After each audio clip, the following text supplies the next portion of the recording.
Well, good morning and welcome to Great Bend, Kansas, and day 4 of Hot Rod Magazine Drag Week 2014. You're watching the live feed of this race, brought to you by the great folks at the Pep Boys Speed Shop, and of course our great sponsors on Drag Week, Gear Vendors, the presenting sponsor, co-presenting sponsor of the event. Rocket Brand Racing Fuels has been with us since the beginning. Jack Day's been traveling with the circus all week long. We're going to have a great day of racing here at Great Bend. Coming off an incredible day yesterday at Thunder Valley Raceway in Noble, Oklahoma. My name is Brian Loans. That is David Freiberger, and we are the two guys that will be yapping at you all day long, whether you like it or not. So it is good times here in Kansas. We'll be entertaining you for quite some time this morning because we got a lot of moisture in the air. There's some dew on the track here at Great Bend. They have been working on drying that out for, I'd say, about 45 minutes. I'm guessing we've got about another half hour to that. It might be an hour before you see live racing action here at Drag Week. So we've got some videos to roll for you, interviews from the pits with Mike Finnegan and some of the racers from yesterday.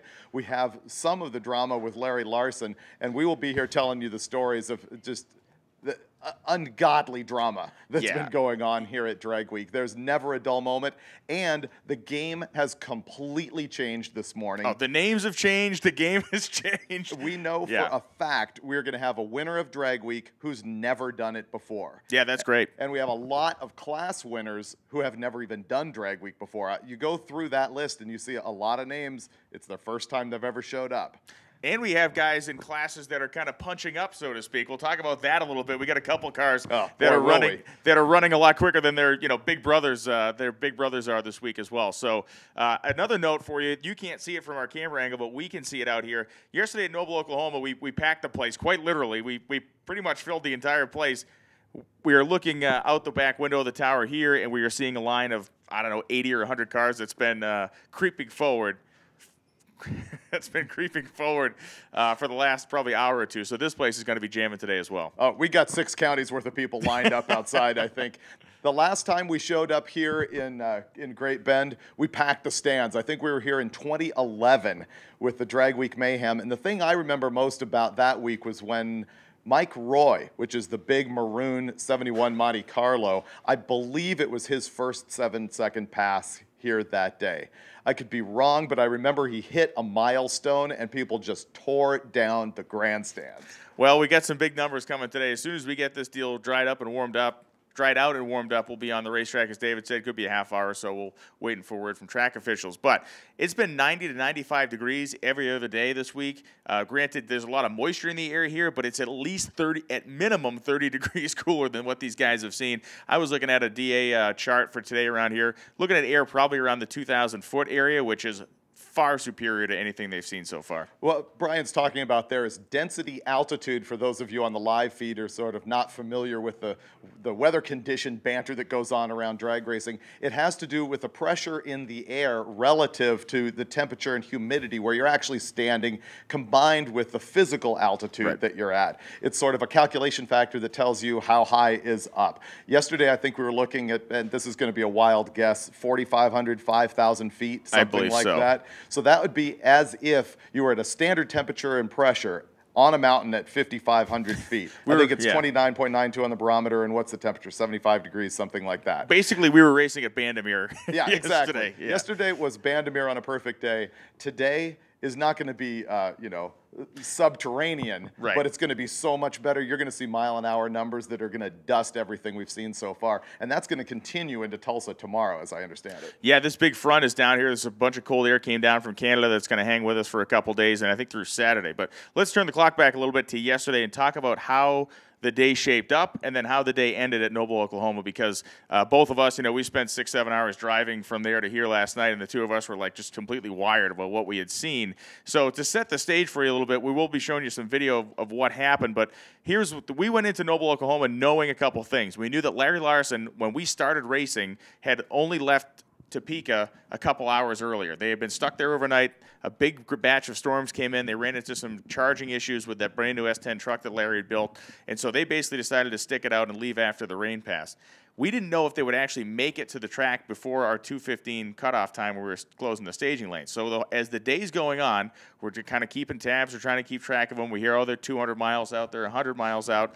And so as all this is happening, we throw Jeff Lutz into the equation. Jeff goes out, makes a run, not a good run, and all of a sudden we find out that he has melted a hole in the cylinder head and pushed a head gasket out, and this is when things really got intense. And, of course, Lutz is the black 1957 Chevy with his new car that has never been at Drag Week before. Controversial because it is fiberglass, and that's been the big talk that's been going around. Should we have only steel cars at Drag Week, or should we have fiberglass cars? Larry, of course, huge proponent of the steel cars, and his S10 is steel, and so he's got a bloodthirsty battle going on with Lutz. Not that he really personally hates Lutz, as far as you know, but but it's been a great drama that we've seen at Drag Week for a long time. As Brian said, perpetuated yesterday as Lutz burned a hole in a cylinder head. So you've got him in one camp with a dead bullet, and you've got Larry not even on site. Yeah. We're talking 2 o'clock. We're talking 10 minutes till 2 o'clock, right, and we are shutting lanes at 2:15. So as we're creeping forward to that 2 p.m., with the kind of 2 p.m., that last 15-minute kind of, the red light comes down from the ceiling and the whoop, whoop, whoop, get to the staging lanes deal, we find out that they had pulled the head off of Lutz's car, and they were actually at a machine shop that was maybe 5 miles from the racetrack, welding the thing up, trying to do just a quick machining job to get it back to the track. Now, where we were at, we're in the tower. We're kind of isolated from everything that's going on, so we're living through texts and tweets and photos that were getting sent. So then all of a sudden, I think it was you got a photo of the cylinder head on a mill. On an actual mill. I figured they'd be there rubbing the thing against the concrete, knocking off the slag and bolting that junk on with about 3 copper head gaskets. Yeah. But no, they actually got it milled, put it back together.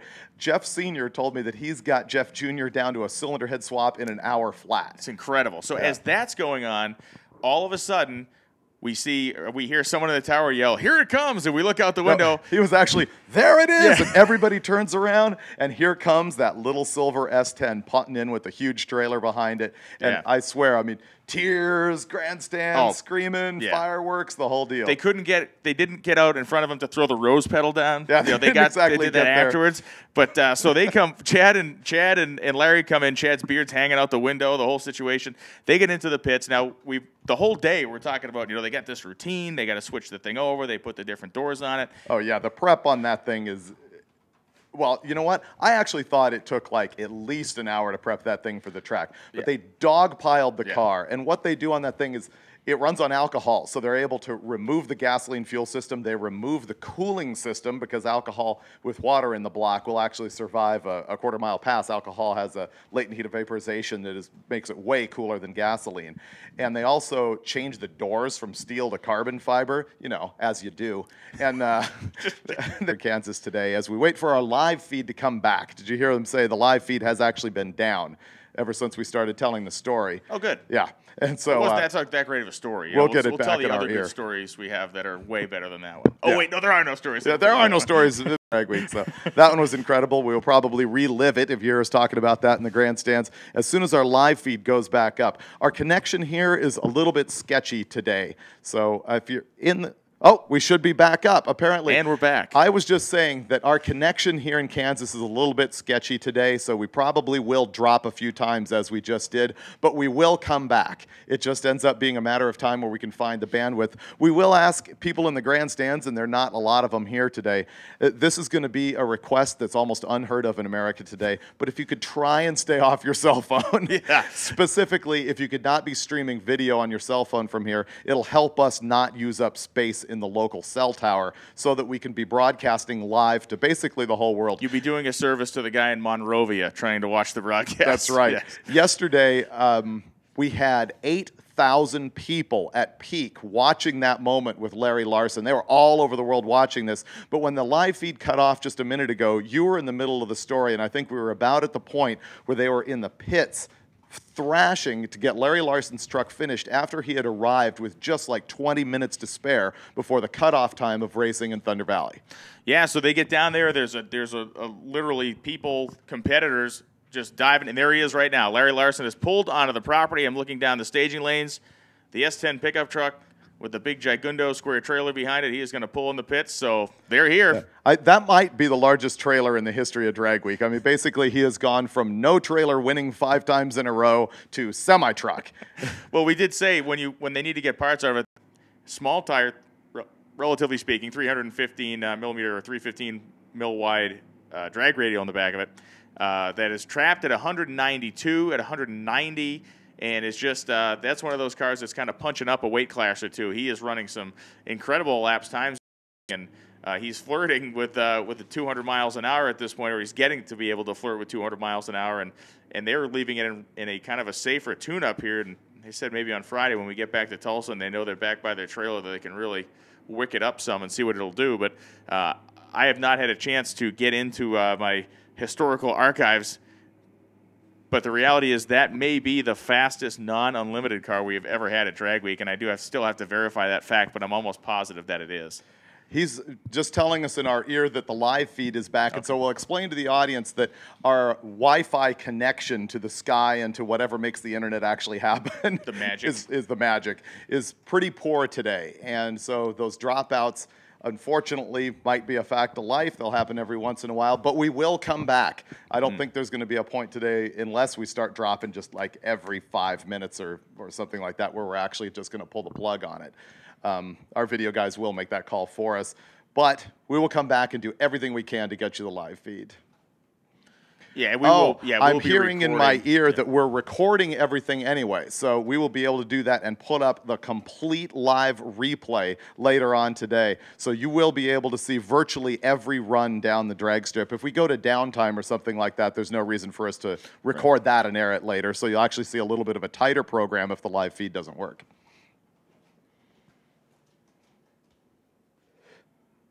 Right, so if we do go down permanently for the day, we will put up a replay at the very end of the day, which could end up being, it'll probably be live when, Dustin, when video crew, are we going to get that up immediately after, or do you think it'll be up this evening? Oh, right. He's pointing out that we will have to find a place for Signal to actually upload a 7-hour video. And so it could be well into the evening before we get that live, but we will have a complete replay if the live feed drops of today. And as a matter of fact, if the live feed goes on, the replay lives. You can go back and actually drink about 38 six-packs while you're watching every minute of Drag Week from day one on YouTube. That would probably be fatal. So let's not do that. Maybe like 30 six-packs. I think those last 8 six-packs would probably put you under. Oh, yeah, you know, it's the 87 beers that gets you. It's the 86, you're all right. It's always the last one. Yeah, one too far. So we were telling the story, again, we keep on reliving the whole Larry Larson thing about 30 times, but they're missing it on the live feed. So we're wrapping it up at the point of Larry actually parked on the starting line, coming up into Boost yesterday at Tulsa. And very long story short, the thing breaks. Devastation in the crowd. Nobody knows what to do. A silence falls over Thunder Valley. Yeah, that was the thing. Like, no one knew what to do. Like, we didn't know what to do. Like, you didn't know whether you're supposed to just go, oh, or you're supposed to be happy that they at least got in. Like, it was just, you didn't know what to do. And a moment ago I misspoke. I believe I said Tulsa. I meant Thunder Valley, Noble, Oklahoma. So this was just yesterday that this happened. So the truck was physically broken. Everybody was completely dejected, although if you watch the video we put up today, I'm amazed at Larry's mood on this deal. This actually shows the class of this guy. He's a gentleman. He's always been an ultimate sportsman in addition to being our 5-time winner. And instead of throwing his helmet and kicking the dog and, you know, yelling at people, the guy's basically got a smile on his face, shaking his head, all those guys. Even Chad. Yeah, you know? I think at some point, you know, Larry and Chad and those guys, it's everything kind of comes. You have the moment where it is like it's the ship is running to the rocks, right? And it's like, but then after a few minutes, you look around and you go, okay, you know, I had a bad day at the drag races. Right. I'm at the drag races on a Wednesday with a truck that makes 3,000 horsepower, and it didn't run right. Okay. Okay.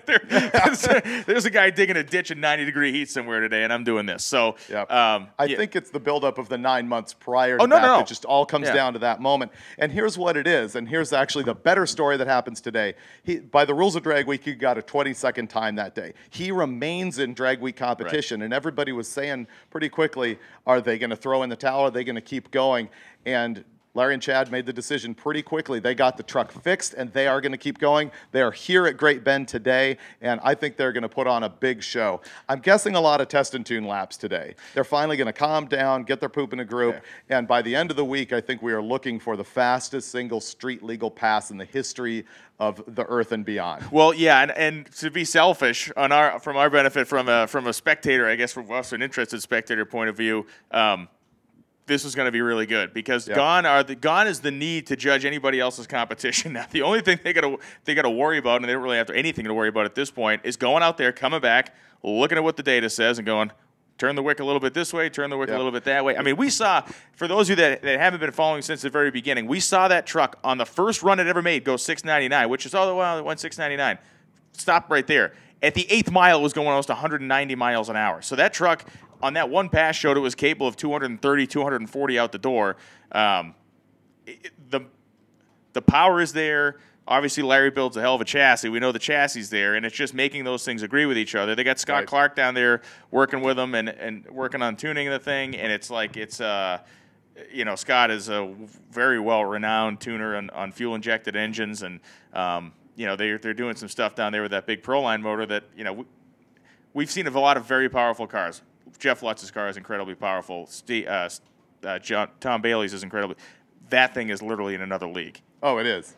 But it's actually so powerful that it has become the absolute center of gravity of all media coverage of Drag Week. And I think it's time to move on and actually talk about the players who have now come into the program. This is very entertaining. That's right. Now, what we had at the very beginning of the week was Tom Bailey running a 6:54 on his first day. He was last year's winner of Drag Week, and he was looking really solid until day 2 when he broke a cylinder head, broke a block. Long story, he's out of here. Then we've got Larry Larson who comes in, lays down a 22nd time. Mathematically, he cannot win. He's out of here. So we see 4 more players come up. First, Doug Klein, a guy who has just taken an absolute Louisville Slucker beating at Drag Week many years, physically kissing the wall at Tulsa a couple years ago, having bad luck way down to the first Drag Week when I believe it was him that went into the sandbox. Might have been. And that could be wrong, but he has just had a tough time, and now he's out here with his 69 Camaro, rebuilt, I think looking better than before. He disagrees with that statement, but it doesn't matter when he's looking at his time slip that says 680. That's where he's standing right now, which is just an amazing thing. So he is leading Drag Week right now. Oh, no, I take it back. I'm sorry. Sorry. Take that back. Back up.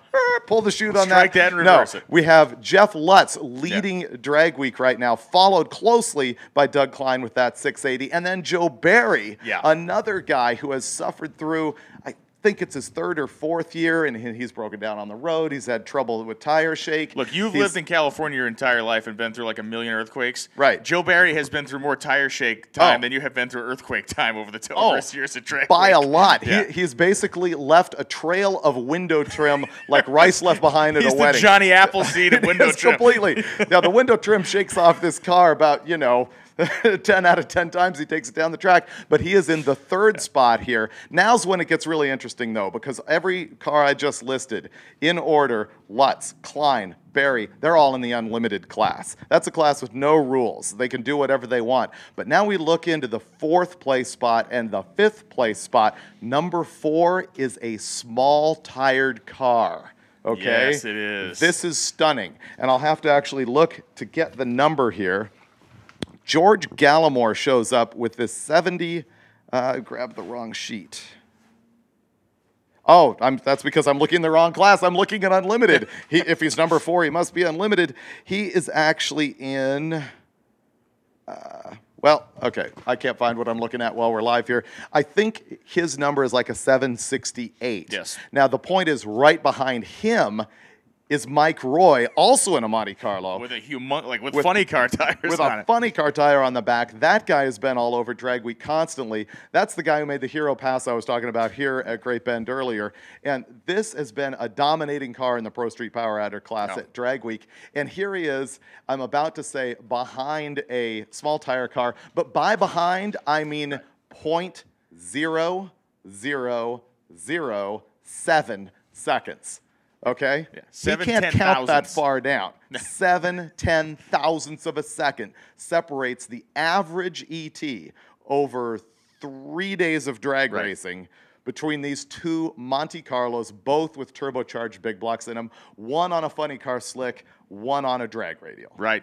And they're both very entertaining to watch for different reasons. Mike Roy's car, leaves. It's like a building coming off the ground. I mean, the thing's gigantic. It hikes the front end up and goes out and sets it down and just runs the number. Whereas Gallimore's car with that little tire on it, they really have to manage the launch. So the first 80, 100 feet of the racetrack is kind of like just kind of getting under its own, and then the boost comes in, and that thing is like it's a JATO missile strapped to the roof. I mean, it's gone. Brings us to the second point, which is Gallimore's Black Nova runs 10 mile an hour faster than Roy. Yeah. And you got to understand, in the quarter mile, building it in the second half, that thing is putting out some power. We were watching the replay last night, and we ended up just stopping or picking it up on one of Gallimore's runs. Actually, no, somebody clipped it on Facebook. It's actually somebody clipped it and put it like just the clip of one of Gallimore's runs on Facebook, and it was from Tulsa, I believe. Anyway, he's racing. He's the guy in the other lane's running like a Mustang or something. The dude in the other lane cuts this really nice light, and he's out like 300 feet. And George leaves. And, I mean, he about sucked the paint off the side of this poor guy's car.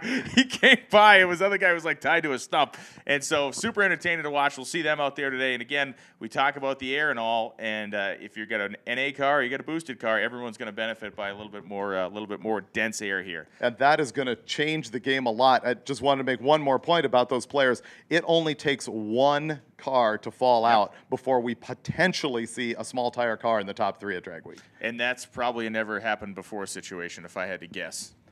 Well, probably the first couple of years we saw some of that. I'm not sure. Was anybody even running a radial or a small tire back then? You look at, like, Larry had big tires in that thing. Carl Scott had big tires on it. Phil Cooper's car was a big tire car. I mean, you look at maybe there were guys running radials in the smaller stuff, but really, in my remembrance anyway, the real heavy-duty stuff was all on a full deal slick. Well, 10 years ago, was a drag radial even a thing? I mean, they were out there for sure, but I don't think it had become like the 275 deal that's going on. Yeah, it definitely today. hadn't. It was that whole thing was smoldering, but it hadn't really ignited at that point. But right. Yeah, but it was coming, but it wasn't here quite yet. I'm surprised we haven't seen more 275 drag radial cars here at Drag Week. I think that actually tells you those things are not going to survive a 1,000-mile drive, which shouldn't be a surprise to anybody. Some of the stuff here is ragged edge, but they've figured out how to make it live, or at least how to fix the thing repeatedly on the side of the road night after night. Probably, I'm going to go on a limb here and say your favorite, if not one of your favorite cars, is that Super Bee that's sitting down in the staging lanes right now. We can talk a little bit about how cool that thing is and why. That's the thing is, once again, the center of gravity on the attention for Drag Week's always on the Unlimited, the fastest guys. There's another 300 cars that show up that, by the way, all have amazing stories. And I think personally, the thing is, these are the guys who are here doing it. I said in the driver's meeting, these are the people whose cars are faster than their mouth. Yeah.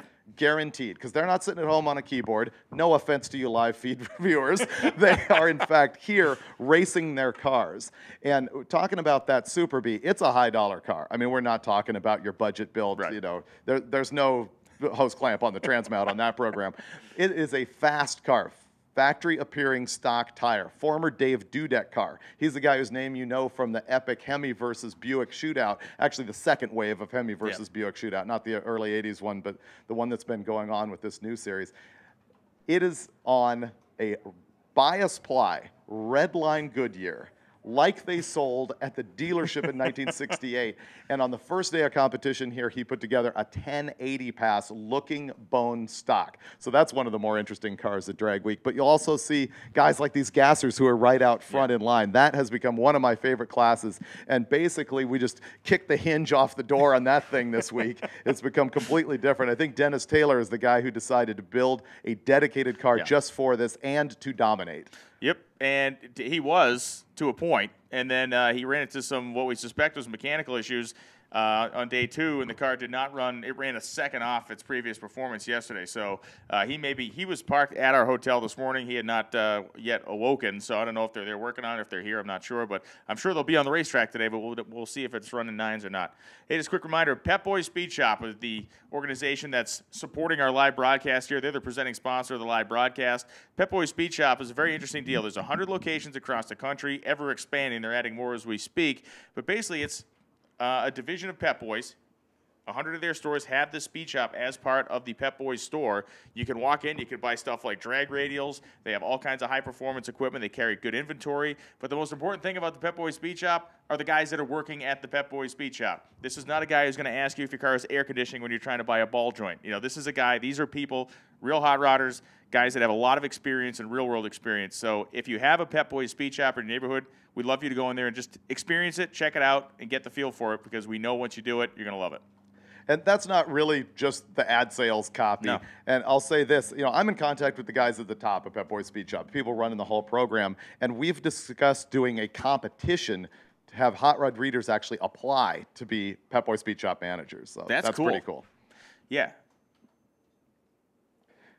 We are hearing that we are able to run a camera, and what's interesting is we're all on camera cables here this week. This is not exactly Stone Age technology, but it's also not exactly 2014 technology. We're not on a wire, so typically we can't talk to people in the pits. We show you that on instant replays. Right now, we can actually go live to Mike Finnegan in the pits because we've run a cable out there, and he's going to talk to a guy who has owned a 67 Corvette for 35 years, and he's had 5 different engines in it, and his latest one is here at Drag Week. So let's go ahead live with Mike Finnegan in the pits. I'm here live with Terry Converse. We're on the 4th day of Drag Week here. We're nearing the finish line. Have you had any major problems out on the road so far? No, we had some fuel pressure drop on the hot day, so we checked it, and it's okay. It's an Aeromotive pump, A1000, and just slowed down a little bit. It's the heat. The heat gets to it with the slower speed on the road. So no problems. Okay, well, I imagine you know this car pretty well because you've, from what I've been told, owned this for almost 4 decades. You've had a lot of different motors in it, and right now, you got an LS in there. What is it exactly? This is a 427 LS. It's an LS3 stroked and bored slightly to exactly 427 inches. It's L92 heads, 624 lift cam, and 11-to-1 compression. So it supposedly has some horsepower, but I wish it had a little more. It's not like the old days with the 540 big block in there. So we'll freshen it up a little more for next year, okay? And you're sitting, what is it, 10th right now in your class? No, it used to run 10s with the big block. We're running 1160s now. So I've got a lot of stuff to do. I'm going to port the heads and put a bigger cam in and maybe change the transmission back to an automatic and have some fun. So it sounds like you're going to come back and visit us again at Drag Week next year. Absolutely. We're just having a ball. My lifelong friend, Rick Main, is with me. We went to kindergarten together, so we've been buddies forever and ever, and he's making the trip with me. I just retired in June, so this is the first year I've had the time to go from California out here. It's a lot of miles, 1,500 to Tulsa. So a lot of towing, and we're having a ball. Yeah, you are far from home. And what do you think today about the weather we've got here at Great Bend? I'm hoping for a 1040, or excuse me, for an 1140. I'm hoping for a little cold air would be just great for this motor. So we'll see. We're having fun though. All right. Well, good luck, and hopefully we see you tomorrow at the end of this deal. Thank you, Mike. We'll be there. Well, once again, Mike Finnegan. What else can we say? My hetero life mate. Every segment that he's right. done has been fantastic. What a great interview down there with the Corvette owner, and you got stuff to tell racers. I do. I'm getting texts from the pits from our race director, Lonnie Grimm.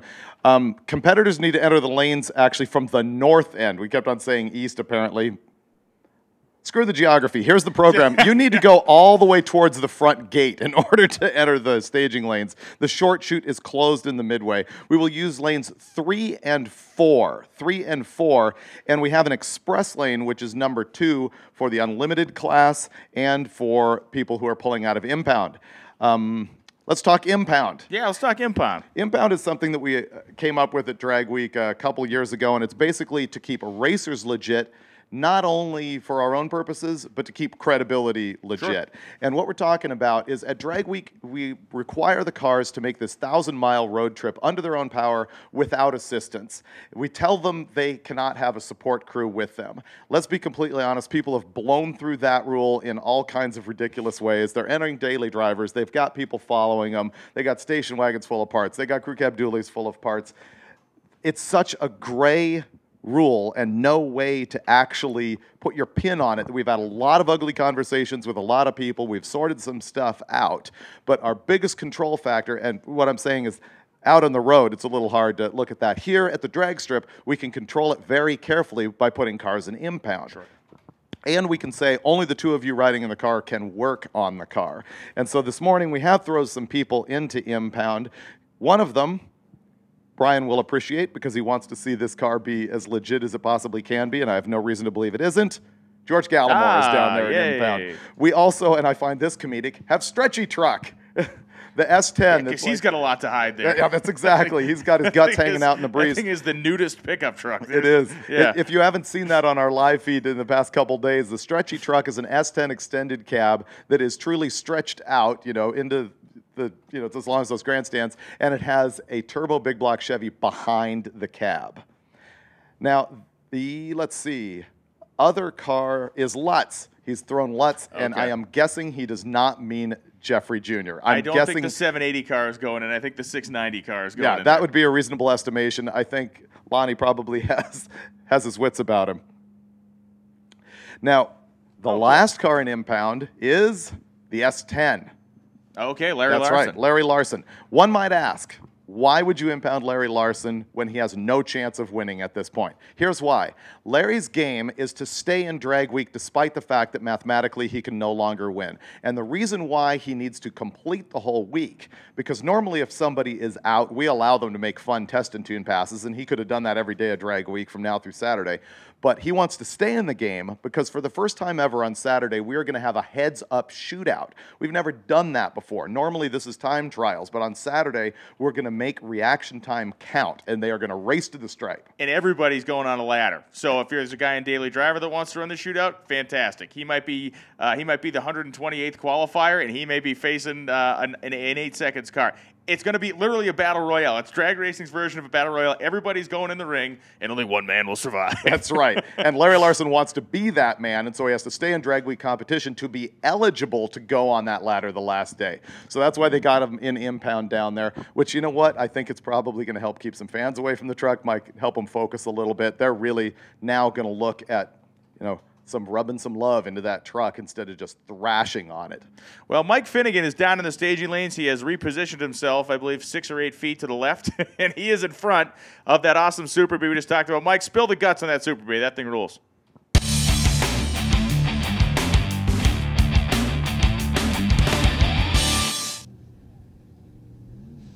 All right, Rick Callahan, how are you doing on day 4 of Drag Week? How is the Super Bee running?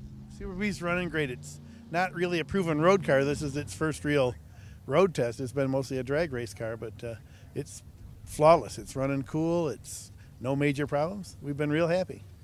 Seen any weird things on the road during this road trip? Well, aside from the wildlife and a few police officers pulling over some of my competitors, no. This is my 8th one, so we've seen a lot. We've been in Amarillo. We've been to all around as far as the country, but it's... This car is very quick for a Hemi-powered Super Bee. Tell me about the stance, because I've noticed this thing always has a gangster lean going on. Well, it does, and some of that's the springs are a little bit weak right now, but it's for weight transfer. Quite frankly, it's got so much power, and without being able to use slicks in the class that it runs in, and I didn't want to use the drag radial this year. I wanted to keep it like a fast car and see how it would perform here with thin tires, and it really, I've been very happy with the way it's hooked up at most of the tracks, and we're looking forward to. But yeah, the lean is all weight transfer.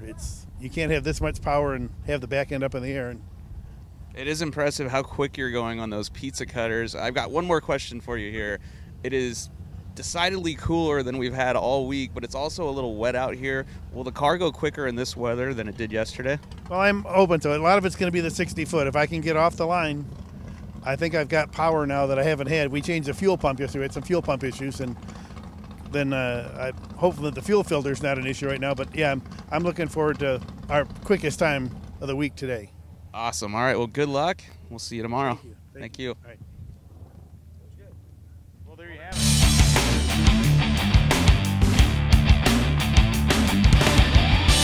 We get the tractor out, and the sprayer is a spraying, and that means we're getting close. Apparently, we just came back to us off of Mike Finnegan talking about that amazing Super Bee. A couple things we're observing while we're standing around off of the live feed. First is, I see them actually gluing the track now, and that's a good sign. It probably means they've got it dried out and ready to go, which it will be nice for the 700 cars that are lined up on the highway out here. We're doing a Field of Dreams impersonation here. Completely.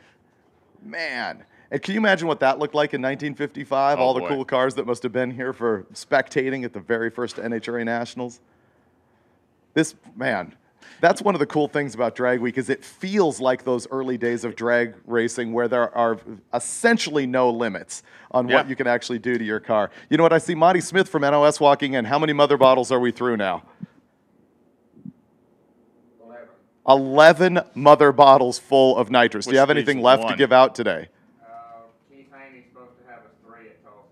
Wow. Okay, so it sounds like we're out of nitrous for today, everybody. That's because people have been sucking on that thing like, like no tomorrow. We will have 3 bottles coming into Tulsa tomorrow. So if you are a nitrous racer out of nitrous, do you have any suggestions at our local speed shop or anything?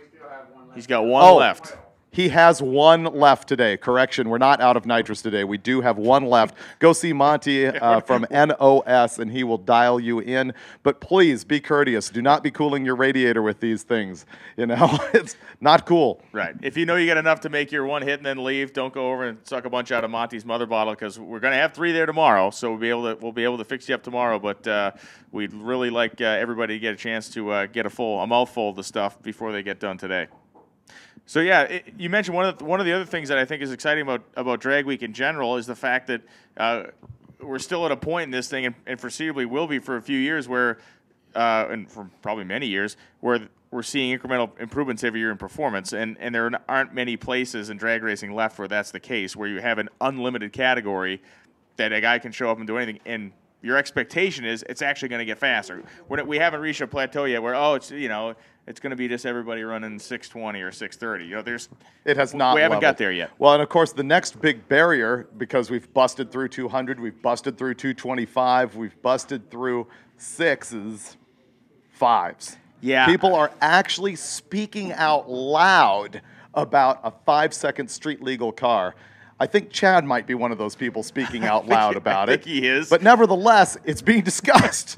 And they're actually going to try and do it. I'm going to go out on a limb and say we're not going to see the 5s this week. Even Larry himself is saying that's not going to happen. But that truck is built for that goal, which is a wow. It's a whopper of a goal. I think the interval between seeing them will be longer than this week and maybe even longer than the next couple of years. I think just looking at the progression of things, I mean, we're picking up leaps and bounds. I mean, it was 699 that it dumped down to 683 last year with Tom, and it's looking like it either may be close to that or, depending on what happens the next couple of days, it may go a little bit deeper than that. And in all the classes, just look again, we keep coming back to George Gallimore. Here's a small tire car, street legal, driving 1,000 miles, running 760s. Sure. It's just incredible. And apparently, we've got Finnegan back down in the staging lanes. I'm not sure who he's speaking with Mike this Moore. time. He's got Mike Moore in that awesome Ford Custom down there. Oh, okay. Mike Moore is Canadian, and he looks as though he's about to freeze to death in the staging lanes. So you're supposed to be thick-blooded down there, Mike. What's going on? So let's go to Finnegan down there in lanes with that, I believe, 57 Ford.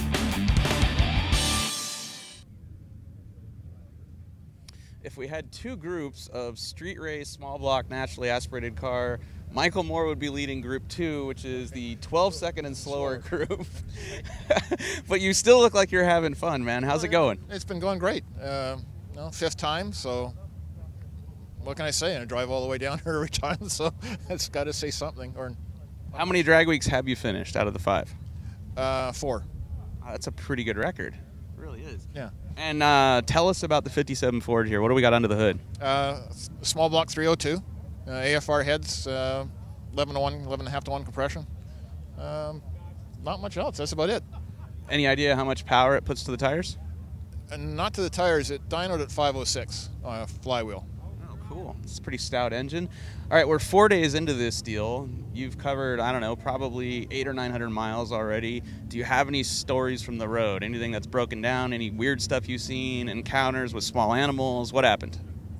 No, it's uneventful. There's the alternator and the fans are fighting each other.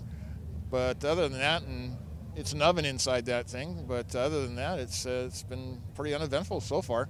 Well, it's about 50 degrees here, so the oven's probably a welcome change for Drag Week. Yeah, that'll be a nice change. Maybe I'll have some clothes that aren't soaking wet when I get home. And how much do you think you're going to pick up ET-wise today? Oh, boy, I don't know. I only had 22 miles on the car when I started in Tulsa, so that was my first times down the track with it. So I'm not really sure. It'd be nice to pick up a couple. Oh, cool. So every pass is basically a new adventure for you here. Yes, it is. Yeah, it's been that way. All right. Well, good luck, and hopefully we see you at the finish here. I bet. Thank you. Thanks. Oh, keep talking to camera. Apparently, I got to keep going here, which is going to be difficult because I don't know what to say.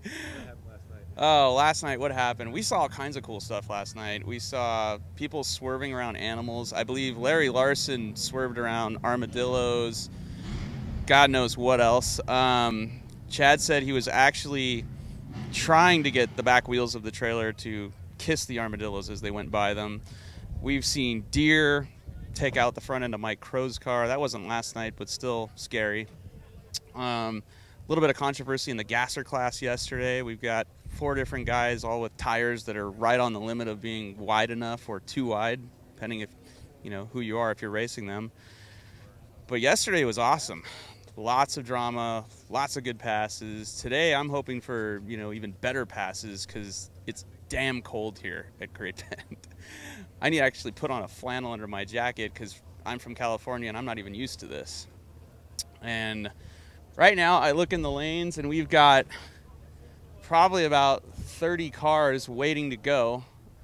And these are probably the smart people. Get here early, make one hit, and get out of the way because they're basically in the home stretch here. If they can break the beams here, they've got another 300 miles, and then they're done. They've finished drag week. So right now it looks like we're going to go back to Dave and Brian.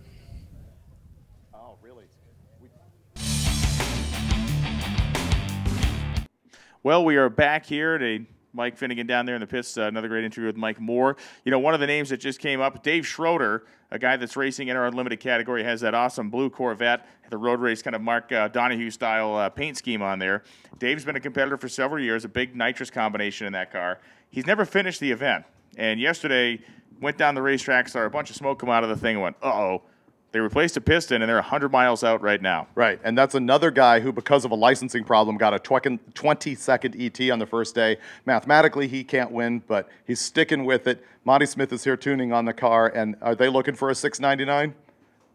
Probably what we'll do today, since they've never finished, is make a motor pass here. Just get it to Tulsa so they can finish and then run it. They're going to make a motor pass here just so they can finish drag week for the first time ever. Once we get to Tulsa, he's really going to step on it. The other thing is, we have one of the gentlemen who started this drag strip standing here. Unfortunately, we're not mic'd up so that we could do interviews on the live feed. We would love to be able to do that, but we absolutely want to talk to you for Hot Rod Magazine. So thank you very much for being here. This is going to be great. I can't wait to hear those stories. It's incredible. Brian and I love almost nothing more than the history of drag racing and talking to guys like you who were there and who saw the whole thing. So that'll be fun when we catch up. It's one of the great things left about the sport is the fact that it is still by and large a living history. And whether we're here at this fantastic facility or you're at Indy or somewhere else, you can still talk to the guys that built these places and that were there when they opened. And as the march of time goes on, that's not always going to be the case. So like you said, one of the things I cherish is just being able to spend 5 minutes or 10 minutes with guys like that, and just so you can get the story locked down. It gets, we're passing this information on.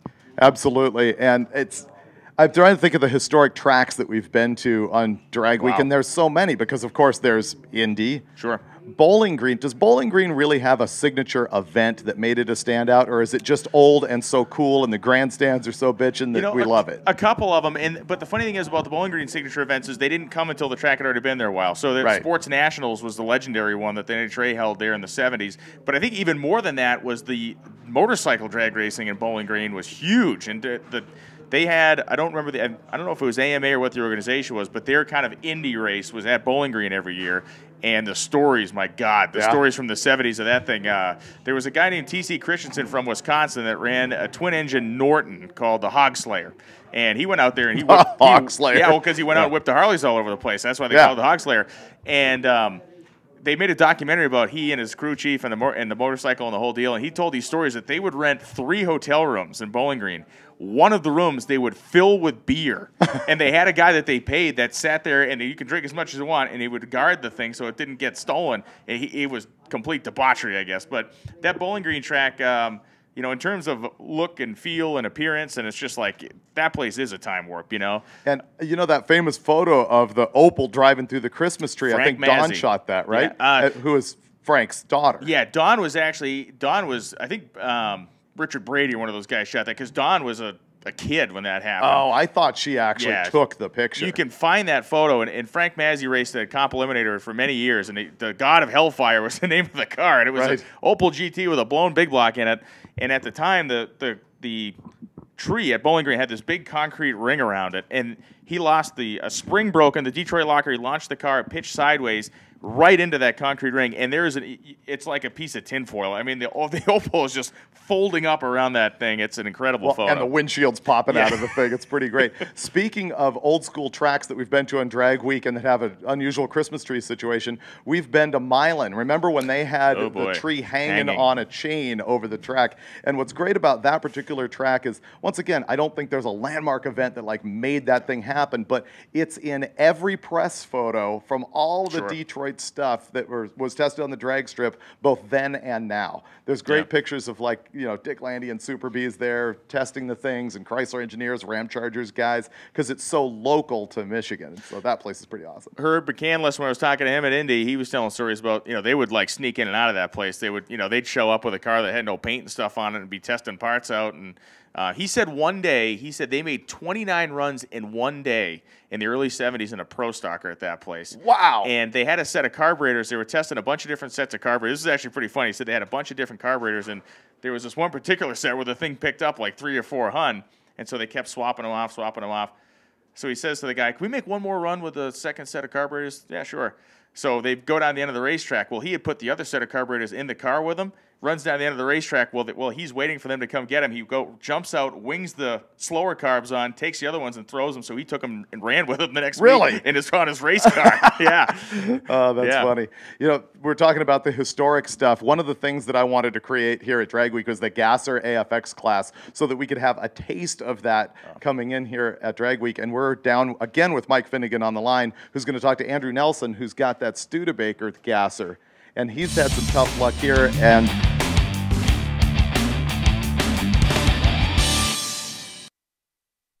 keep going for me, Matt. Yeah.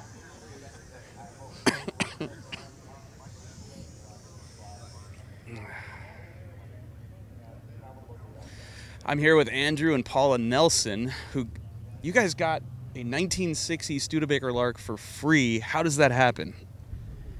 Well, we were 7th in line to get the Studebaker. We called them, and all of a sudden they called us and said, "Well, it's yours. If you want it, come and get it." And so my husband said, "Okay, we'll be there with the truck and trailer." And they were like, "Well, maybe you ought to just look at it first." And my husband said, "Oh no, we're coming to get it." And it was just that easy. You showed up and you got a free car, free hot rod, basically. Basically, yeah. It had some parts with it that we were able to get rid of, but it was a neat story. The original owner had bought it in 1959 and drove it as a salesperson for up until 1971, and then his son turned it into a hot rod for himself. Had a little 283 3-speed in it. And he stored it for a couple decades, and then when his sister needed to store some things, it got pushed out behind the barn, and this thing had gotten so much water in the engine, the cylinder walls rusted through. It was a basket case.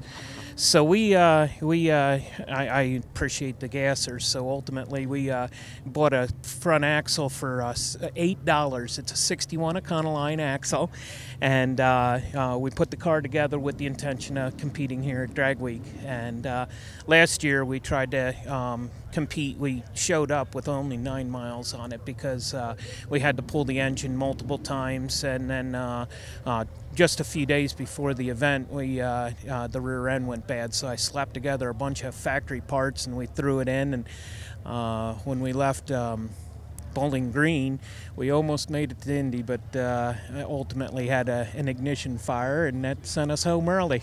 Wow. Well, maybe this is the year. I mean, you are in the home stretch of this deal. It's Thursday.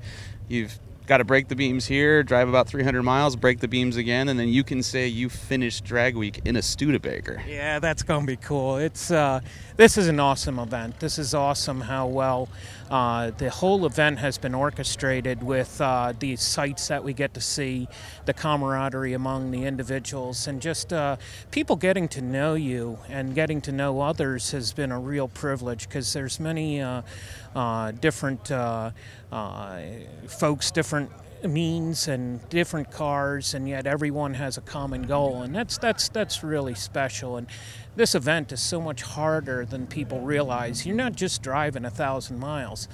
2 days ago, it was 97 degrees at one point, and today it's 51 degrees, and there's those extremes. You've got rain that we encountered, you've got the breakdowns, and we had a temperature issue going into Topeka. We had a gas leak at one point. We had a brake line leak, and it's a challenge. This is way tougher than people think. It looks easy on TV, but when you're out there by yourself, there's a lot of vast country out there that we go through, and it's appreciated that folks are looking out for each other too. Yeah, the camaraderie here is amazing, you know, and it seems like anyone that comes here is going to leave with a whole bunch of friends that they might only see once a year, but they're going to have them for the rest of their lives. Truly, truly. Who have you met on Drag Week that you think probably deserves the Spirit of Drag Week award? Wow, I'd have to think about that.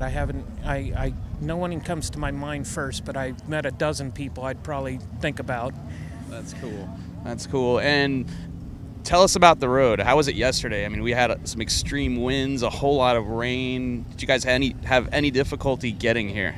No, the wind is definitely pushing the tall cars around. The gasser guys feel the wind, but other than that, the heat was the big thing 2 days ago, but the wind yesterday, the rain wasn't too bad. So cool. Well, you're almost there, so good luck, sir, and thank I'll you. see you tomorrow at Tulsa. You bet.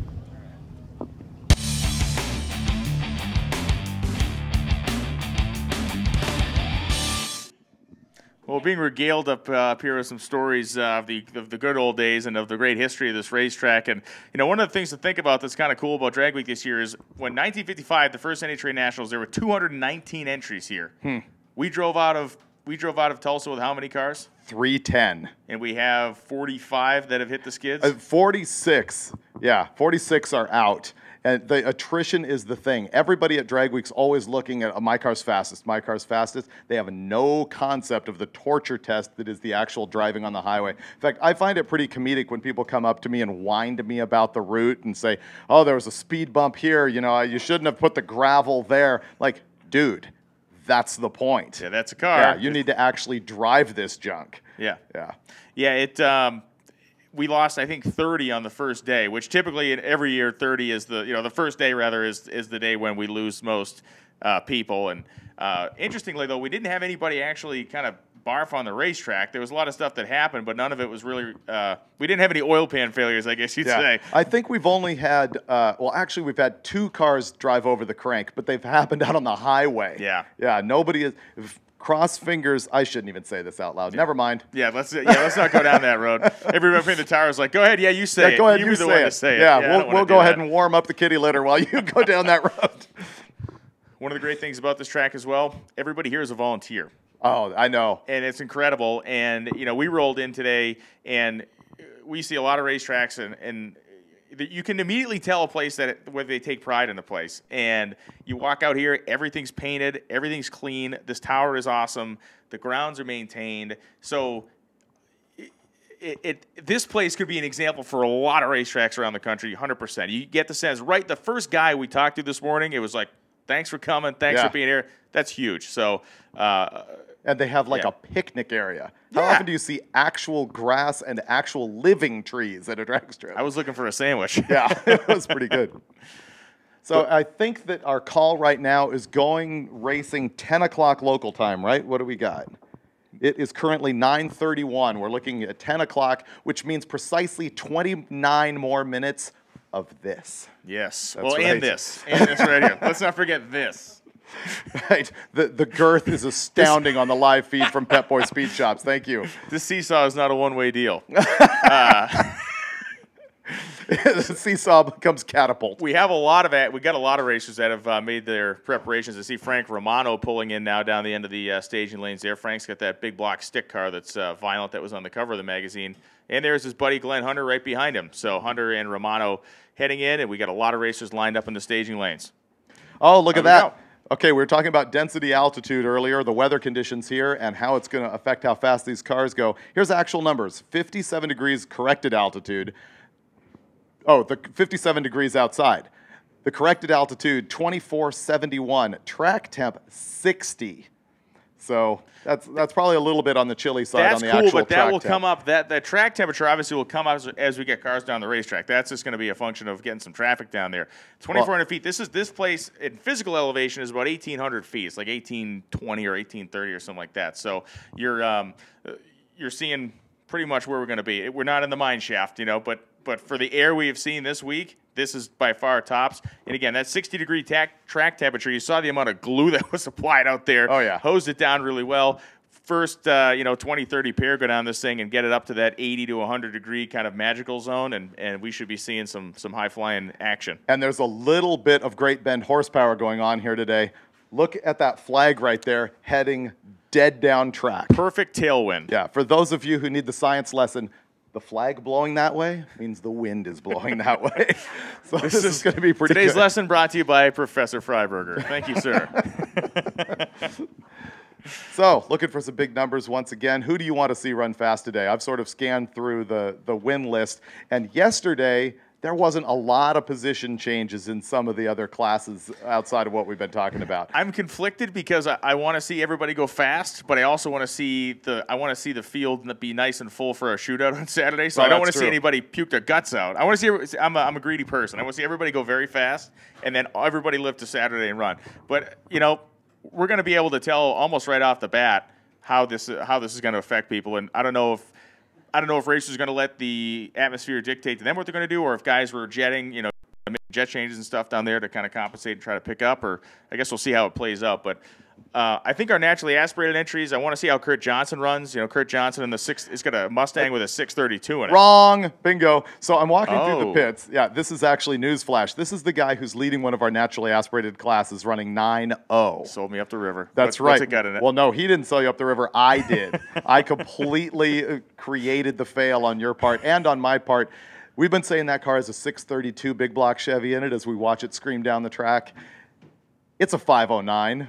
Oh, well, we're only off by 100 some yeah, exactly. It's a 509, making it even more impressive what he is doing with that thing. Yeah, I mean, it sounds the business, and it's been running that 9.0s and 90-degree heat. So we see it out here today. That'll be one to watch because the car is consistently hooked up as well. He's not been a guy that's had any sort of issues getting the tire to stick and go down the racetrack. So if he's our canary in the coal mine, maybe he's the guy we look at to go, ooh. He's going to have to go Harry Carey to lose that class. I mean, what I appreciate about a lot of guys in his situation where he's running 9.0 with an absolute, Grand Canyon trench between him and the number 2 place guy is he could coast at this point. Yeah. He could totally go out there, play it safe, don't hurt a valve spring. He's running that thing, I think he told me, 8,200 RPM with this big block. So there's some valve train risk going on there. But he's driving it all out. He is actually, I hope, going to come out here and put down that 8-second number that we've been looking for when he could win his class by going out there and just putting down with a 10. When Calvin Rice, I say putting. Calvin Rice was the winner of the 1955 Nationals, which the Nationals started here, but they were actually completed in Arizona because of a sustained rainstorm that came in late in the weekend. Just as kind of a little asterisk there. But when Calvin Rice won that race in a fuel-burning flathead for him. Baddest, gnarliest thing on the planet dragster. He was going 1040s at about 140 miles an hour. So he would barely get into our field of daily driver, basically. Right. Oh, let's talk daily driver. That's an interesting thing. This is the class at Drag Week that, like Unlimited, has no rules at all. Unlike Unlimited, I put an ET cap on it. 1080 is the quickest you can run in daily driver. If you're listening in the pits, that will serve as yet another reminder to not hand in an ET slip that is quicker than 1080. And our top guy is rolling in at a 1090 average right now, so he's kind of right there. I'm guessing that car has more in it, and he's throttling it back.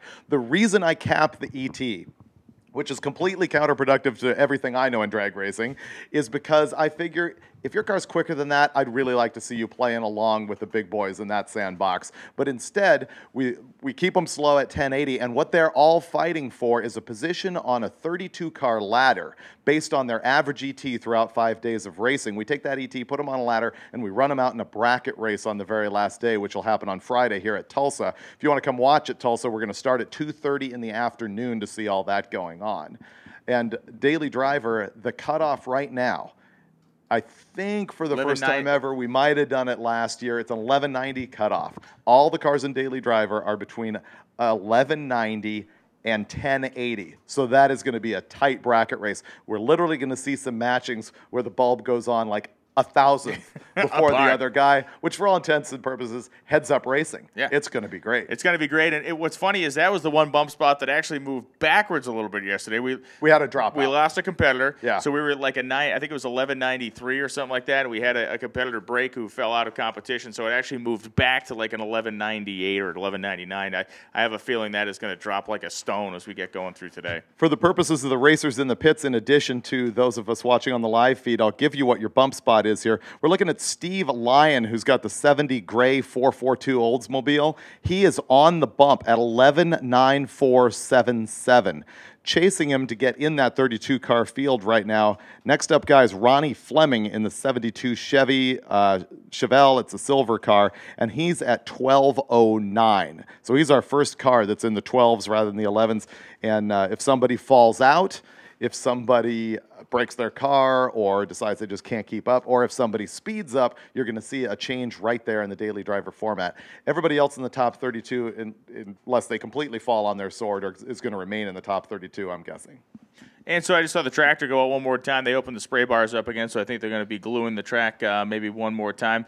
Took a walk out there this morning. The surface itself is gorgeous. I mean, it really is a very nice surface. A concrete launch pad down to, I don't know, say 275, 280 feet. And I talked about this maybe before we went live, but there's a transition out there between the asphalt and the concrete that at many tracks, it literally is just a blunt cutoff, and you have this little kind of a step. Well, out there, it's beautiful. There is no step. And right. It was almost, the transition is, there's a tiny little gradient to it, but it's smooth as glass. So looks really good. And like I said, they got a lot of glue out there, and he's actually going down. Looks like he's coming back one more time. They're dragging the track and stuff. And what's interesting is the strategy they use is the same one I've seen employed at a lot of different racetracks where, you set the tractor and say second gear at a set RPM, and when the track's coming around because the thing gets lugged down. You're going around at 10, and then all of a sudden the thing goes, the tongue starts hanging out, and the thing's starting to come around. So. Let me pick up just a little bit of housekeeping here. I see Alana from Hot Rod has walked in the tower. Sir, the man who was here in 1955 helping start this drag strip, you've been here in the tower. We'd ask you to come on back because we'd love to interview you for Hot Rod Magazine. So if you can hear me and if you're still down there, you threatened to actually do a track walk, telling me that you had walked down track. Oh, do we actually have his card right here? Dale Swearlander. Alana, here's his card. I'm going to make you come on camera to get it. Here you go. Come on. All right, Mouse, come get the cheese. Come get the cheese. Here she comes. It's only live to about 5,000 people worldwide. Everybody, come on. Alana from Hot Rod Magazine. There she is. There she is. In all her splendor, doing a fantastic job here this week. Fire the pyro. Fire the pyro. Oh, you're nice.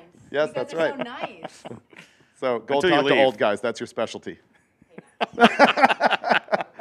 The other bit of housekeeping, or not really housekeeping, but just an observation that I've got right here is, look at the grandstands. I'm going to say virtually empty. Meanwhile, Look at the spectators in the parking lot. I'm guessing all of the spectators who we can't see are out walking around the pits mingling with our Drag Week racers. They're either giving away free beer or selling a lot of cheeseburgers. Oh, because they are standing under the overhang there. I'm going to tell all of them to walk over to the Hot Rod Toter and buy a Drag Week t-shirt. We have a special one commemorating Great Bend. We've got this cool t-shirt that was for sale here a few years ago. It's sold out. People wanted more. We brought it back. It's an image of the very first NHRA Nationals here at Great Bend, with a guy jumping with a flag and the whole deal.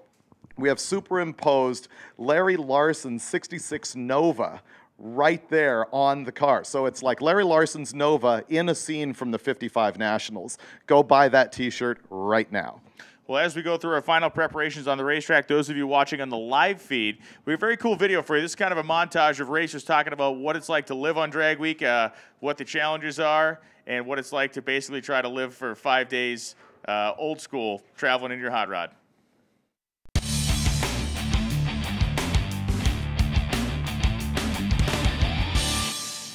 When we leave the pit, we get up to the starting line, we get ready, we get our suits on, we get our helmet on, we get ready, get pumped up. I kind of roll up and I buckle up right before I roll into the water box. And then they let me know about how deep I am. And then kind of look around the car, make sure everything's good. Generally, most of us that have any real power move forward of it just a little bit so we're not sitting in the water. We do a burnout to heat the tires up to get them nice and sticky. Every car uses different air pressure. It's kind of like the weight of the car and how long the car is and different things. Everybody tests to find out what air pressure works best for them. Some people like to do a really hard burnout, really smoky and get them really hot. Some people like to do just a kind of a gentle hazing. Me, I prefer the really hard one. You do a nice long burnout, get the tires hot so they meet the temperature of the track, so they both adhere together. When you want to take off, you get the best traction you can. The hotter the tire, you try to keep it about as hot as the track is. I like to line myself up down the track, and I actually have someone helping me. If the car is not perfectly square, it will immediately steer off. And then from there we roll up forward to the staging beams, and there's 2 sets of lights there, and the front tires need to set between those 2 sets of lights. That's why you have a pre-stage light and a stage light. And I bump the car in, rev the motor up a little bit, bump the car into the second staging lights, and I wait for my opponent to stage their car. This Drag Week is the first time we've ever done it. We're running a 4/10 Pro Tree. So when you put the second bulb on and your other guy puts the second bulb on, you got 4/10 of a second for that light to come down and be green. And then I basically put the pedal on the metal, and light comes down, turn loose the clutch, and the fun begins. The ET is the estimated time that it takes you to go down the track. If you're running a really fast mile an hour, but your ET's bad, that means you're actually losing traction somewhere.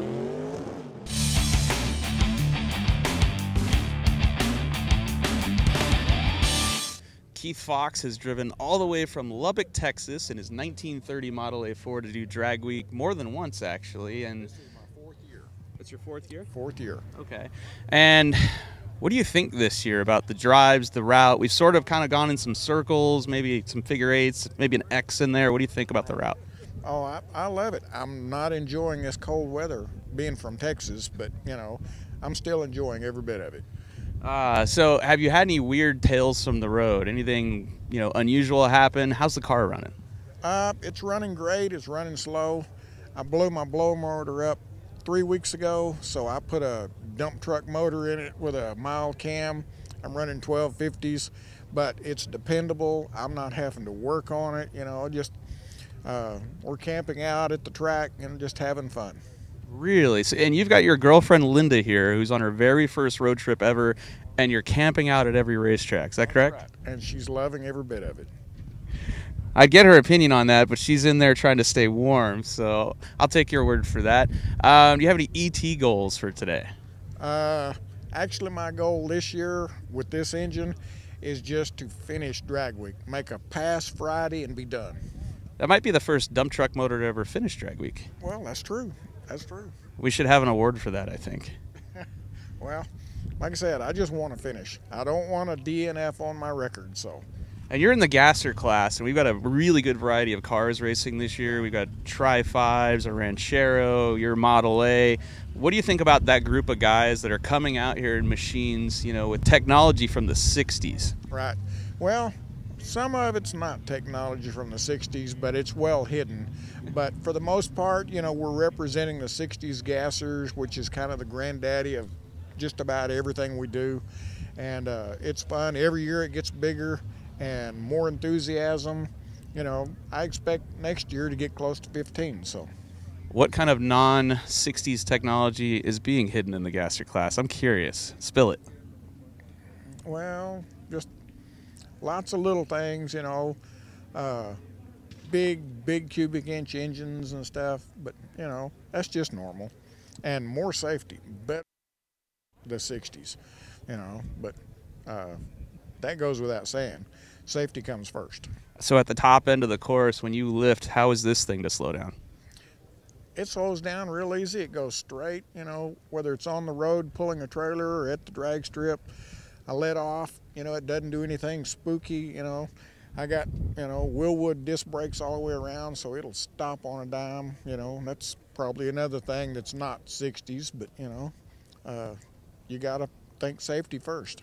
Oh yeah, given some of the things you have to swerve around and stop for on this, you know, 1,000+ mile route, you know, that we require you to navigate, some of that technology is a welcome addition here, I would imagine.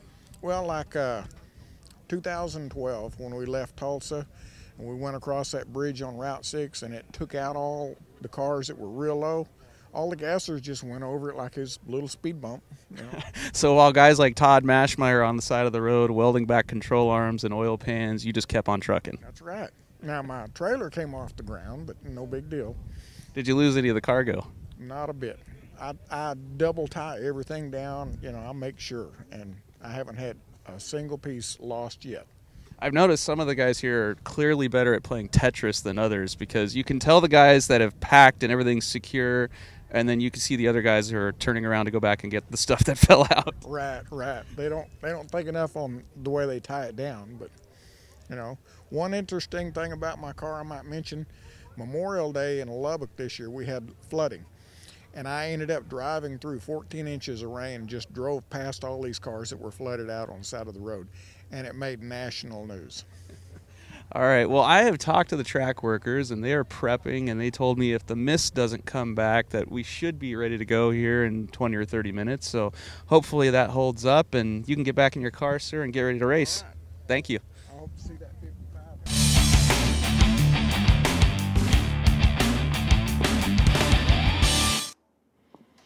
Well, don't be fooled. It hasn't gotten very dark outside. They just wanted us to close it. It's not nighttime yet. Yeah, it's not nighttime yet. They just wanted us to close the screens up behind us. So we are closing in on getting this thing fired up less than, I would say, right about 10 minutes. They talked about an 8 o'clock start time, and we're at basically 7:50 right now. Or what, 9:50? What time is it? We're going to start at 10 o'clock, and yeah, the track should be hot at 10:05. Oh, there we go. That's the precision of Lonnie Grimm. Could you please inform racers in the pits where to hand their tech cards in, or not their tech cards, hand in their time slips to Tanya and Tara? We're going to do that in what's called Expo Building 1, and if you're looking down the staging lanes, it is the building on the corner. There's 3 hot rods parked there. There's an old 56 Chevy, an old Ford truck, and like a 33, 34 Ford there. The building that's behind them, there's a white signboard on the corner. You go in that building. There's a door open. We get signage. Again, turn in your time slips at Expo Building 1. From the pit area, you're going to walk directly across the staging lanes, and you're there. It's not that far away. Do not come to the timing tower, because we will take your time slip, and then we'll crumple it up, and you'll be going, what happened to my average? And say, you went to the wrong place, and we threw your stuff away. You lose. Yeah, you lose. I do have a couple more racer announcements. The oil dump will be located south across from the Drag Week Toter Home on the corner. So that's basically at the intersection of the old runway over there and the short road that comes over to the staging lanes. There is an oil dump there. We're going to use lanes 3 and 4 for everybody, except the express lane is number 2 for impounded cars and unlimited cars. He's also telling me there's 90 gallons of glue has gone down the full length of both lanes. Yeah, they're gonna have to put in. Wow. They're gonna be putting a third shift on the glue plant tonight because these guys are not. They are not sparing a drop, and that's for your benefit, racers. So when you got a real good racetrack out there, shake somebody's hand and thank them because they're putting in the work. And again, all volunteer staff here. Last thing that we're looking at is because of the big delay this morning, we try and give Drag Week racers a full program even when we start late. So we're looking at sessions that go like this. First, the all-run except daily drivers. So the class cars, not daily driver. Class cars are going to run 10 to noon. And then the daily drivers are going to go 12 to 1:30. And then the all-run session is going to go 1:30 to 3:30. And so 1:30 to 3:30. 3:30 will be the firm cutoff today if nothing else changes from this moment forward. Listen to the announcements because we will change if it happens to have a problem. This is a fluid situation. This is a fluid situation. Drag Week's a moving target. It is. Yeah, you got that. Oh, yes, it is. We need to give a shout out actually to Jenny Schmitz and Michelle Turzen who helped us put this thing together. The work that they put into finding these tracks and establishing the route. Imagine trying to figure out how to find 4 drag strips within driving distance of each other that will open on a weekday, that will hold a 6-second car, and that don't cost $1 million to rent. It's quite a challenge. People kind of ask why we go to some of the same tracks over and over. That's why. And we like to stay here in the Midwest. People say, why don't you do a drag week in California? Probably because it would be a bit of a ghost town. I will admit, the guys who are hardcore enough from California to actually race in drag week are probably here. Right. Bill Fowler, the guy with the Corvette, and see anybody else from California? There might be one. So those guys would participate. Right. We'd have a drag week of 2. But there is discussions of doing some sort of program out there with maybe an abbreviated drag week to test the waters and sort of see what's happening. We might also do that in the East. But this will remain the ultimate drag week, no matter what we do. Cool. Well, one of the parts that makes this the ultimate drag week, it makes the whole event the challenge, is the driving aspect of it. We concentrate because we need to on the performance in the drag strip, but the performance on the road, we've driven the same route as the competitors, and we have seen the carnage strewn on the side of the road. We were stopped last night as Chase Ray was changing a fuel pump out in the car and everything. We actually have a montage, a really cool montage that kind of goes through what it's like for the competitors as they make these street drives, sometimes in 90-degree heat and sometimes in 50-degree cold temperatures like we had this morning. So we're going to take a look at that video right now for those of you watching on the live feed. And those of you here at the racetrack, we're less than 10 minutes away from getting started, but let's go for a cruise with our competitors on Drag Week on the highways and byways of America.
Announcement, Gavin Rusk, racer Gavin Rusk. You have parts at the entry gate. You got to go sign for those. Gavin Rusk, your parts are here. You got to go sign for them out at the entry gate. So make sure you get out there, Gavin Rusk. And that video there talked about how difficult it is to survive the drive, so to speak. And the physical toll that this this event extols on people is pretty amazing. You know, it's one thing to like, oh, I got a gasser, I drag race a gasser, and I got these bowling alley seats in it or whatever they are. And it's like, oh, that's cool.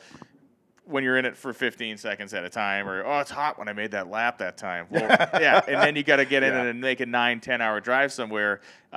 we've had guys drop out because they physically can't do it. I mean, we had a guy last year that thought he was having a heart attack inside the car and said, I'm done. I can't pull the do it plug. anymore. And between the sleep deprivation and the heat and everything else, I mean, it is. I talk about it Monday. Everyone's woo, yeah, hey, welcome to Drag Week. By Friday, this guy's literally going, please, just somebody put me out of my misery down here. You know what? Let's go to upside though. The other thing that Drag Week is a cool road trip, and we have had some ones with not a lot of scenery in past years, nothing but cornfields. The towns we've been passing through this year, to me, are awesome. We're seeing a lot of old brick buildings, the paintings on the sides. We've passed a few junkyards that I probably would have ruined my week if the gate had been open because you wouldn't have seen me again. Bud's Auto Salvage, we drove by last night. We stopped there and hung out. I actually caught some sort of a weird disease from one of the plants I touched there. But all of a sudden we're driving around, I'm like, man, my arm's itchy. I looked down, my whole arm was all swollen up. Luckily that kind of went away. But Bud's Auto Salvage, it was what? It was a 60 Cadillac or a 50? It was a 60 that was up on the stand. Cadillac on a stick. Yeah, Cadillac on a stick. That was cool. All kinds of cool stuff lined up in the tall grass on the inside of the fence, Army trucks, you name it. And then, like you said, the towns and cities we've been driving through, almost every one of them, I think the coolest thing is they've almost all had an old theater. Oh, yeah, and they have. almost Old marquee out front. Yeah. I mean, the America that you see on Drag Week is really worth it. And I would venture to say some of the people in the, say, Cadillac CTS wagon are having a better time than others. But, man, there's a lot to see. And if you get done early, you can hit the road and have a great time taking photos and doing whatever you want to do. And the people, again, if you're watching on the internet and you go, hey, I live in the Tulsa area. I live in, maybe they're going my way. We're going to have, before we leave here this afternoon or today, on hotrod.com, you'll be able to get the route that all our competitors will be driving. And I know that's been getting out there because we've been cruising along, and all of a sudden you come to a street corner, and there's 20 guys sitting there. Yep. Or there's people just randomly sitting on the side of a tailgate in the back of a pickup truck. To me, that's the coolest thing in the world. And if I'm one of these competitors, it's got to make you feel like a rock star. I mean, you come around the corner, and all these guys are waving. I mean, that's a truly cool thing. The directions, the route will be on hotrod.com. And if you live in the area, grab a six-pack, hang out, or don't grab a six-pack and just grab a Coke and hang out, whatever you want to do. But you get to see really one of the coolest rolling car shows in the country come by.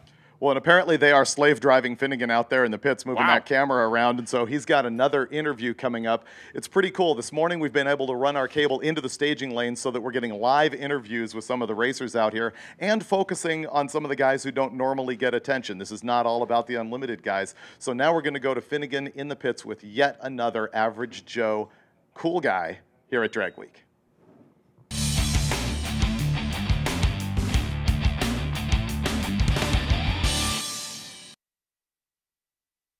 We're getting close to racing here at Great Bend, and I'm standing here with Alan Adams, who is in the top half of the field in Super Street Big Block NA. You're driving a 73 Corvette Stingray. How's the car running? Running excellent, going from track to track and doing just fine, hitting all the checkpoints, and everything's going just fine. No drama, huh? Not yet, hopefully never, so we're doing really good. What are you running for an engine in this thing? Just got a regular 454 in it, a little bit of cam, not much, 10-to-1 compression. It's got the original automatic turbo 400 in it, and stock IRS suspension in the back. How many passes do you think you'll make today? Probably just one and then hit the road. Then we'll make the majority of them tomorrow. All right, cool. Well, good luck. We'll hope to see you at the finish here. Yeah, thanks, buddy. Thank you.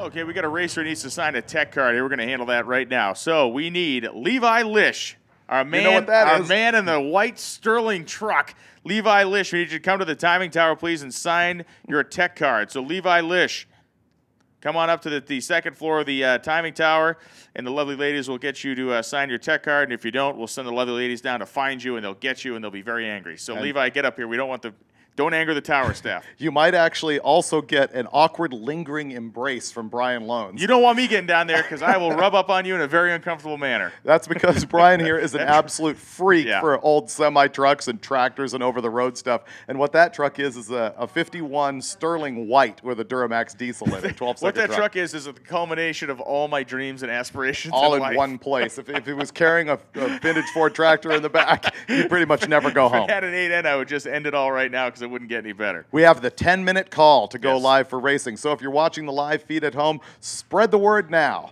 Send it out to all your friends. Drag Week is going to go hot in about 10 minutes. And we would ask you also, please keep going. Spreading the word about the live feed, getting a lot of views will help out our sponsor, who is Pep Boys Speed Shop, and also gear vendors and NOS and Rocket Brand. They all like to see eyeballs on Drag Week. So the more you spread it, the more we will get to do this again next year.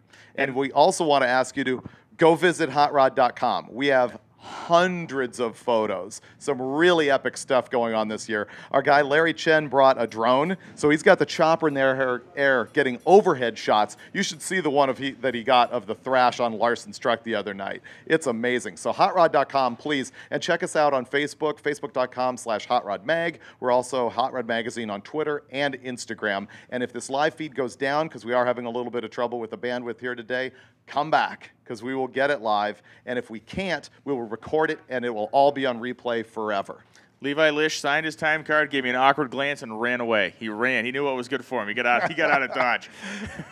But one thing I was going to mention too about the Pep Boys deal is they're out here supporting the racers. They showed up with a truck and trailer full of stuff, and it's the stuff that would leave somebody stranded. It's ignition boxes, and it's just the stuff that can go sideways for a guy and leave him in a cornfield somewhere. So they're here at every track. They're towing. They were actually out here racing with a car last year, and they realized at that point, we're so busy, we need to concentrate on this thing. And so not only are they just putting their name on this live broadcast and we're involved, they're here, and these guys get the deal to go, oh, we got thumbs up.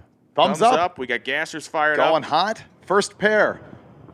Going to be moving forward to the burnout box soon. You know how cold it is out here? Andy fired the gasser up. We were seeing there was like literally get the condensation coming out of the tailpipes of the thing.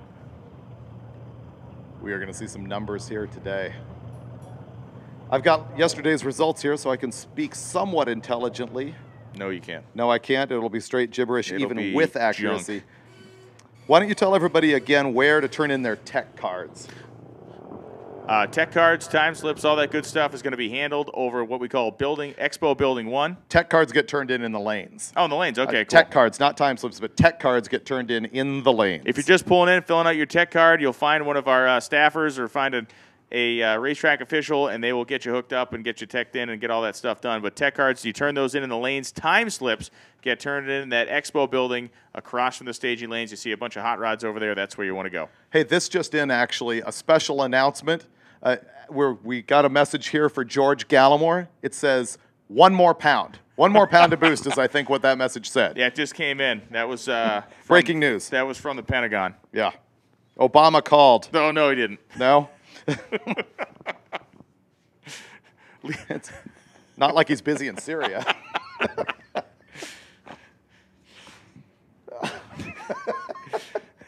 Stats, find a stat, please, somewhere. Okay, we're looking at the gasser class about to roll into lanes. Ooh, interesting. Wait. The 30 Ford, Keith Fox. I'm surprised how far down the list he is. This has been a really solid car in the gasser class in years past. Maybe it's because of the simple progression of the class. Or the simple lack of his supercharger that he normally runs on the motor. Well, yeah, you know. Once again, belt-driven intake manifold tends to improve the situation. His number on that car is 293. 293. It's M. So, racers, if you have some shoe polish, we are a tower that is on the driver's side of your car, and we have installed all our letters and numbers on the left side. So, drivers, if you have shoe polish in the pits, please add your class number. Please add your class number to the car, or we can develop a line of communication where we can get that information to the tower. But your stickers are on the opposite side of our tower.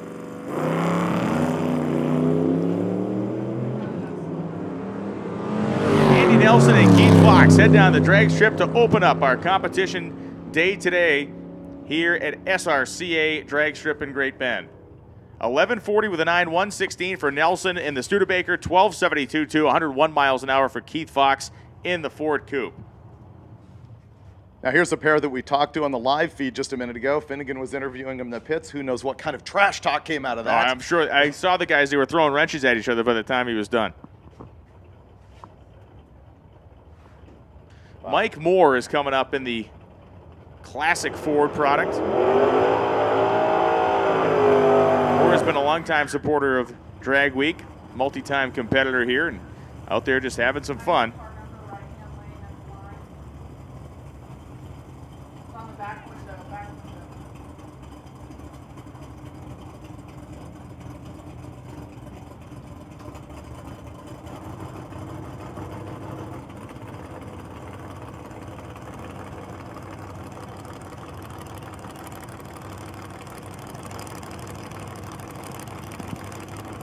So our first pair has gone down. Here goes Michael Moore and Alan Adams. Adams in the Corvette and Moore in the old Ford out there. And Alan Adams left first, gets to the stripe first. 1088 to 124 miles an hour for the Corvette. Moore goes 1249 with a 9er at 109 miles an hour. Here's the pair we've been talking about quite a bit throughout the week.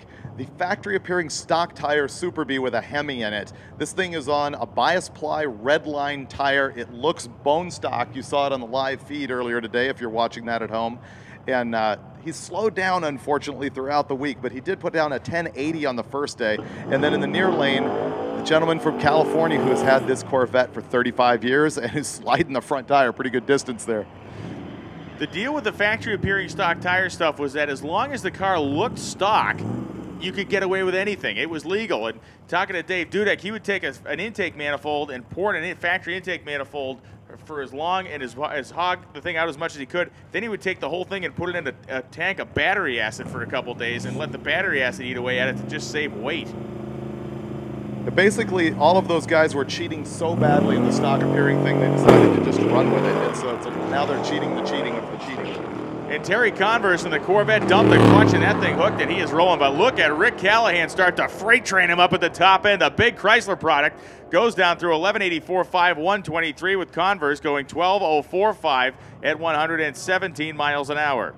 Tim Hall's truck here in the right-hand lane is currently leading the hot rod class. It's a 47 International, and this thing has been running in the 12.0s and has cut 1180 this week. So let's look at, maybe he would be a good indicator about what the weather's doing here. Yeah, that's probably a pretty good benchmark. So the classic KB1 International truck comes to the starting line. He has run 1180. We'll see if he picks up from that 1180 in today's tailwinded, cooler weather.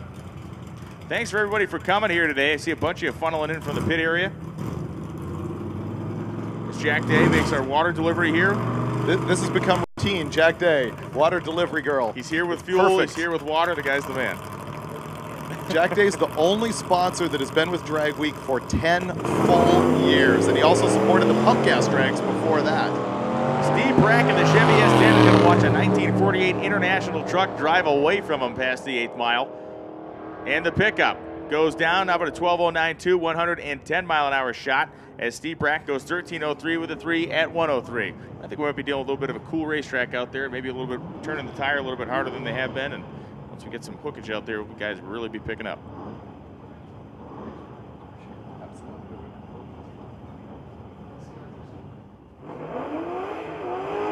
So gorgeous 67 Chevelle going to take on the four-eyed Mustang here. The Chevelle completing his burnout and rolling up toward the starting line. The Mustang doing same.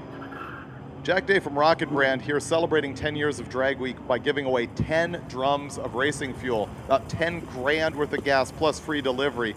And there's no money in it here in Drag Week, but there is a lot of support from our sponsors. Gear Vendors, once again, that guy fires free Gear Vendors units out in the audience at the final award ceremonies like they were candy. I remember when the wheel stander guy used to put Jolly Ranchers into the stand, drive by, just heaving them in. That's pretty much Rick Johnson with some Gear Vendors at the award ceremony. 11:24.5, 120 for TJ Johnson, and Chris Roberts goes 13:58.8 at 113 miles an hour. Boy, this little Datsun is a show. Got his Bushwhacker fender flares on it. Gear jam and stick shift transmission. A Cobra, Mustang Cobra independent rear suspension in the car you're going to see on the Doug Ray Chevrolet side of the racetrack. On the O'Reilly side of the racetrack, it is the Mercury Capri.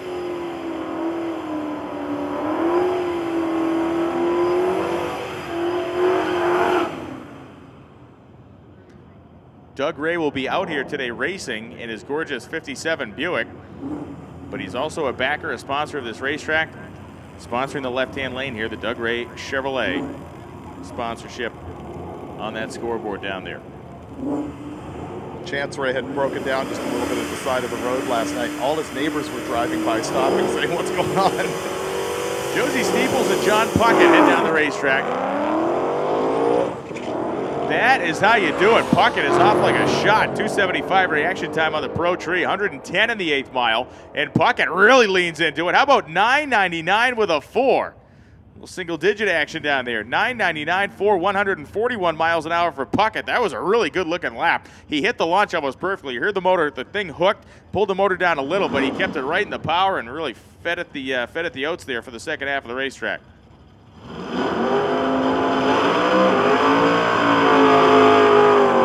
So how many analogies do you actually have for putting the oats to it in the second half of the racetrack? I got a lot of them. Laying on the steam. What else? Ooh, I ran you dry already? No, put the spurs to it. Yep. Pouring on the coals. Put the oak to it. I mean, there's a million. We can go all day on this. Right? Yep. And will. Oh, do I and how? John Dodson and Kyle Bridger. Dodson in the Malibu and Bridger in the Camaro. Problems for Dodson. The car came up the starting line, broke up all over the place, and he's just going to idle it down the racetrack. Bridger, very clean run right down the center lane. Again, we got like, what, 800 gallons of traction compound applied out here. There's plenty of stickum out there. 1184.6, 114 miles an hour for Bridger.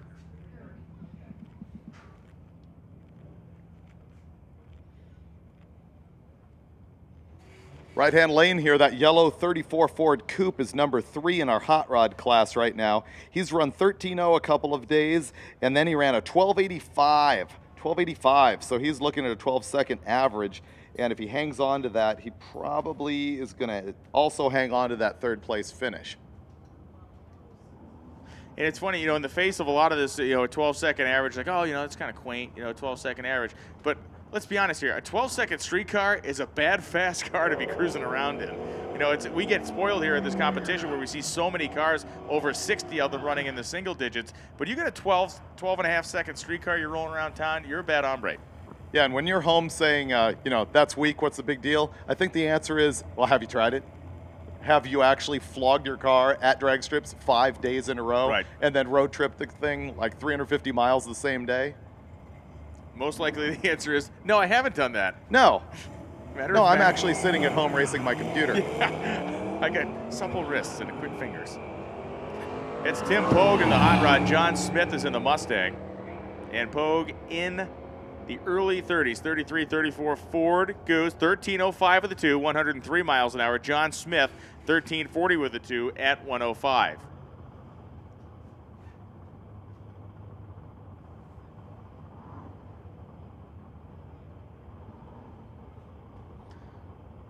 Certainly not that I would expect it to happen today, but boy, would it be something if Larson was able to find a 30 in that truck at this racetrack, at this place of all the places. Glenn Sheely completed the burnout in his Corvette Z06. Sheely going to be lining up. Sheely's currently second in our modified naturally aspirated class.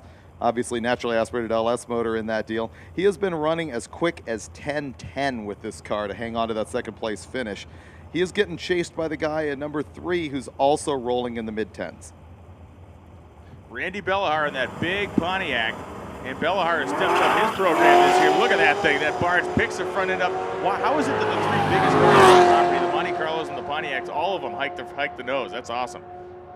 Bellahar goes through how about a 10.04.7, 135, and Glenn Sheely, 10.24.0, 130 miles an hour in the Corvette.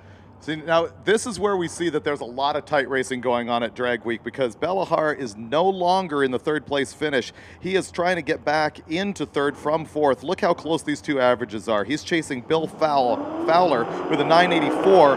Bellahar's got a 986 average over 3 days of Drag Week racing. Well, as to this point in the morning, these are definitely the two most powerful cars we have seen on the drag strip. We got Clark Rotzenstengel on the O'Reilly side of the racetrack in that fourth-generation Corvette from Michigan. And we have the Floridian Robert Williams coming up on the Doug Ray Chevrolet side in the Camaro, the flat black Camaro on the left-hand side of the course here with a parachute hanging on the back. We have seen Williams run down to that 930, 940 zone. See if he can do it again here. Yeah, buddy, what a nice launch there. I think really came on hard before 60 feet. Williams is very aggressive with it. Let's see where he ends up. And Williams goes 932 with a 4 at 145. But look at Clark. 898 with a 5 at a $151 for Clark Rotzenstengel in the fourth-generation Camaro on the O'Reilly side of the drag strip. Ooh, here comes one of the most entertaining cars that you'll see at Drag Week. This black 55 Chevy has finally eked out the lead in the gasser category. This thing has got a 540 in it, it's got a single Dominator, and watch it leave the starting line. The Chisholm and Stasiak 55 Chevy completes the burnout, the black paint, the gold leaf lettering, and the panel painted lace on the roof. And apparently he does not pay for his own tires. And a tire sponsorship from someone. And that's Bob Guido in the O'Reilly lane. Bob Guido from Western Canada drove over 2,000 miles just to get to Tulsa to start the trip.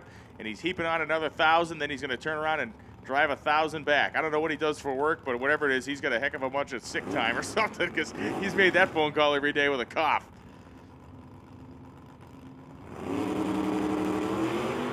Oh, not getting the bite.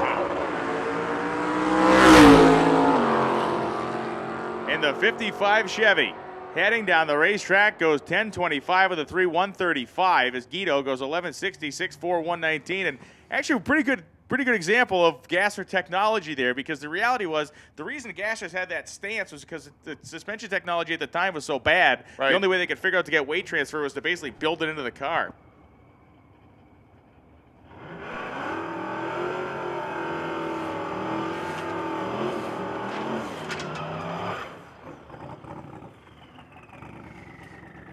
So the 55 Chevy really spun the tire hard there. He kept his foot in it. You see the mile an hour was there, 135, but the ET was not, and I'm sure we'll be seeing them back here in a little while. Is Frank Sepernaro, one of the guys who spent some time at Impound this week. We impounded his car earlier this week. It is a hard-running little Chevy, too. And Rich Guido, we just saw Bob. Here comes Rich in the Pontiac GTO with a 4-gear in it.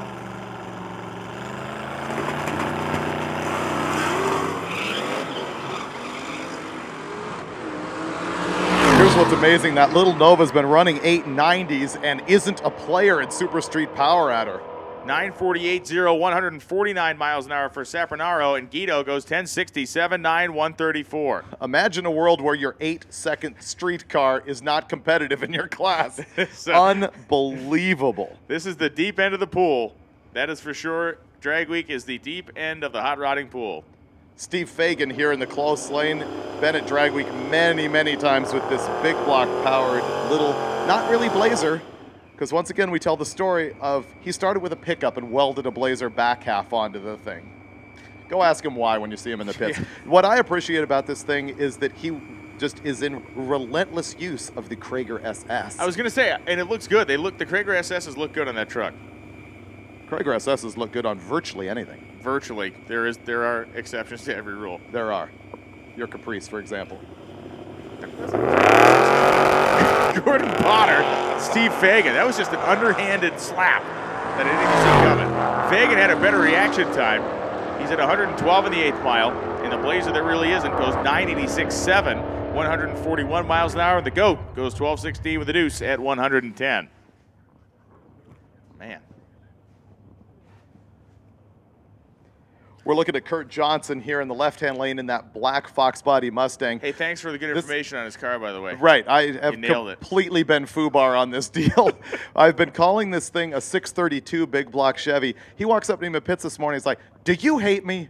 Because everybody is calling me going, you put a 632 in this thing, what's wrong with you? That is, in fact, a 509 big block Chevrolet and that Fox body, continuing the tradition of bringing a Fox body to Drag Week that does not have a Ford motor in it. There's a long and heralded tradition to that, and we do have some competitors that have left the Ford engine. And we made a joke yesterday that one of the guys just didn't have time to swap his motor last year. But there is still a strong diehard Ford contingent. But boy, there are more of them that are powered by Buicks and Mopars and small block Chevys and LS motors than we do see with Fords anymore. We had one year with a Cadillac 500 in it. Oh man.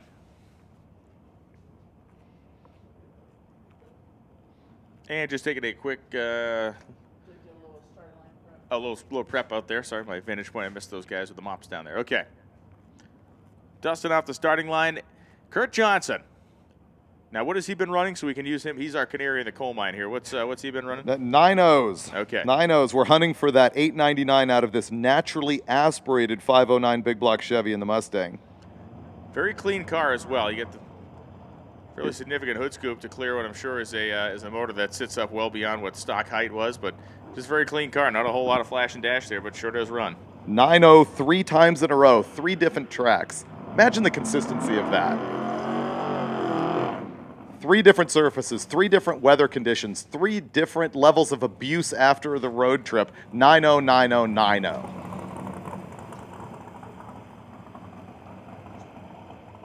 So Johnson, I believe, is actually going to do he's going to go back in the water. He didn't like Burnout was kind of uneven. It was Mickey Thompson slicks going to get him wet again and give him another hit.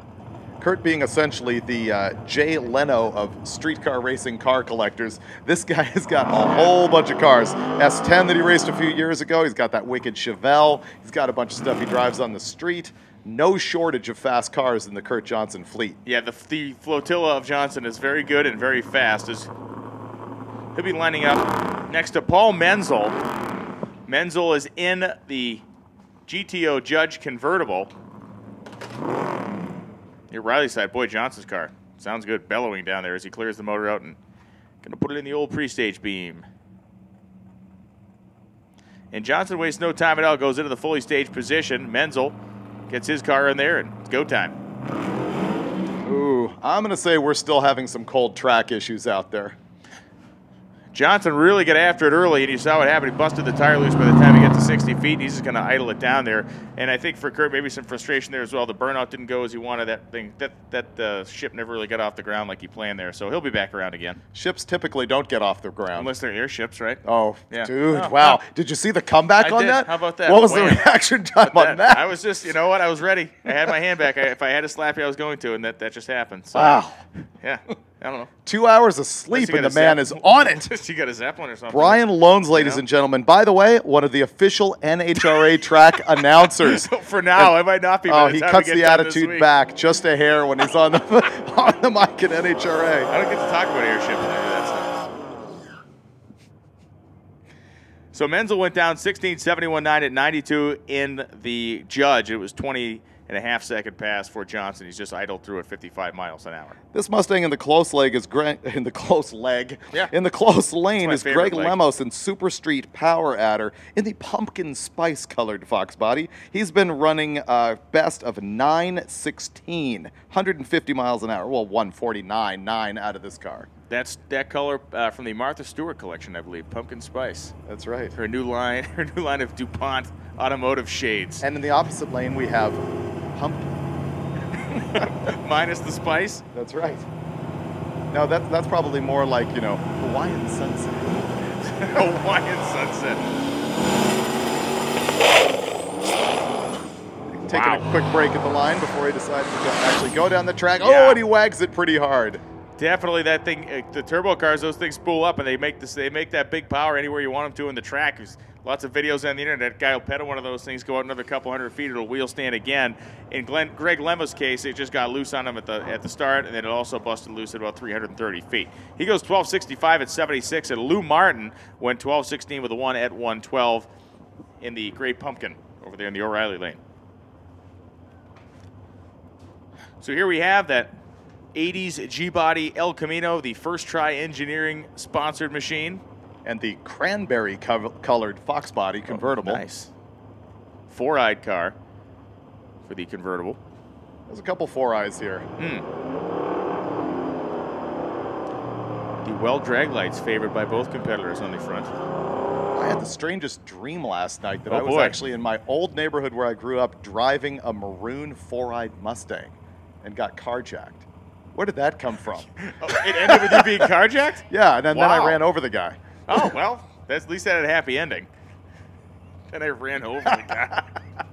Matt Jennings and Doug Flynn. There's no Doug Flynn going on.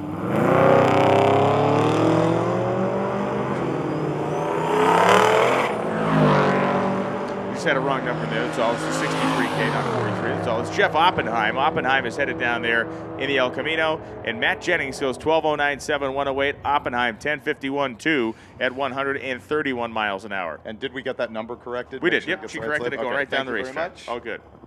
All right. Mike Henry Cox. J. Love that Henry J. This is Mike Cox. Big block Chevy in this deal, naturally aspirated. Why do people not bring the supercharged combo except for Arizona Jim? This thing capable of a 9.0. Oh, slapped me upside the head. 998 one day. Okay. Mike's an interesting case. He was not really a dedicated drag racer. He was like a Jeep truck guy. He did all kinds of crazy Jeep stuff, and then heard about Drag Week and really fell in love with the idea of Drag Week. And this is most of the drag racing he does during the year is at Drag Week. Dedicated customer. So Mike Cox of the Henry J, 108 in the 8th mile. That high centered short wheelbase Henry J goes 10-12 with a 7 at 126 miles an hour. 1185.8, 114 miles an hour for the Fairlane. And he obviously found his throwout bearing support. He was looking for one of those yesterday. That's the Fairlane with the gear jammer in it. What's interesting is people at Drag Week will often frag parts and walk the pits trying to find them from other racers. The camaraderie that goes on and the sharing of parts between guys who are actually bloodthirsty competitors is pretty great.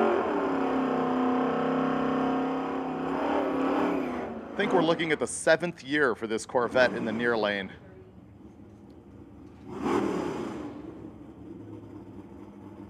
It's Richard Blankenship. It's an 81. It's about a 1050s car. The Pontiac contingent in the far lane. Man, there's a lot of Pontiacs here. If you're into those things, wander the pits because there are some fast ones. And they're true Pontiacs for the most part as well. Oh, both fast ones and all the slow ones as well. Oh, wow. Just taking one. Greg Weigert and the Pontiac Firebird on the O'Reilly side.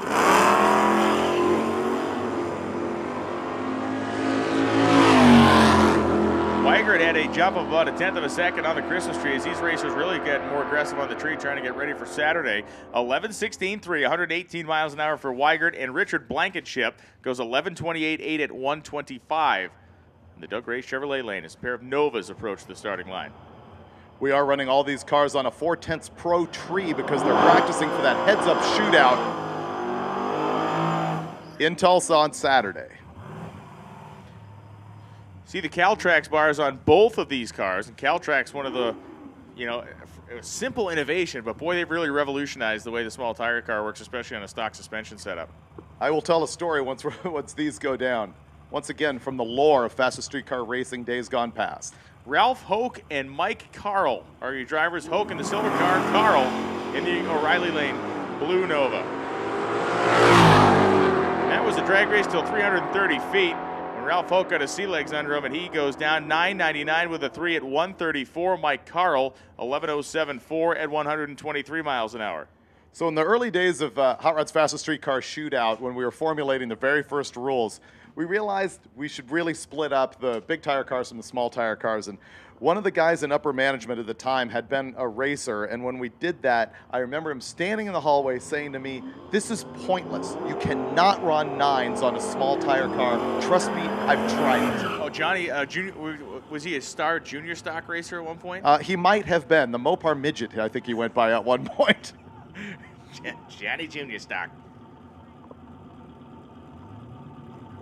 And we just saw our passenger door open in that evil 1966 Nova, or 1966 Chevelle, and Ross Galt rolling up in the Hugger Orange Camaro on the O'Reilly side. Ray Bauer is the guy driving the Chevelle, and Galt is in the Camaro.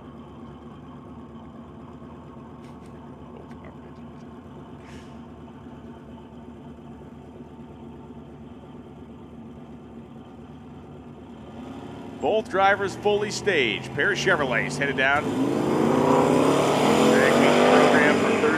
officially underway up there. And the Chevelle, nice clean pass. 10 flat, or 10.05 rather, 9, 140. 10.70, 10, 128 for the Camaro. Brian, remind me of the legacy on this 57 here. I remember your story yesterday. Well, no, I was conscious for your story yesterday, but I don't remember what you said. Well, more the legacy of the driver. So this is Paul O'Donnell, who a couple years ago was driving a different 57 Chevrolet. The 57 Chevrolet he was driving a couple years ago was trying to compete in Unlimited. They didn't fare that well, but the car made it into the magazine because it pulled a spectacular wheel stand. The wheel stand was so big and it landed so hard that it actually shot one of the coil springs right out from under the car. I remember watching, I think it was Brandon actually picked it up and carried it back to the starting line. And that photo, I got one, Wes Allison got one, and both of those things have been retreaded on the internet just worldwide. A billion times. Search 57 Chevy, that's what you get. O'Donnell in the 57 Chevy and Ed Schwartz in the Nova building some boost up there, and Schwartz takes off. Some of these cars you'll see at Drag Week, they sit on the line for a while because they're building turbo boost. They don't care about the reaction time yet. Tommy O'Donnell, 12.72.0, 105, no wheel stand, and Ed Schwartz goes 10.82.0, 126 miles per hour.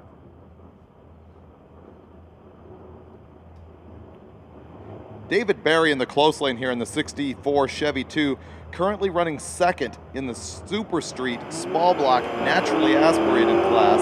And he picked the right class on this thing to get in there because a lot of the other guys are running in the 11s and 12s. The first two in class are 10-second cars. This is a 1090 car. He's been running 121 miles an hour. Let's see what he does here. Dave Barry and Dan Dodds. Barry's car is very unassuming. I mean, a tiny tire on the back of it. Doesn't have any kind of real crazy looking rake, anything like that. Light little Chevy too.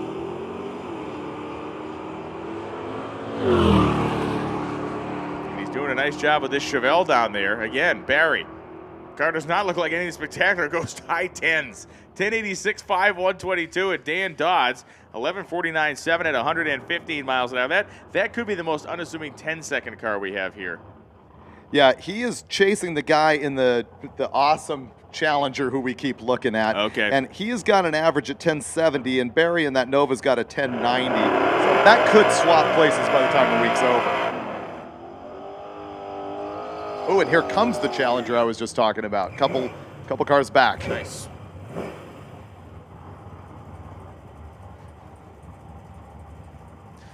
Matt Frost, you have packages at the Racer Gate. Matt Frost, you have packages at the Racer Gate. Unlimited competitor Matt Frost, go get your stuff.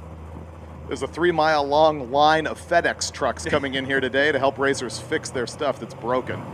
Tom Taylor and Josh Cass fully staged. Cass hiked the front end up, set it down, no traction issues for him. 113 in the 8th mile, and Josh Cass on the hammer goes 949.2, 141 miles an hour. Parachute flopping in the breeze down there. Thing sounds wicked. It does sound wicked. John Wishman, right? Yep. For once in your life, I know. I was able to confirm that. I know. Well, I usually can't say his name right. I am surname challenged here. Wishman's a past winner in Street Race Small Block Power Adder.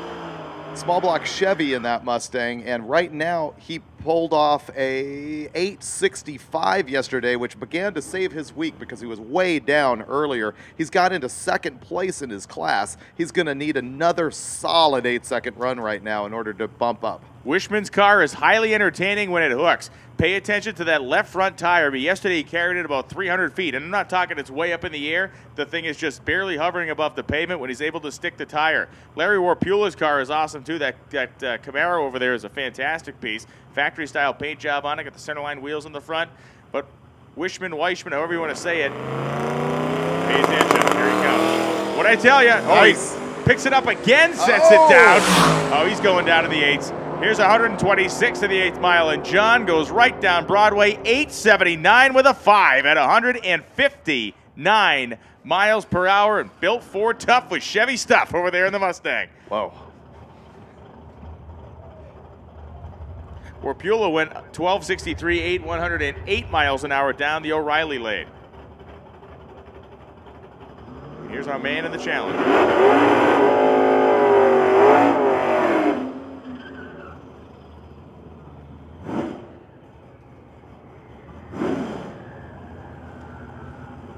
Monte Carlo SS, the Doug Ray Lane, and the Challenger on the O'Reilly side of the racetrack. And if you like your cars to have a little bit of an old school pro stock kind of rake to them, that's your guy right there. Tucking that front tire down.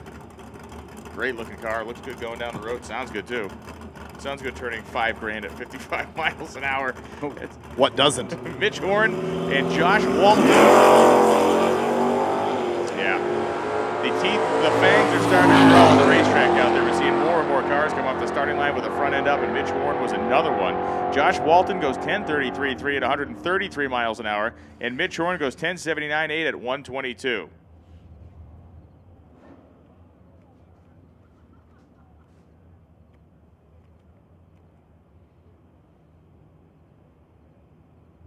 Ultra clean Malibu rolling up here, the Doug Ray Chevrolet side. I mean, that thing is nice. We attempted to solve that problem earlier in the week. That's our dude. That is our dude. Actually, our hot rod toter home unfortunately backed into this thing in one of the parking lots. We got lucky though. The level of damage is minuscule. Still, we need to take care of that guy. I think a good thing is it's running like a radial tire in that thing. The radial tire, when it's cold, sitting in a parking lot, doesn't have a lot of lateral grip. So if it did, there would be some carnage there. But luckily there wasn't. Just a nice car.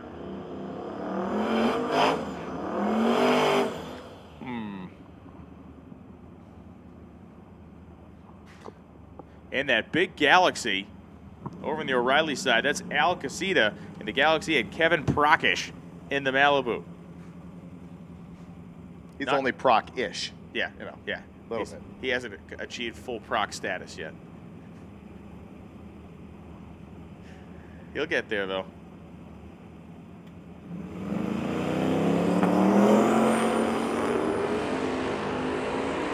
Well, Kevin Procish wants nothing to do with that Galaxy. He is away and rolling.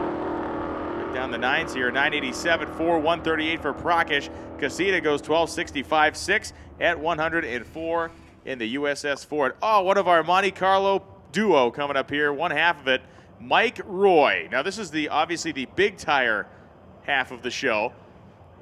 Mike Roy had a watershed moment here at this drag strip a few years ago. He turned his first 7-second pass, punching this car down, this 4,000-pound Monte Carlo. It's got a big block with a pair of turbos on the front of it, and it is real deal steel. He has run 760 every single day here, currently with an average of 768. And the thing is, he's going to have to put down, oh no, he ran a 772 once. If he does not run better than a 765, he might end up with an overall drag week average just a teensy bit slower than George Gallimore in the small tire black Monte Carlo. So we got Andy Reynolds in the O'Reilly lane and Mike Roy. Reynolds put on one of the great air shows in drag week history earlier this week in Tulsa. Stood on the gas pedal and the thing went vertical for about 250 feet. Since then they have tied the car down pretty well. If I get a camera, I'm pointing mine at Mike Roy in that big tank of a Monte Carlo. Oh, wow, there he goes again! Your opinion is wrong. Reynolds and Roy gets it sideways. Man, that was crazy. Reynolds goes down 906 with a 1 at 146 miles an hour. And that is not even off his pace. He's run 903 twice in a row, and he comes out with that kind of wheel stand at a 906. That was flipping nuts. Hopefully somebody got either cell phone video or stills of that, because that was gorgeous. And almost the same length as the one earlier in the week. No lift, no nothing, just hang on tight. And I'm sure he was screaming like a 9-year-old girl in there at one point when that thing was on the bumper at 100 miles an hour. We will probably go to a replay on that once we get a little pause in the action. We'll let you see that one again. Oh, they already replayed it. We don't actually have eyes on the live feed, so we don't know that. But we need in-car audio of the And Mike Roy, the thing came off the starting line, but then settled down and broke the tires. Wow.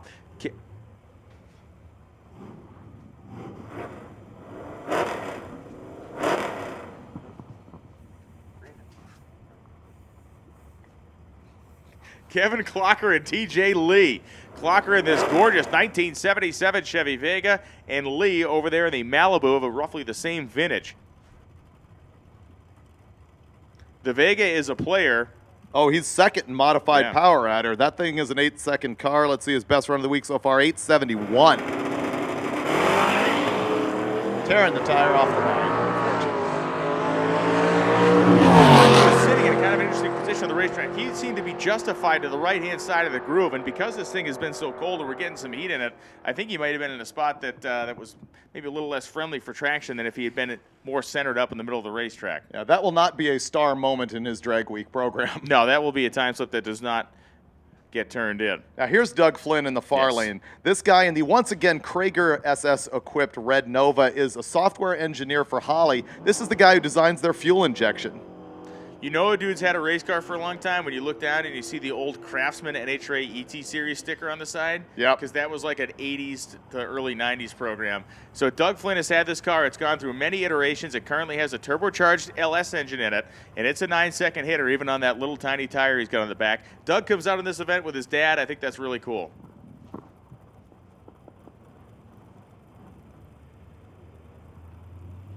And Jeff Pagano is in that Pro Street style El Camino. Pagano wanders off the line, gets driven past by Doug Flynn. Flynn pedaled there and he goes down 9:49.6, 140 miles an hour. I think that keeps him in the ballpark, but I don't think that's going to hit. Oh, no way. He's in the most competitive class there is at Drag Week. Street Race Small Block Power Adder. There's like 30 cars in this class. Well, in terms of his weak performance, I mean, in terms of him hit that 940, where does that keep him? Oh, yeah, he's right in line with what he has been doing for sure. Whoa, looky Lou. Oh, how did that happen without us noticing?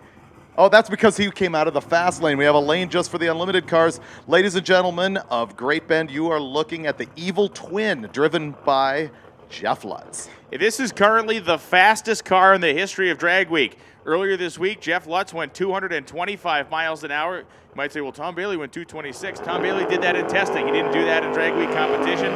So as our technical staff would say, that doesn't count.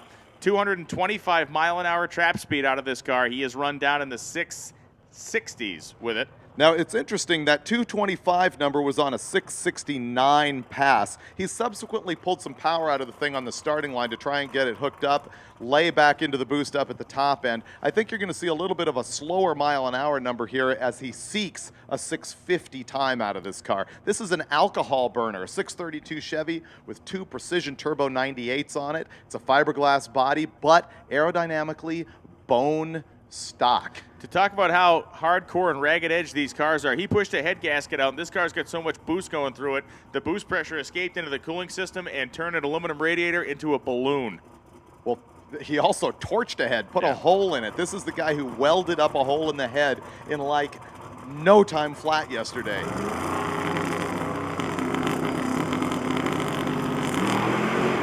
Oh, yep.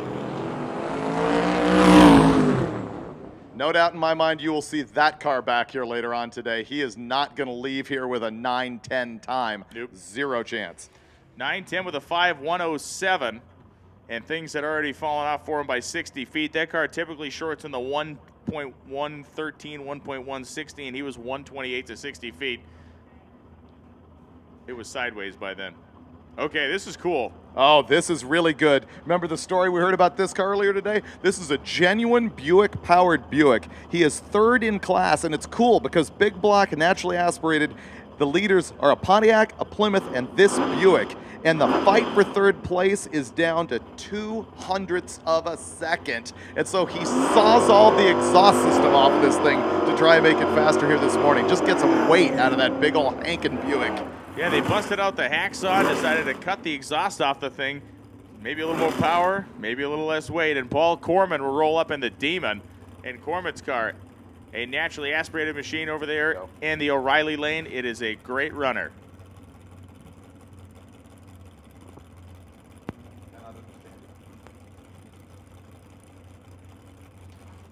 So Paul Corman is fully staged. Mark Covey puts the Buick all the way in. Here goes Covey, and here goes Corman. Reaction time advantage of about 0.6 of a second for Paul Corman. So Corman will get to the stripe first, 10:47.7, 131, and Covey goes 10:73 with a 4 at 124 miles an hour. David's going to escape there and do an interview with a local CBS affiliate. Apparently there was a bunch of farm animals that went missing last night, and David's a prime suspect, so I don't know. Hopefully that works out for him.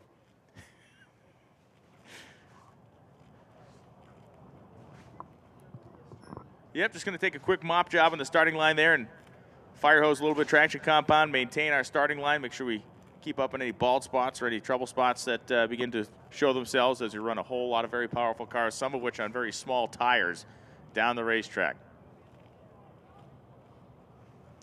Well, the weather guys, for once in their lives, weren't kidding. They said that we were going to get this cold air mass to come down, and it sure showed up. We went from last night, we were driving, we left the track at 90-something degrees. By the time we got to the hotel, the temperature had dropped about a full 40 degrees almost by the time we get to where we were going. So it certainly beneficial for making the horsepower. Got to get some more heat in the racetrack, but great morning here at Great Bend. Very happy to be here.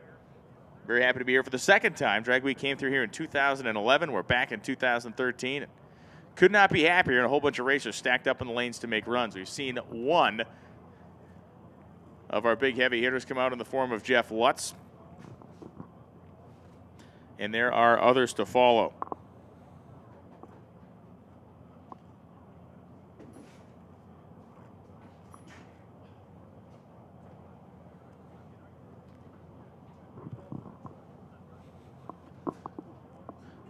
And just letting that compound set up, we're good to go. We're going to be bringing our next pair up into the water box. All right, we got a lost gray backpack. Where would somebody go if they have lost their backpack to retrieve it? Okay, if you found a backpack, I misunderstood. If you have found a backpack, a gray backpack, please bring it to the timing tower, please. If you found a gray backpack, please bring it to the timing tower, please.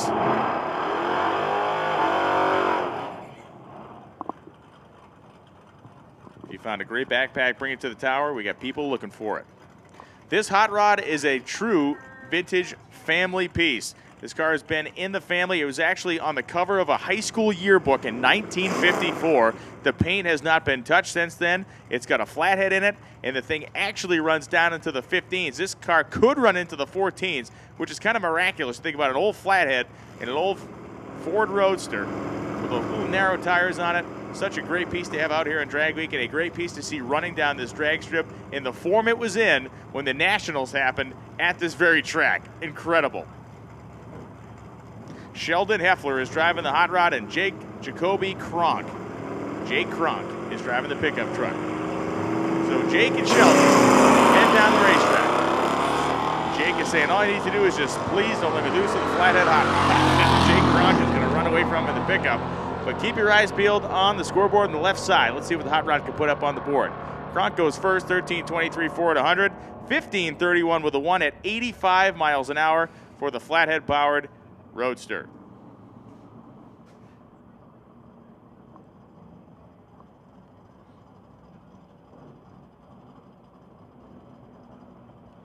Late model Pontiac GTO going to line up next to the Malibu here in the water box. This late model GTO is a heck of a sleeper. Very unassuming car. It is basically just a stock bottom end, heads and cam type motor. And it hustles. Malibu a little bit more aggressive looking. You see those beadlock wheels in the back. More cars than we've ever seen this year running beadlocks. Very business-like look when you get the beadlocks on there. You know you showed up to play when Danny Roberts and Bob Admire. Admire is in the Pontiac. Roberts is in the Malibu.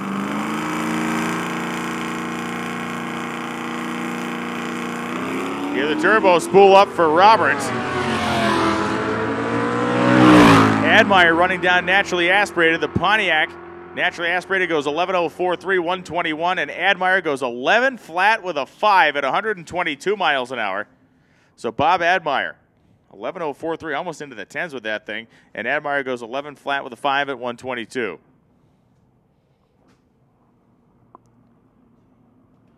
And here comes our stretchy truck over the ready line. He'll be coming in the next pair after we watch the Corvette Z06 and the beautiful Chevy 2 Nova SS on the Doug Ray side.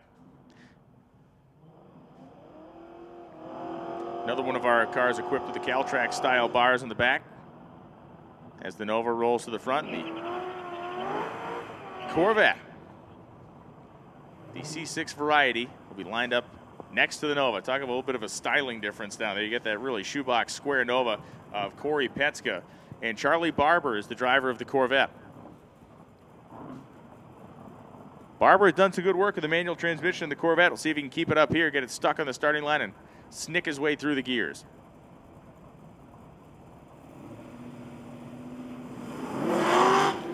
Well, he got the whole sticking on the starting line deal pretty much down.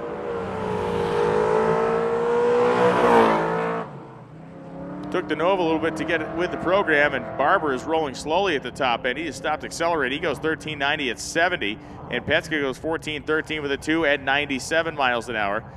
And here comes the stretchy truck. Nick Pluniak, and an extended cab, rear engine, twin turbo, big block powered.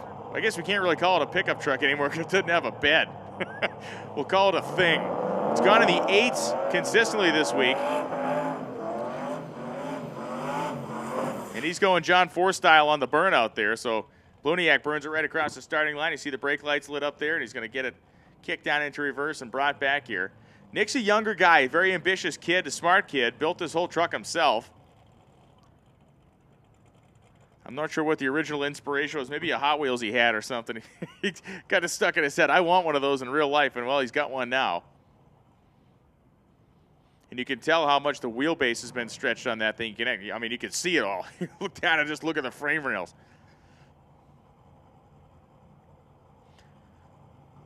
I often think to myself, with some of these guys who go through some of these small towns, I'm thinking, man, some of these guys are probably going to get a ticket for this, that, or the other thing. What do the cops do when they look at that? I have no idea. They just tear up the book. They could be there all night writing stuff. So they say, just get out of here, kid. Well, here goes Pluniak. Can he shove this truck down into the 8s again? Let's find out. He's pre-staged. Get those turbos spooling up. The Holly F5 fuel injection set up on it. And Pluniak left like he meant it. The stretchy truck goes through the 8th mile at 119, 6 seconds. And Pluniak goes 9:26 with a 4 at 152 miles per hour.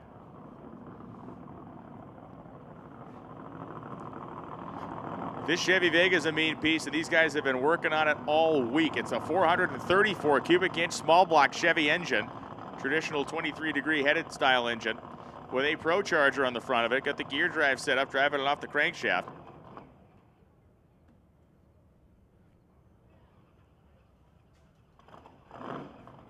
And he's got these exhaust pipes that are 90 degrees from the car. Yeah, that thing's shooting fire in the works. The way that the exhaust is aimed on that thing, every time he hammers the throttle to burn out, there are people's hats. We got furniture flying over it. It's got fire shooting out of it. It has been a real handful. They actually removed the Pro Charger off this thing when they drive it on the street. So this afternoon they'll unbolt the blower off it and drive it back to Tulsa. Wow. Shane McCleary. And McCleary making a big charge at the top end, goes 939, 165. You saw it at the starting line, though. Didn't go very far before he busted the tire loose.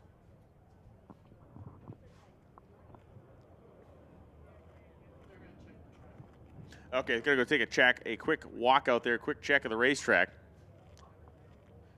Those of you tuning in on the live broadcast here, big thanks to Pep Boys Speed Shop for being the sponsor of our live broadcast here this week, and they've been a great supporter of Drag Week the last couple of go-rounds, and we can't thank them enough for being involved and helping us sponsor the live broadcast. How about Gear Vendors? Under and Overdrives, Rick Johnson with Gear Vendors has been a huge part of Drag Week for a very long time.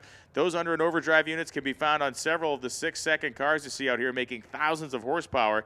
And the Gear Vendors units are pretty cool. They are an auxiliary transmission that will go behind either an automatic or a stick shift, and it allows you to do a couple things. One, you can kind of split your shifts if you want to, or it allows you to have a big overdrive. It's a 0.78 ratio, I think. So if you have a steep gear in your car to drive on the street, you can go down the highway at 4 grand, then you click the button to click it into overdrive, and you can bring those RPMs down to a more acceptable level. Saves you fuel economy, saves you wear and tear, and they can be great in stuff for like RVs, heavy trucks, and all the deal. So Gear Vendors and Pep Boys Speed Shop, and I would be very remiss without thanking MSD. They were here until yesterday with their tech trailer, so they had guys helping to diagnose ignition issues and fix stuff. They were out here supporting the event. They've been a supporter for 10 years, so MSD, thank you. And Jack Day and Rocket Brand Racing Fuels. Rocket Brand Racing Fuels, only company that's been here all 10 years since the beginning. when there was 40 cars that showed up at Kansas City International Raceway, Jack Day was there to support it. There's 300 cars, and he's still here. So Jack Day, Rocket Brand Racing Fuels, thank you. And please consider Rocket Brand Racing Fuels when you're buying race gas. We got about a 2-minute video montage to throw to right now. It'll take you through some of the cool stuff that's been happening while we get done on the racetrack. We'll be right back to you.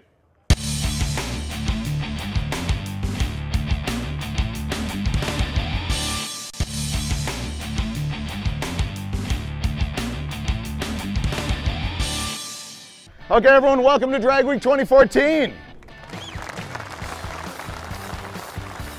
I like to say that this is the people whose cars are faster than their mouth. And I thank every single one of you for making this happen. 310 cars going down track today. Biggest drag week ever.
Got 3 or 4 minutes. We'll roll it up for everybody.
Well, that was a cool video montage, and it really kind of brought you into what the whole scenario was yesterday afternoon over there at Thunder Valley. It was unlike anything I think I've ever experienced before, and I'd say certainly unlike anything Larry, Chad, or any of the people that were involved in getting that truck turned around and into the staging lanes. I mean, it's a battle. When it goes good at Drag Week, it's a battle. When it goes bad at Drag Week, and I would say bad, when the odds start getting stacked against you, it's a real test of everybody's mettle, and it's certainly a test of everybody's will to continue on. normal people, and none of us here are normal people, but normal people would have thrown in the towel long before those guys decided to forge ahead. So like we said it yesterday, David and I did in the broadcast, and I'll reiterate it here. It was a victory to get the truck onto the racetrack. I understand the result on the racetrack was not what they wanted, but the fact it got there, and I even talking to Chad in the afternoon, once they got the truck into the staging lanes and knew they were going to run, he said he had to walk off to the side and mop his eyebrows off or mop his cheeks off a couple times because he broke down a little bit just from the sheer emotional strain of a couple days without sleep, incredible weeks of hard work, and they actually got to the racetrack to hit the starting line before we closed the day yesterday. It was against all the odds. They didn't run a hero number, but they got the truck staged, and I think both of those men will remember that moment for the rest of their lives. I'm sure I will as well, and that's no exaggeration. What we're doing on the racetrack right now is kind of a little bit of a holding pattern. We had some moisture outside. The moisture kind of got thick on us, and we got some spots out there we're going to need to dry off and maintain the racetrack. So such is the mercy of Mother Nature, and we're always at Mother Nature's mercy doing this stuff. And we've had some good luck here the last couple days, and hopefully this stuff that's coming by now will blow over, and we'll be back on it as soon as possible. But they have a very interesting track drying unit here at the racetrack. It used to be a unit that was used to work on elevator shafts, apparently. It was a big suction unit before. Well, they've re-engineered the thing. They tow it around behind a truck. It's basically a giant fan. They put kind of a downward manifold on the back of it, and that's what they use as their track dryer. And for what we saw this morning, the thing's highly effective. Pretty neat deal. Got a big gas motor on the front of it turning a fan, and that's what's drying the racetrack off. Once I get some more specific information as to how long we'll be down, I'll pass it on to you, but I know all the competitors. I've already actually seen several people with the trailers hooked up, headed out the door. And, a lot of these racers will drive the entire trip on drag radials or even on like ET Street-style tires. And there is nothing more hairy than either being in one of those or near one of those cars going down the road at any rate of speed on those tires when it is wet. So I think some of the guys are thinking, well, let's just get out of here, hit the tree, get out of here, and head towards Tulsa. That way they can take their time, and they will not arrive sometime mid-morning.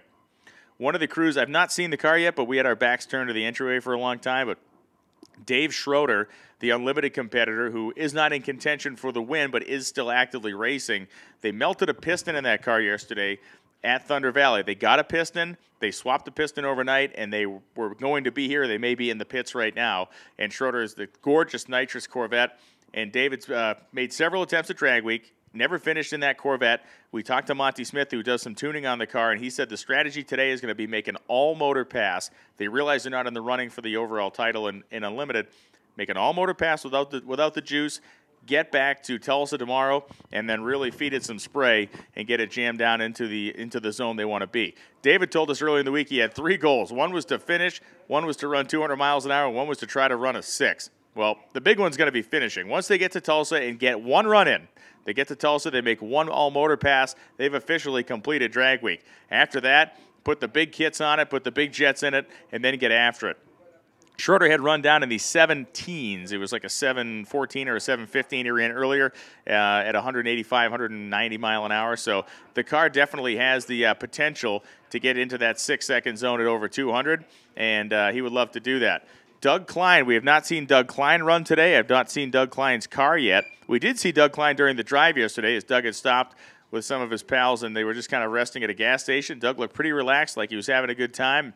And, Doug Klein is a guy who is in contention for the championship here for the overall win and for the Unlimited class win at Drag Week. He and Jeff Lutz are locked in a very tight battle for that #1 position in Unlimited.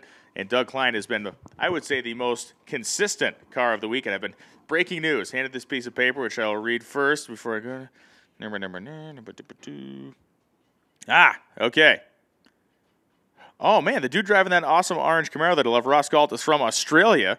And he said, can you please say hello to my girlfriend, Wendy, my family and friends in Australia who love watching live. Thank you. Thank you for the Hot Rod crew. Brian, you're totally awesome, and you're my hero. Someday I would wish to be anything like you. I'll stop there so I don't just embarrass the guy, but boy, no, Wendy and everybody else down in Australia and everybody around the world that's watching, thanks for tuning in. Obviously a little bit of rain, but Dave and I have been having a really fun time this week. We hope you've enjoyed watching us, and we got a couple more days left to go, and I'm telling you, tomorrow is going to be incredible because that's when we're going to wrap up the official drag week portion of the program. That's when we will have our award ceremony Friday night. and we will award our traditional awards out there. Our Spirit of Drag Week award. We'll hand out the trophies. We'll hand out the gear vendors, all that good kind of stuff. But then Saturday is the new twist, and it's the twist that we brought out for the 10th running of this event, the heads-up shootout that will happen in Tulsa. And if you're not doing anything Saturday, those of you sitting here in the stands and hanging out, or those of you on the broadcast that are within, say, a 300-400-mile radius of Tulsa, get yourself there. This is going to be a heads-up race. It's not going to be a time trials type of situation like we have this week. Side-by-side, heads-up, first to the finish line winning, or first guy to the finish line wins.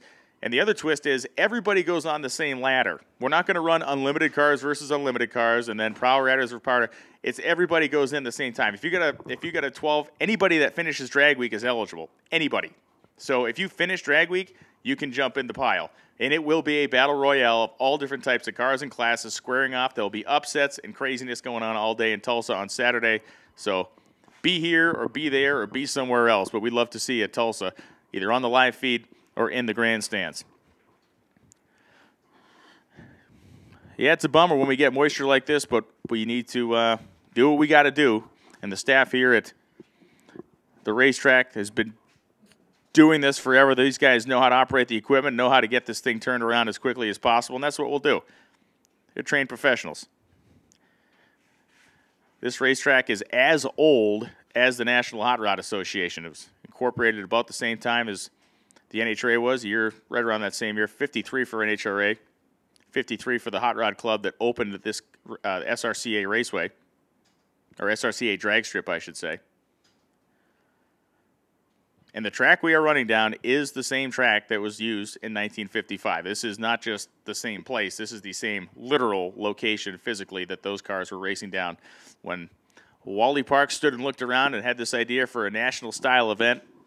And one of the things to think about, too, is, you know, the Nationals were a big deal then, and really the U.S. Nationals are a big deal now is because it does pull those cars from all over the country. You know, when Wally and Bud Coons and a couple other guys hopped in the Pontiac Safari wagon, or whatever it was, the NHRA Safety Safari, and literally started just touring around and meeting with car clubs and showing them how they could get access to airstrips and access to facilities. It was a big deal. The Nationals was a culmination of that to bring all those car clubs, really, and all those racers to this one place, which happened to be Great Bend, Kansas. In 1955, it was a watershed moment for drag racing, and it's just so cool to be here with everybody at the Hot Rod Magazine Drag Week. Now, I understand we got Mike Finnegan down in the pits to perform an interview or conduct an interview with the owner of a red Camaro whose name currently escapes me. So, Mike, you're in the pits. Nick, go talk to Nick, Mike.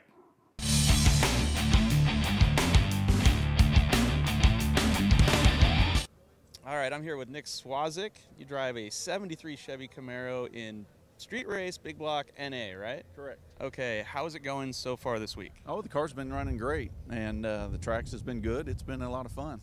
Okay, what's been your best pass so far? I think it was a 10:53 at 1:28.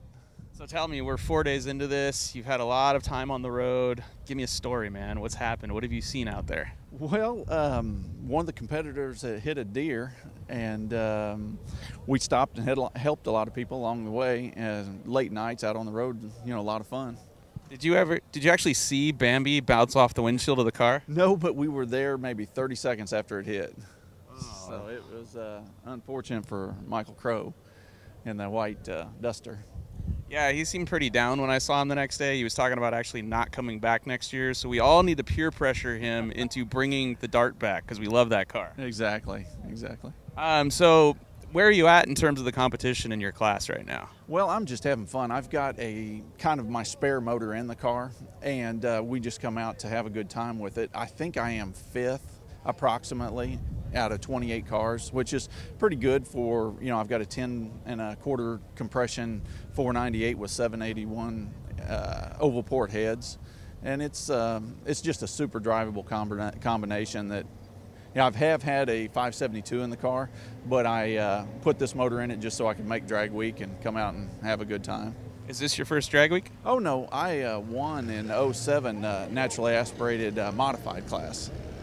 So I've been on 3 different drag weeks, but I've had a few years off. They're sweeping the track right now, it looks like, trying to get rid of some of that moisture. Is this the coldest day at Drag Week you've ever experienced? No, not at all. We seen some cold temperatures up near Green Bay in '07. It was quite chilly. I don't remember the temperature.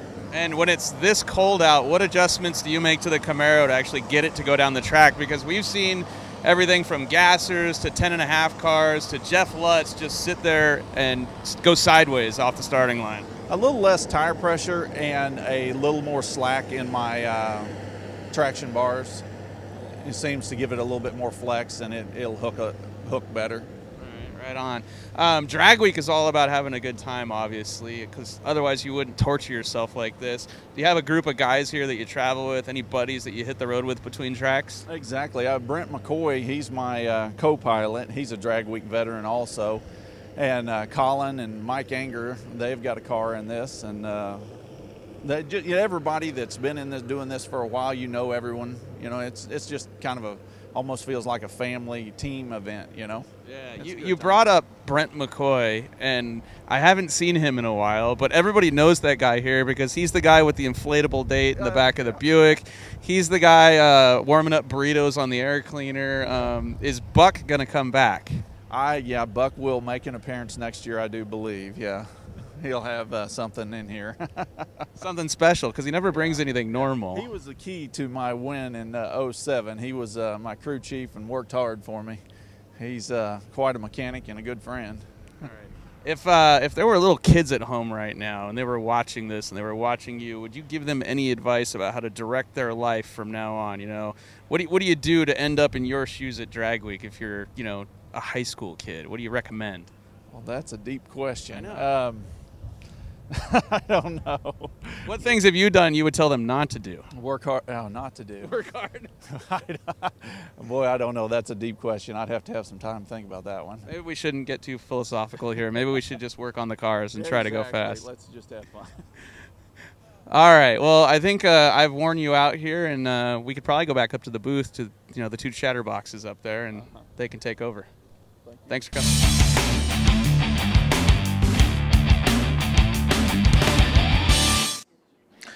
Well, we're back, and I have regained David Freiberger, who apparently... Hate to leave you dangling in the breeze there. There was a television interview. I heard it went completely awry. Oh, it was ugly. Yeah, it was not good. So it's going to go viral. Sorry to leave you dangling in the breeze here, not knowing what to say. I'm sure you were tongue-tied by yourself. Just...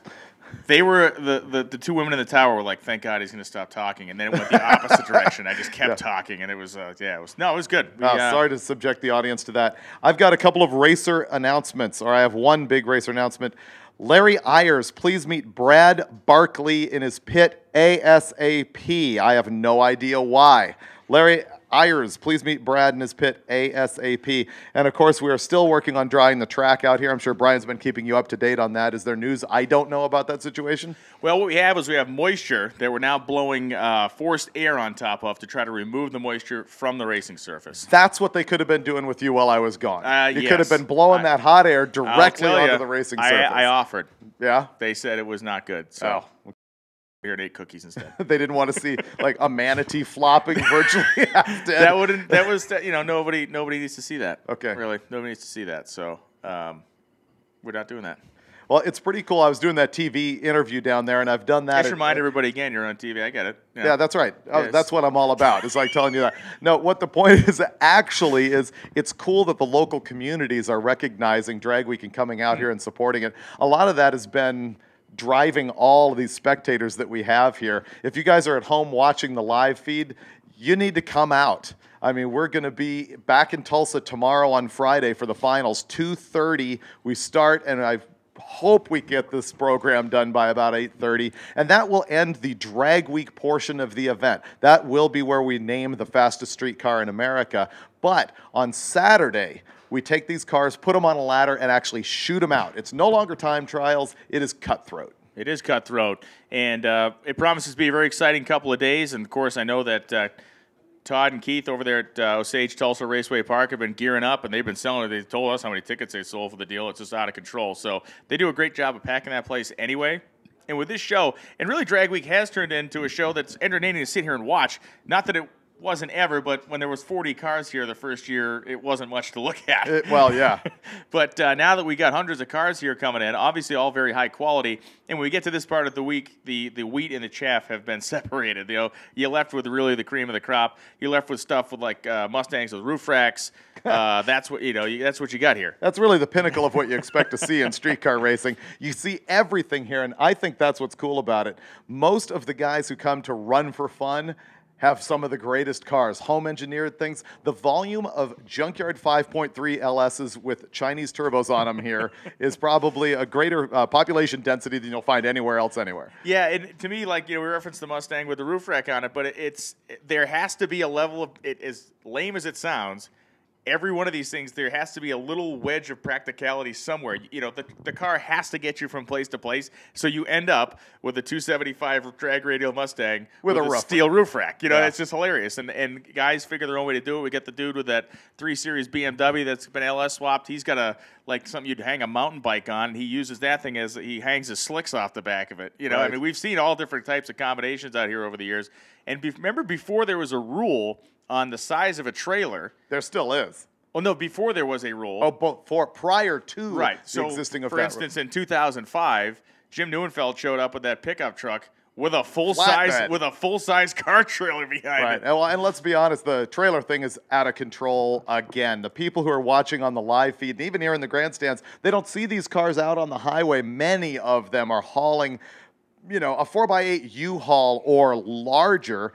Eric Yost being like the famous guy who's got the kegerator going on and the full toolbox. People are out here with welders, all kinds of things, because, you know, that's typically what you drag with you on your way to work with your street car. Sure. And so you never leave home without your probably Wheeler-Matic. going to need to reel that in just a little bit. Once again, like Schumacher on a Marlin. He's going to throw that $20,000 lure into the drink, and that Marlin is just going to take that bite.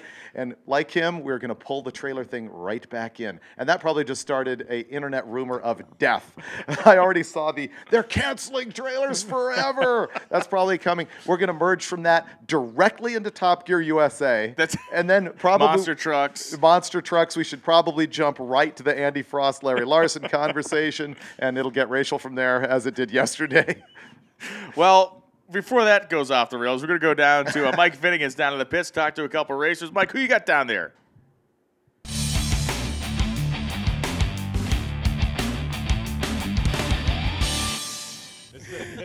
We're international here at Drag Week, and I'm standing here with 2 competitors from Sydney, Australia, and you have not a Mercury Capri, it's a Ford Capri right-hand drive deal.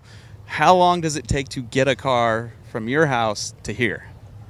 The actual transit time on the water isn't that long. It's only about 3 or 4 weeks, but then you've got the whole drop it off at the docks, and then when it gets here, clear customs, and then once it arrives in California, you've actually got to get it to the Midwest, which is often a bigger challenge than getting it from Sydney to California. That's got to be nerve-wracking to ship your baby away, and it arrives. You're probably not there when it gets there, and you don't even know what happens to it, right?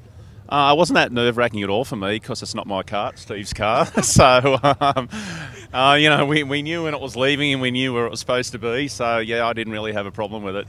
So pretty much when you arrive, the car's not there, you'll just go rent something and, you know, Steve's out. No, I've still got my old Dodge 440 that I've done this event in half a dozen times. So no matter what happened, I'd be here. Is the Dodge here in the States too? Yep, it's in Kansas. You guys are hardcore. We come with plan A, B, and C, and if all else fails, just get on to Racing Junk and see what you can buy for the week, or eBay, Craigslist, it all works. Oh God, Racing Junk is amazing. I love that place. Really good deals to be had there, you know, and then some not so good deals too. Have you ever bought anything off the internet that you totally regretted when you opened the box? Probably not, you know, because most of the things that we buy engines or cars, and most of those don't come in boxes. But yeah, I've made a few regrets afterwards, but by and large, Steve and I were only discussing yesterday. We said if we lived here, it'd be pretty dangerous because we'd have the biggest shed in the world, and we'd probably have 10 to 15 cars on the go at any one time. You guys seem to get along pretty good. I know you're both driving the car. How do you determine every day who gets behind the wheel? Well, normally we just take it in turns. You know, like normally I'd go first and Steve would go second, and what we try and do is we have a plan on what changes we might make for the day. You know, we don't want to make too many changes. So, you know, today we thought we'll run the car as it is. We lash the valves. Of course, the air's good. We thought after this pass we'll try and jet it. So, yeah, we just take it in turns. I like your strategy. Track's ice cold. You go ahead and drive. Yeah, I'll drive. No problem. No problem. You're waiting for the afternoon session where maybe the thing hooks a little better, aren't you? Not really. You know, I was kind of feeling guilty because Steve owns the car, and I thought it might have rained out this afternoon, so I was actually supposed to run first, and I thought I'll be a good bloke and let him drive just in case we only got one pass for the day. All right, well, tell me about the car and the engine right now. What do we have under the hood here? Typically in Australia, if you drive a Ford, you have a Cleveland. There's not a lot of Windsors over there, so it's a 351 Cleveland with C3 Yates heads, stroked out to 408, roller cam, just your basic, you know, hot rodded Ford. And what kind of drivetrain do we have behind it? What do you got for a trans and a rear end? 9-inch Ford with 4 3s in the rear and a turbo 350, strangely enough. All right, so one last question for the both of you. You finished drag week this time in this car. What do you do next year? Same car, something faster, something new off racing junk? We're kind of done with this deal. It's we actually had this car here last year, and we got here 2 weeks before the event, and we had 2 different trannies and about 4 different converters in it. And this thing's kind of thrown everything at it, and we've both agreed that this will definitely be the last experience in a Ford. And we both own Mopars at home, so we figure, you know, there's some kind of bad karma about driving a Ford here this week. So you're going to bring a car that's even harder to find parts for next year. I like it. Good luck with that. I think next year I'll drive my old 440. We can lair around in that. It's reliable, it's big, it's comfy. All right, cool, guys. Well, good luck, and hopefully we see you tomorrow. Cool. All right. Thanks, man. Thank you.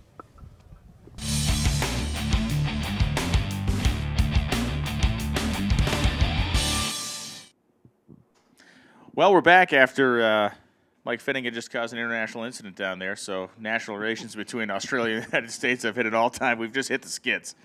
There's a guy from Denmark here, right? Looking to build a car for next year. Yeah, I think a couple, like a contingent. Mm-hmm. There were some dudes with like the Suburban. There was like a Swedish flag hanging off a Suburban. And just now when I was down there in the pits, I got pretty much surrounded by Canadians saying that we need to do Drag Week Canada. Apparently they've got 3 tracks within 400 miles of each other, and they have a snowplow, and so they're saying we could actually run that program. One of those tracks is on a glacier, so right. it is in danger of melting away at any point, so we need to get up there and handle that.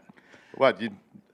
Check this out. On those of you in the live feed here, I got an AN wrench in my hand, a very nicely constructed AN wrench from Machine Design Service. It's a local business. This is their light wrench model. That's cool. Dropped it off at the tower with the instructions that we need to award this wrench to the car or driver that has the lowest ET today. So it's a really nice piece, and those of you that have AN fittings on your car and you've been using your adjustable wrench on them, you know how bad it tears them up. So that's the right tool for the job. Wow.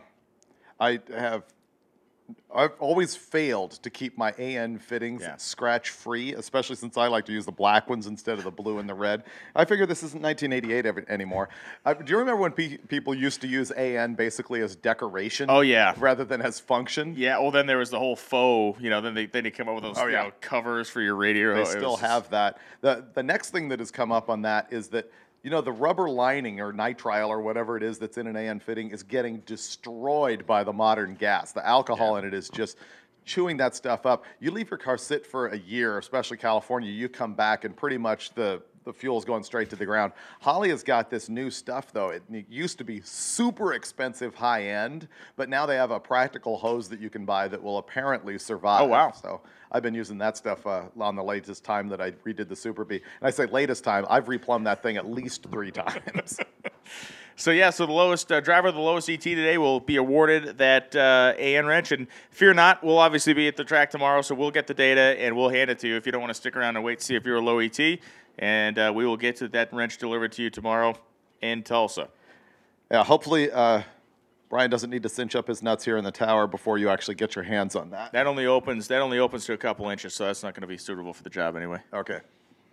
So, yep. What's your next blather no one really wants to listen to? Well, I'll tell you what, after that horrible joke that you just tried to attack me with, I am trying to formulate something to attack you with. But Well, you know what we haven't seen? What's that? That first C7 Corvette ever on Drag Week. Here, he's coming after me because on the first day, I actually saw this blue C7 With the the innocence and excitement of a child that's seen Santa Claus. And I did say, I think this is the first C7 that we've seen at Drag Week, and he pointed out, well, that would be because they went on sale 3 months ago, dorkwad. But still, nevertheless, that guy's got the first C7 of Drag Week, and there isn't another one here. There are a lot of Corvettes here. One that is missing is a new car that I've seen that's being built. I'm not sure if I can name drop on it, but apparently there is another hardcore unlimited car coming that is a C6, I believe. Okay.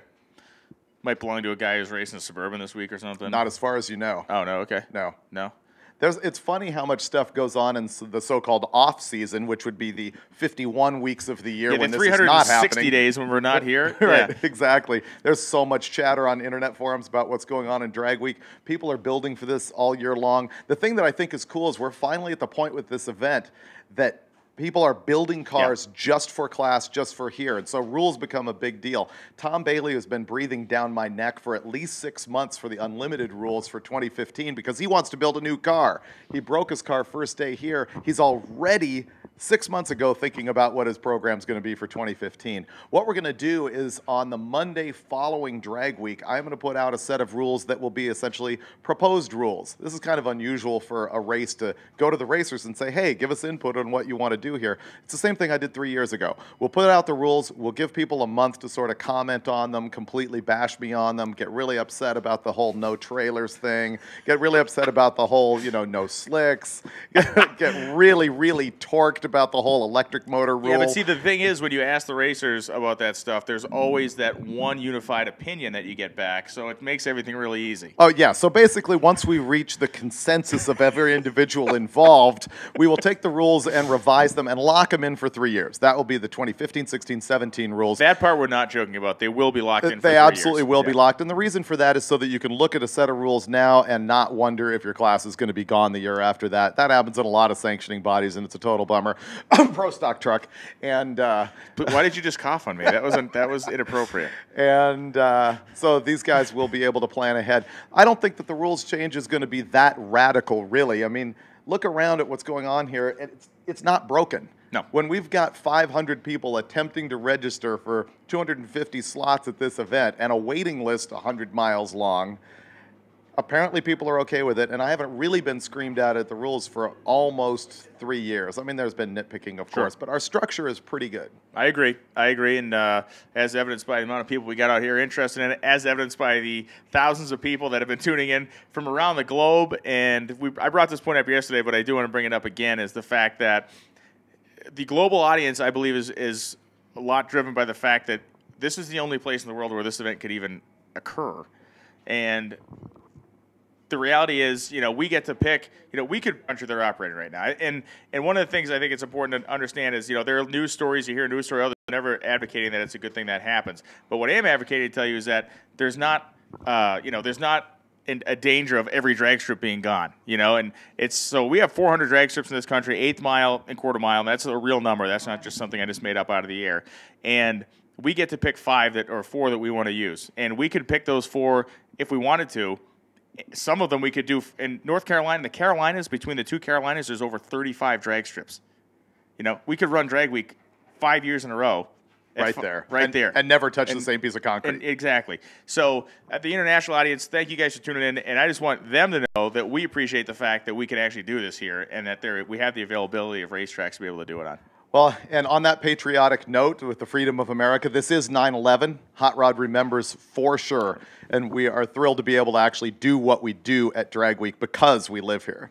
Yeah, it is a day that I think all of us have taken some time to reflect on, whether we've done it yet or we'll do it when we're on the road driving into the great country. I mean, we're going to be going through the heartland of this country today, and that's the perfect time for some reflection as to what this day means. And unfortunately, we have some rain coming down That outside. is some astute powers of observation there. I was just about to point it out. Unfortunately, yeah, it is actually falling now, and people are running out of the grandstands. But we do have a guy down in the staging lanes to talk to, and that is Casey Cunningham with the coolest pickup truck here, that 1972 Dodge D100. Mike, take it away.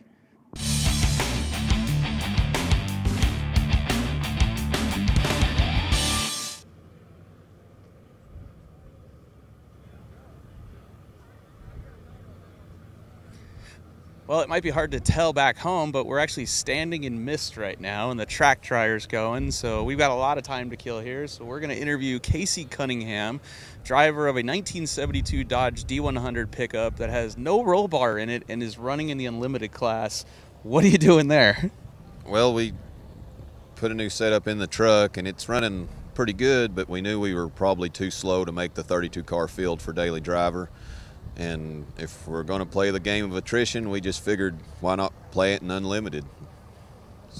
That's a strategy. That is definitely a strategy. And I believe we started out with like 18 guys in that class. I think at least 2 of them are out.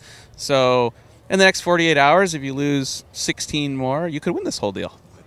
That's right. We're not the slowest one in the class. There is another guy with a old Suburban or whatever, old Chevrolet Suburban, I think it is, in the class. He's running a little slower than us. And then, you know, if a couple of these Unlimited cars take a 20 a day or two, we'll see.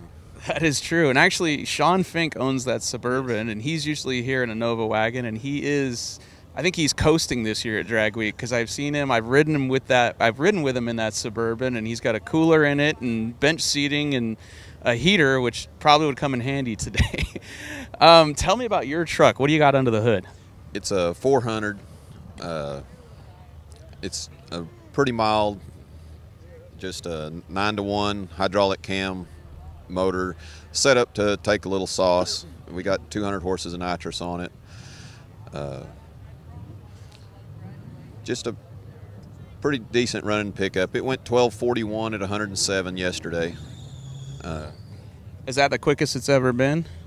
That's the quickest. That was the 6th pass down the track with the new engine and stuff. It's getting a little more comfortable and everything's working a little better.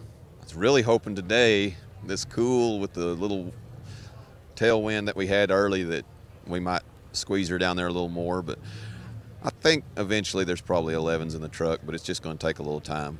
The weather might cooperate, because at the beginning of this interview, I was getting wet, and right now it just dried up. So maybe we will see, you know, some good action here with a tailwind. If I remember correctly, last year you were swapping axles in your Plymouth, and your brother was swapping axles in this thing. You were swapping trans in your Plymouth. Why are you driving the Dodge this year? Well, I had both vehicles, and it was actually 2012, and brother wanted to go really bad, and a couple of his buddies were wanting to go, so I thought, well, just let's throw some nitrous on the pickup and take that. So they took it that year, and of course broke 2 axles along the way, and we did the transmission in Enos, and then we didn't have any more trouble the rest of the week. They actually drove that truck home from Tulsa in 12 with a broke axle in there, drove it home one-wheeling, and pretty sure we got all that lined out now. But this year I told him I was taking the pickup. I got rid of the motor out of the Plymouth, and it was hibernating for a little while. You guys are a little hard on stuff there. So this year, is the trip going a little better for you? Are you having any breakdowns? We had a lower radiator hose clamp get a little loose and lost a little bit of water the other day. Just accidentally found that. Had a tiny fuel leak while ago in the pits when we were checking transmission fluid, and that's been our troubles so far this week. Oh, you're doing pretty good, and you've done several drag weeks, so you know all about the Spirit of Drag Week award that we hand out every year. And do you have any input on that? Have you seen anybody or met anybody you think deserves that deal? Oh, man, I think everybody out here deserves it after the week. Right now, as far as anybody just sticking out really to me, I'm not thinking, but you got a good point about everybody out here deserving it. I mean, anybody that will take their car and subject it to this and themselves to this is pretty darn cool in my book. And we thank you for coming out, man. And hopefully we see you tomorrow at the finish of this deal, and you can finish another drag week. Shoot, yeah, I can't wait for the heads up shootout. All right, I'm ready for that. Thank you, and we'll go back to the guys in the booth right now.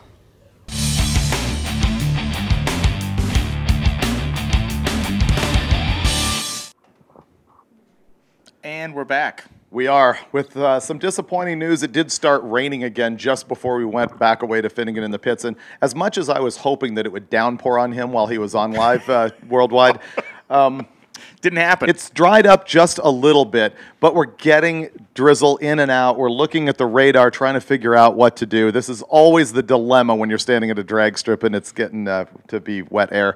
So we're going to make the call at 12:30. We were just in here talking to Lonnie Grimm, the race director, and we made the decision to decide in an hour. Yeah, so what that means is we have the dryer out there. We got a tractor coming around the corner with the broom and the drag on it. We're going to make an effort for an hour to dry the racetrack. At 12:30, we're going to assess what the situation is and yay or nay it, because we don't want to hang anybody else out to dry there. If we cut the day, we cut the day.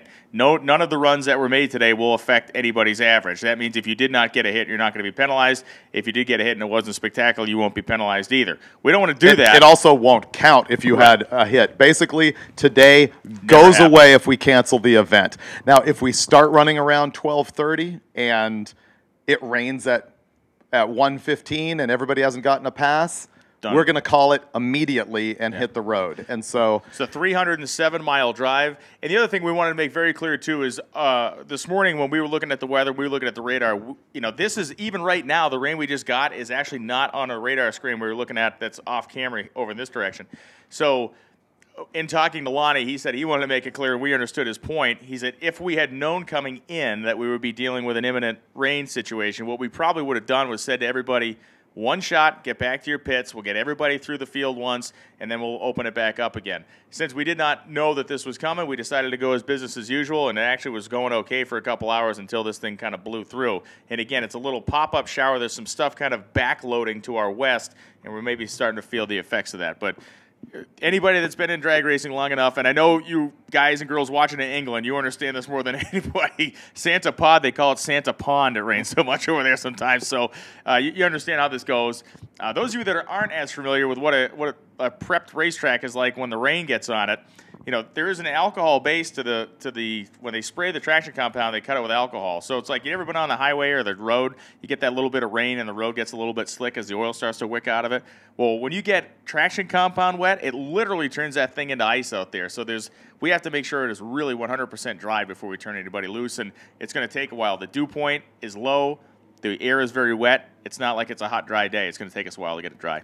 So once again, for the people in the pits, to make one succinct statement about what we're doing here, we are going to make the decision on rain at 12:30. If we do call it, this day will not count at all. We will go ahead and drive to the next track. Tulsa does start at 2:30 tomorrow, so if it's pouring rain, you do have tonight and tomorrow morning to make it to Tulsa safely. So again, 12:30 we are going to make the call. If we go hot again at 12:30 and it begins to rain before we finish anybody out, we are going to call it as soon as it hits the ground. We just don't have time for all of you to get to the next track. So that's what we're doing right here. We sit tight. Hopefully we got a dry track in an hour. That's the plan, Stanley.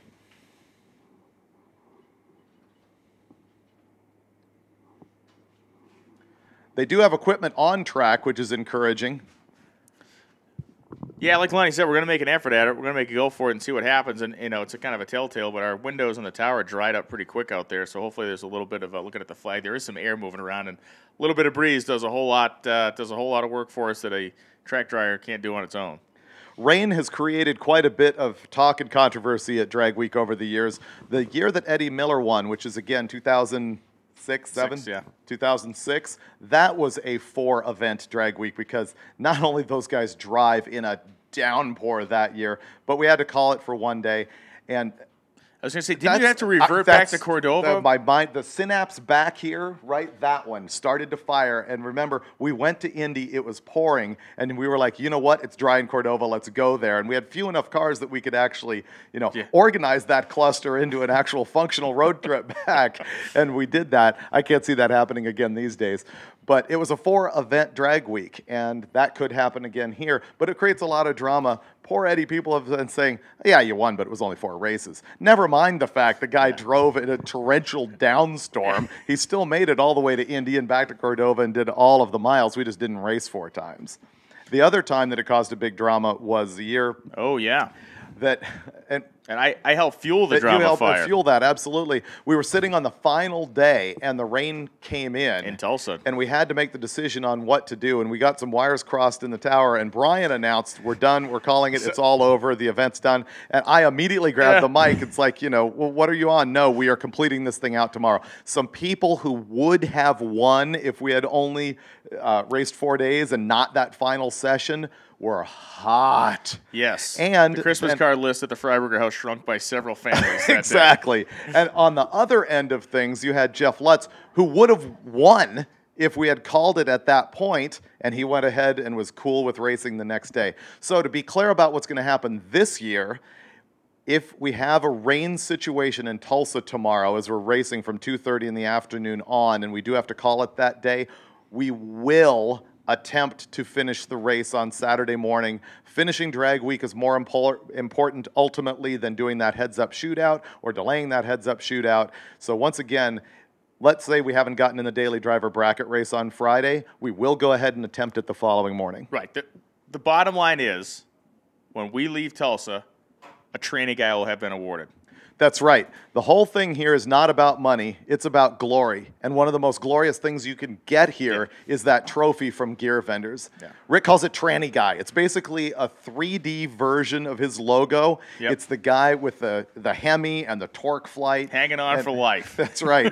And it's become the icon of winning Drag Week overall. But this year we have another one that's happening for the heads-up shootout. And he's got a black one for the overall winner of Drag Week and a gold one or a copper-looking one for the heads-up shootout. And of course, once again, he will be firing with a cannon. Gear Vendors out. Yeah, he has a confetti cannon that is filled with Gear Vendors. Yeah, that's right. Wear a helmet. Wear a helmet to the thing. No, but we're kidding around here. But Rick has been an unrelenting supporter of Drag Week since the beginning, and he saw Drag Week in a different way than I think a lot of people saw it. He saw Drag Week as a way to go, this event validates my product. This event is a way that I can do probably more than any other event, can show what my product is capable of doing, what my product's advantages are out there, and he has been part of this thing since almost day one. So, Rick, thank you for your support, and Gear Vendors has been great. They're set up over there in the pits. They've been set up all week.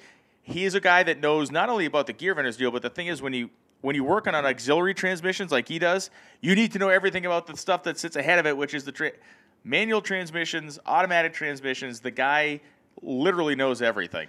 For those of you not familiar with this actual doohickey, it is an auxiliary transmission. It's a planetary gear set that's in a small case that bolts to the back of your existing transmission. It's got a 0.78 to 1 gear ratio in there so that you can either go overdrive or underdrive, essentially. So you can go first overdrive, which you can also look at as second underdrive. Sure. Well, no, I guess, yeah, that's how it would work. So you can turn your 3-speed into a 6-speed. And that has been a family business for, I think it's 2-3 generations of Rick's family. It's 2 generations of Rick's family. His dad and he is of course the guy running the show over there and has been for some time. So thanks to Rick and Gear Vendors for their support. And it would be fun to do the math on how much fuel the guys that have run Gear Vendors over the years, how many hundreds of gallons of fuel those guys have saved from taking their 4,500 RPM, 55 mile an hour cruise speed down to 75% of that at probably 70, you know what I mean? That and EFI. I'm blown away by how many of these guys who are cruising around out here with 500-inch motors are coming back going, I got 17 miles per gallon on that last leg. Seemingly impossible, but they're actually doing that, and it's another thing that has made Drag Week doable. Can you imagine going to the Street Machine Nationals in 1979 and pulling out a pro street car and going, hey, let's go on a 1,000-mile road trip. Hey, man. You wouldn't want to drive it around the block. I got these Predators set up to run perfect on top of this tunnel ram, baby. Let's do it. Man, Bigfoot's got them. They must be good. Yeah, man. Got an Allen Root Hemi in the front of this thing with Predators on it. We can make it to the end of the street before we need to refuel. Right. Yeah.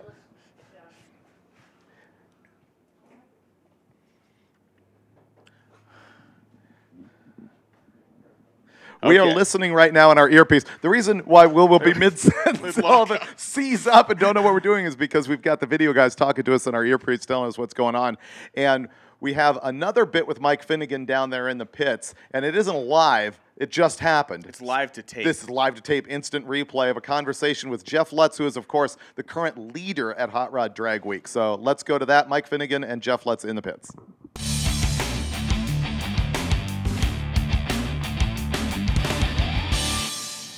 It's frigid. The mist is coming and going. The track doesn't look amazing. You're the only guy in the unlimited class that's tried to go down it. What was that like? It was horrible. We had the tune-up that we had in it yesterday when it went 694, real soft. You've seen it, and it wasn't going anywhere out there. It's dangerous out there right now because of the conditions. It's cold, the dew, and there's no temperature in the track, and it's going to be a dangerous situation for anybody with horsepower. If the dew goes away and they dry the track up, but it's still this cold out, can you get down the thing? You can, but it's going to be a struggle because you need the heat in the track, and with the cars that are here, I don't think we're going to get the heat. We're all I think we're getting a little jaded about the whole 6-second thing because you guys make it look pretty easy. I mean, we saw 6s during test and tune at Tulsa. So what's your opinion today? Probably not going to see a 6 out of anybody? I doubt that, with the conditions the way they are, and there's no heat out there, and the further out the track you get, you're pouring the power on, and that's not a good situation. And for anybody, and I really don't want to see anybody wad anything up. I won't send Jeffrey down here, so. I don't blame you. So are you going to go again, you think? You going to watch the weather, or do you have any strategy at this point? If it clears up and, we get some heat in the track, I'll go again. Cool. But like I said, I don't know what do I do with Jeffrey. I don't know what to do there. He's he's new at it, and being a father, I don't know if I want to put him in that situation. Yeah, it's impressive. He's maintained a 7-second average already, which he's fourth. He's number 4 right now, they said, and that's awesome. And the other day when I took a hit in the car because I signed up as a driver, I thought I would help him out, but God, he passed me up in that pass. Oh my God, maybe you just might as well put him in the seat here. Larry and I were talking. I think this is it for me. If I get this deal, I'm done. I'll let Jeffrey do it, and I'll ride with him from here on out. It'll be a nice way to go out, man. Good luck. Yeah, thank you. All right.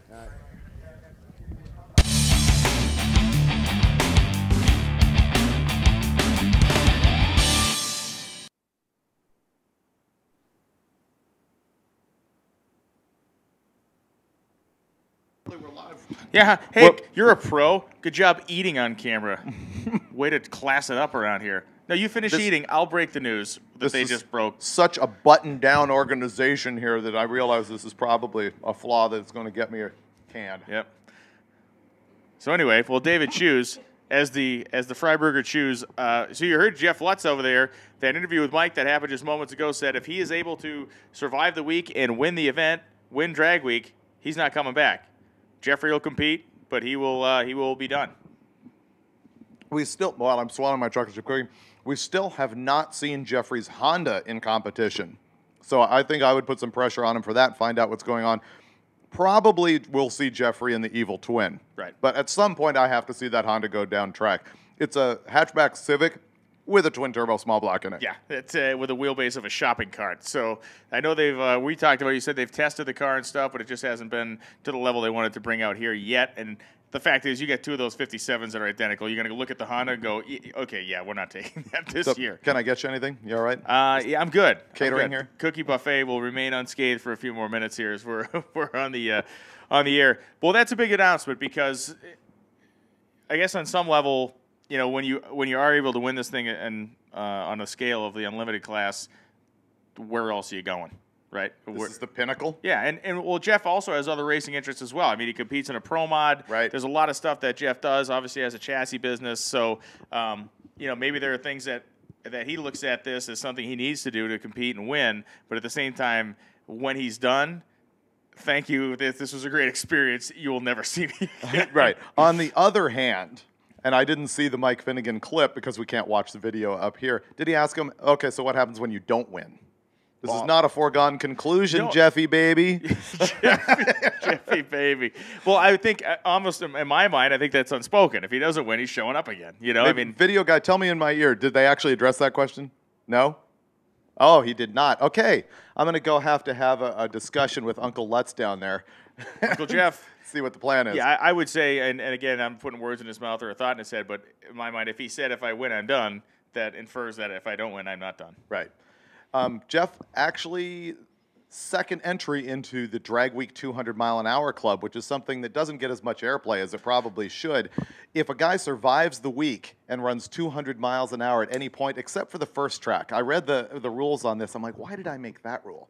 You can't run the 200 at the first track. Well, because guys would show up with pro stock cars because they don't have to make the drive yet. But they have to complete the week. Oh, I know. I think it was because I didn't want them to make a 200-mile-an-hour blast and then just sort of barely hop along there. I wanted to see an actual competition going on. But the first entrant into the 200-mile-an-hour club, obviously, Larry. Sure. And then the second one was Lutz. And then just this week, we awarded the number 3 guy, who was Dave Ahokas, and after that was Tom Bailey.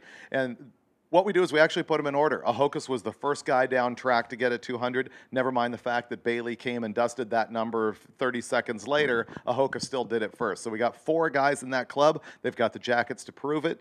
And we're going to have a couple more entering this week if they finish the week. Yeah, Doug Klein is eligible if he finishes. Absolutely. And talk about a name that is just on no yellow bullet radar. You know what Which I is mean? great. If I'm Doug Klein, he's probably like, oh, why are they doing this? I don't want them to talk about me. But, right, exactly. But it's he's just done a great job. He's done a great job of, when you become fast and unremarkable, that is where you want to be as a racer in this competition. You want to be fast and unremarkable. You don't want to be the guy that's pulling the huge wheel stands, the guy who's sideways. You just want to be the guy.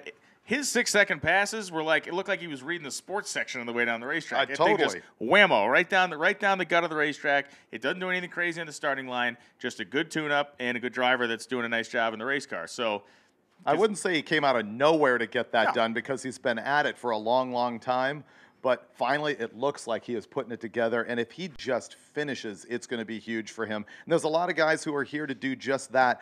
No matter how fast the car is. Look at what Schroeder's going through right now. They put a piston in that thing, and they have no chance to win because they got a 20-second ET on the first day, but he just wants to get it done. Personal accomplishment, I finished Drag Week. Yeah, and the cool thing about hanging out with these guys and being in the crowd out here is that you're in a sea of people that are doers. These are people, every competitor, whether it's the guy in the 20-second Bel Air we've seen go down or the guy in a 6-second car, these are people that are not on the couch. They're not on the computer. They're not anywhere else. They are in the garage with a clear vision and a drive to complete something. And let's be honest here. When I tell people at home about this event, they look at me like I just asked them for a pony. Like they don't understand. Right. You get that, oh, that's nice. And it's almost like they don't believe you. You're trying to explain something. Yeah, the guys, you get guys in a limited run 6s. You get guys showing up in a 25-second Volkswagen. You're like this huge spread of stuff. And every one of those guys deserves all of our respect for making the trip and dedicating the time to come do this. You know? I was in a situation maybe, 4 years ago where I got to explain it to John Force. When you leave John Force speechless and you just sort of get the glaze, you understand kind of that the whole world doesn't get what we're doing here. And that's kind of what makes it cool is it's also elite. It is elite, and it is, I call it the deep end of the hot rodding pool. It is not for the faint of heart, and certainly not for the weak of spirit. And, even the best, most easy of drag weeks will still leave you a pretty drained tank by the time you get done. Because of all of that suffering and because not everybody has a haul-ass fast car, we give away a thing called Spirit of Drag Week every year. In some ways, the most important award we give out. A lot of times, absolutely, because it isn't just about you killed yourself and you got it done, because some of the guys who do that aren't necessarily in the spirit of what we want to do here. And that's a nebulous thing, and that's why we just get to make it up as we go along. The crew of Drag Week, Hot Rod Magazine, gets together at the end of the week. We take suggestions from people in the audience. We take suggestions from other competitors and say, that guy helped absolutely everybody to his own, what's the word I'm looking for? To his own detriment. Yes. And that's what we're looking for. A guy like Schroeder who sticks it out. Larry stuck it out.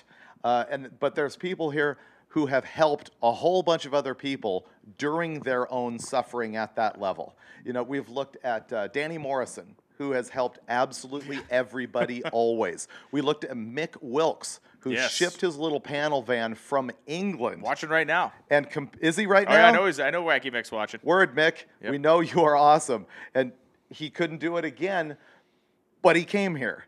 And he helped everybody as he was running his little panel van. Lutz welded up some parts for him. I mean, just that's the type of thing that goes on. Sean Fink was welding stuff for him. Sean Fink was welding stuff for him in a rainstorm outside, which I'm not really sure. I remember that in Tulsa, and the day it rained in Tulsa, yeah, I do. Fink was on the ground welding the exhaust manifold back together on that thing, and I'm like, I was sitting there, I was like, this is not good. It's maybe Mick got a little bit close to the shock there, and that explains some of what he's got going on. But you know what? He's one of many dudes, literal tears, accepting the Spirit of Drag Week award, because that's how much effort guys put into this. And of course, you know, Larry usually goes straight to Michael Landon. He goes the full Dick Vermeil on it. Yeah, he drops completely. It Vermeil. Whammo. Yeah, and Here which is one of the greatest things about him. And again, it Genuine just shows guy. what this actually is all about. So let's go ahead and just continue breaking our arm, patting ourselves on the back for this amazing event. But you bet. It's not us at all. No. Anybody who is operating this thing right now could walk away from it. If somebody else came in and did it, it would continue to be about the racers pulling this off. Absolutely. And just by the spread of cars that we see, it's a non-exclusionary thing. You know, I think people at home don't understand, like, the guys that are running the big, heavy iron cars, the cars that go super, super fast, are just as into this. Like, they're just as apt to walk up to a guy with an 11-second Chevelle and go, dude, this thing rules. Oh, man. You know, it's like everybody here they're all car people and hot rodders first. And, yeah, some guys happen to be faster than other guys. But, you know, again, the dudes in the Volkswagen running 20 seconds. The dudes in the Gremlin shooting nitrous through some engine that was in a postal van or something. I mean, just, you know, it's about getting out here and doing it. And all the racers have that basic respect. And we hear, like, you guys, like, banned imports. No, we don't. We don't ban anybody. That we have a Honda out here running. Are there a ton of imports that run the event? No, but they're more than welcome. Everybody's welcome. Completely. And they're not going to get any static from anybody because they show up and they're doing it. The thing you were just talking about, I'm just certain it was not you in the car last night that was actually telling me about how there's some NHRA funny car racers that are just completely not into cars. It's different here. The heroes here, it's like the old days. You know, if you walked up to Don Garlitz in 1962 out at a drag strip somewhere, he's going to be into it. Yep. He's got grease under his fingernails. He's making it happen. He's not a professional pretty boy driver. Yep. And there are no pretty boys here at Drag Week. Yeah, that doesn't happen. Not a one. Like we said the other day, if this was a beauty contest. Although the rugged good looks of the scruff, I have to say, is sort of starting to bring you into that territory. Well, here's the problem. I grew the beard. So at NHRA, we did this Grow It Like Garlic campaign for Indy. That was funny. So I grew the beard, and you know, my wife the whole time hates the beard. My wife is constantly, the beard is bad. You need to get rid of the beard. I hacked the beard off, which is horrendous. I hacked the beard off. My wife goes, you need to get the beard back. What? I said, you got to be kidding me. So I'm wrong. Well, no, I'm wrong. She's wrong. Beard's coming back, man. No, your opinion on my appearance is not nearly as important to me as my wife's. Really? I will be very honest with you. I'm disappointed by this because, you know, I normally sit at home watching these replays, extended length. Drawing mustaches on people and eyeglasses, yeah. Exactly. Well, you didn't actually explain the whole beard conversation. This isn't just a discussion about, you know, your personal grooming. It ties into Don Garlitz. Yeah, so when Don Garlitz won the U.S. Nationals in 1967, it was at a point in his career where people actually thought his career was over. It was 1967. It was pretty common at that time for fuel dragsters to be running in the 6-second zone, except there was one guy who couldn't get it done, and Don Garlitz, just for whatever reason, couldn't get the monkey off his back and could not run in the 6s. So he comes to Indy, and literally, it's hilarious to think about now, but in 67, they're like, yep, done. You know, park it. You're an old man. It's over with. 72 hours before Indy, he, T.C. Lemons, and Connie Swingle get together and they built an entire fuel dragster in 72 hours, show up to Indy, and Garlitz was a mess. He hadn't shaved in weeks. He had this beard going on, and he had said publicly, I'm not shaving this beard until I go 6 seconds. Well, it comes down to the final round at Indy, and it's Don Garlitz and James Warren of Warren and Colburn, the Rain for Rent team back then, or the Ridge Route Terrors, I'm sorry. Can I get some more detail in this story? Let's do it. Because you're really skimming across the temperature was 72 highlights. degrees. There was a slight southeast breeze. So anyway, Garlitz goes down the racetrack, wins Indy, goes 6 seconds, spins the car around, drives the car back to the starting line, although they towed it back behind his truck. And there's footage of this, and it's incredible. So they tow this thing back to the starting line. A horde, thousands, and it's no exaggeration, thousands of people descend on this truck. He jumps up on the hood. The video is incredible because Pat Garlitz is leaping up and handing him the razor. And he goes and starts hacking his beard off.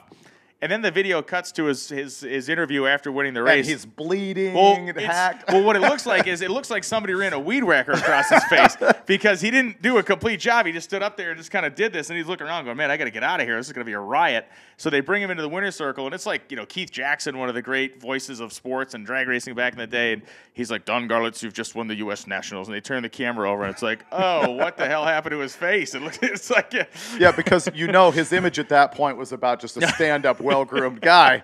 So, but yeah, that was so. Anyway, to commemorate that moment, NHRA did this "Grow Like Garlitz" campaign where Don Garlitz grew a beard back, and then he shaved again on the starting line at Indy this year, and it was a pretty cool moment. It was a neat thing, and we were so busy at Indy that we were working like 18-hour days that I didn't actually shave my beard off until days later. So I show up to the racetrack the next day with the beard on, and it was like the guy like wearing the concert t-shirt, wearing the band t-shirt to the concert. The last guy. They're looking at me like, that was yesterday. I'm like, I understand. I was announcing Super Gas at midnight last night, so I didn't have time to groom. Yeah. Well, when you grow that thing back, it's not going to help you look like an adult. No, not at all? They're still not even a little? No. What about my Peter Griffin? I believe I do appear That's more right. like Peter Griffin with more the beard. like Peter Griffin? That's not possible. What do we got going on here? Can you please predict the weather for me? They're still scrubbing on the track. It's brightening. Yeah, it is brightening up. People are still hiding. I hope we get back to drag week racing. It is just sort of a downer when we only have 4 tracks going on. The thing is, if it had rained out completely today, we still make the racers drive here, check in, and then drive to the next place. Yep. That is just the ugliest scenario for a drag week racer, especially, what's hilarious? We had a must-have a windshield wiper rule in the early days, and for some reason that was like the most controversial That was thing. it, man. Yeah. They drove to the office to, Carlton Fisk my skull with a Louisville Slugger because they did not want to put wipers on these cars. And I'm like, dude, is it that difficult to have wipers on your I remember street that, car? That windshield wiper deal was a huge issue. The most hilarious thing, there was a guy with a red Mopar B body, and he didn't have, he had like smooth the firewall where it was, plug the holes in the cowl. He came up with this contraption with like suction cups across the dash and this pole, and he had like, string and a pulley system. And I'm like, oh man, this is getting ridiculous. And actually the one year that I was gone from Hot Rod, because I was standing firm, the wiper thing was pretty much critical to the success of this whole thing. That was a hill you were willing to die on. Oh, completely. I was fighting for it, bloodthirsty. The year I was gone from Hot Rod, Rob Canan caved, and he removed the wiper rule, and of course I've never brought it back. And then everyone else has paid for it ever since. They all bought stock in Rain-X because everybody's out there just hosing their windshields down with that stuff. And there's some guys who actually do this with no wipers. Yeah, it's Have you ever heard a more fascinating story about windshield wipers? You know than what? that? I actually have. Do you want to go into the intermittent windshield wiper guy? Oh, well, this is the movie about him. Yeah, that's right. You know what? Let's talk about it because they made a movie about him. Like, same as the people that bought a zoo. They made a movie with them too. But you know what? Let's hold on that because in just a few seconds, the folks on the live broadcast. The man in my head is telling me. Yeah, you get 30 seconds. Let's go Tell 30 the story. seconds. Yeah, it's like the Great Karnak. You get 25 seconds. 25 seconds. We might as well just plumb the video guys directly into the feed so we don't seem like such idiots when we go blank in the middle of a sentence.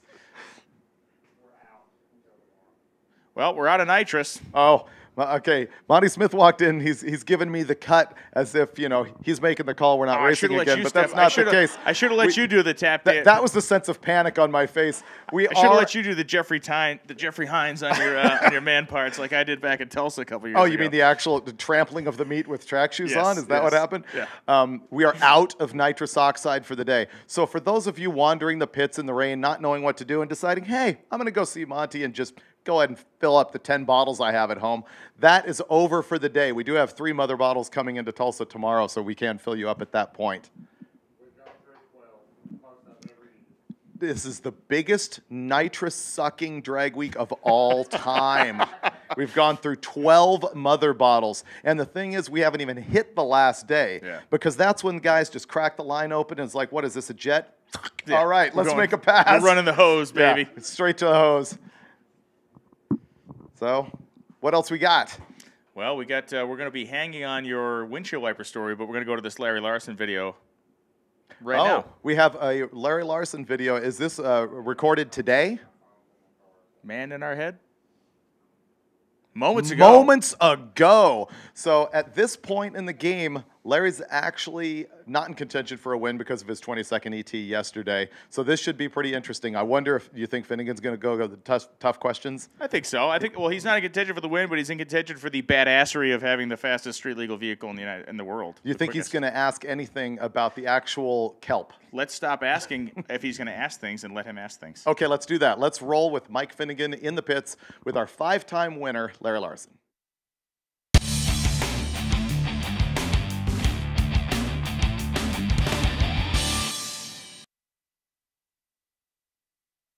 This far, it's very, very wet out, and I've just heard that in the next 45 minutes they're going to make a call whether or not we're running today.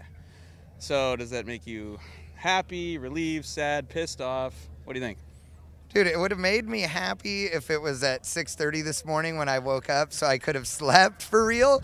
But now it just pisses me off because we turned this bitch all the way around into race car mode. Let's talk about that. What is race car mode and how does that compare to street car mode? Because it seems like it's a bit of work, but you guys pulled it off miraculously in like 12 minutes yesterday. What are you actually doing to this thing? It was more like 12 people, not 12 minutes. I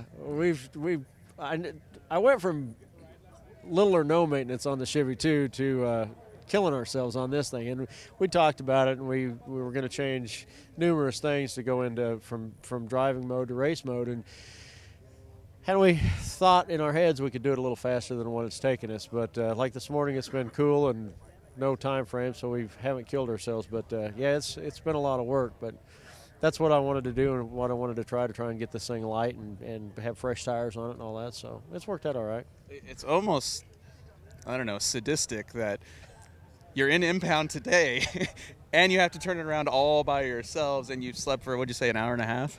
Yeah, we had 2 hours of sleep last night, which was twice as much as the night before. So, dude, if at this rate, we might get a full night's sleep within, the next few days or something. But, yeah, it's, I'll tell you, if yesterday or the day before we had gotten put into impound, I would have said mean, nasty things to everybody at the Hot Rod staff. But today, Lonnie holds the sign up to us, and we're like, all right. I mean, it didn't matter. I mean, it's cool. And we're totally capable. We're not working as fast as we could this morning, but this thing was put together right, so you can change everything. But it's a lot of stuff. I mean, Larry didn't, divulge it all, but you're talking about the rear fuel cell for gasoline fuel cell coming out of it. You're talking about steel original OE doors coming off, carbon doors going on, the passenger seat and frame coming out, the entire cooling system going away because it runs on alcohol and doesn't need it for on the racetrack, switching the 2 fuel systems over, putting a coupler in for, the belt-driven fuel pump, wheels, tires, rear shocks from Shockwaves for on the street, holding up the load of the trailer, to the Penske's from Kinetic Engineering for the rest of it. I mean, dude, and there's oil change, filter change, spark plug change. The easy part is changing the tune, though, because that one's cool, because the new Fuel Tech, you click the menu and it says gasoline or alcohol. Click. That is out of control. My God, that's an amazing amount of work. And so the next question is, how much lighter is it when you do change all of that? I haven't checked it to see what it actually is in street mode versus race mode. I know at the shop I was figuring it was going to be somewhere between 2,700 and 2,750. At Tulsa, I just ran it across the scales real quick down there, and it was like 27.99, I think, and which I think is maybe a little heavier than what I thought it'd be, but it's somewhere 2,700 something in race mode. It's heavier than all the rumors on the internet, that's for sure. Oh, Even yeah? just this morning, I heard it was like 2,300 pounds. Well, the cool thing about it, it's still got the factory VIN number on it, and factory rockers, cab, new GM bedside, so you can still hang a magnet on this thing. Let's talk about the bedsides, because that's something everyone's noticed, how much taller they are. And I've heard every reason for that, from, it's downforce to, you just like the way it looks. Tell the people why they're so tall. Well, I raised the bedsides up to get the tire underneath it more than anything else, and it's twofold. I can run the truck real low and keep it down, I can put a 36-inch tire on it if I want to, need to. Plus, you get rid of some of the turbulence behind the cab for the back window. So it does a lot of things. Straighten the air out a little bit more. And then on top of that, then the back of it's pinched down pretty good. If you stand behind it, it's a little narrower than the factory S10. Okay, so one last question. If they do make the call and we don't run today, do you just lay down and go to sleep right here on the concrete?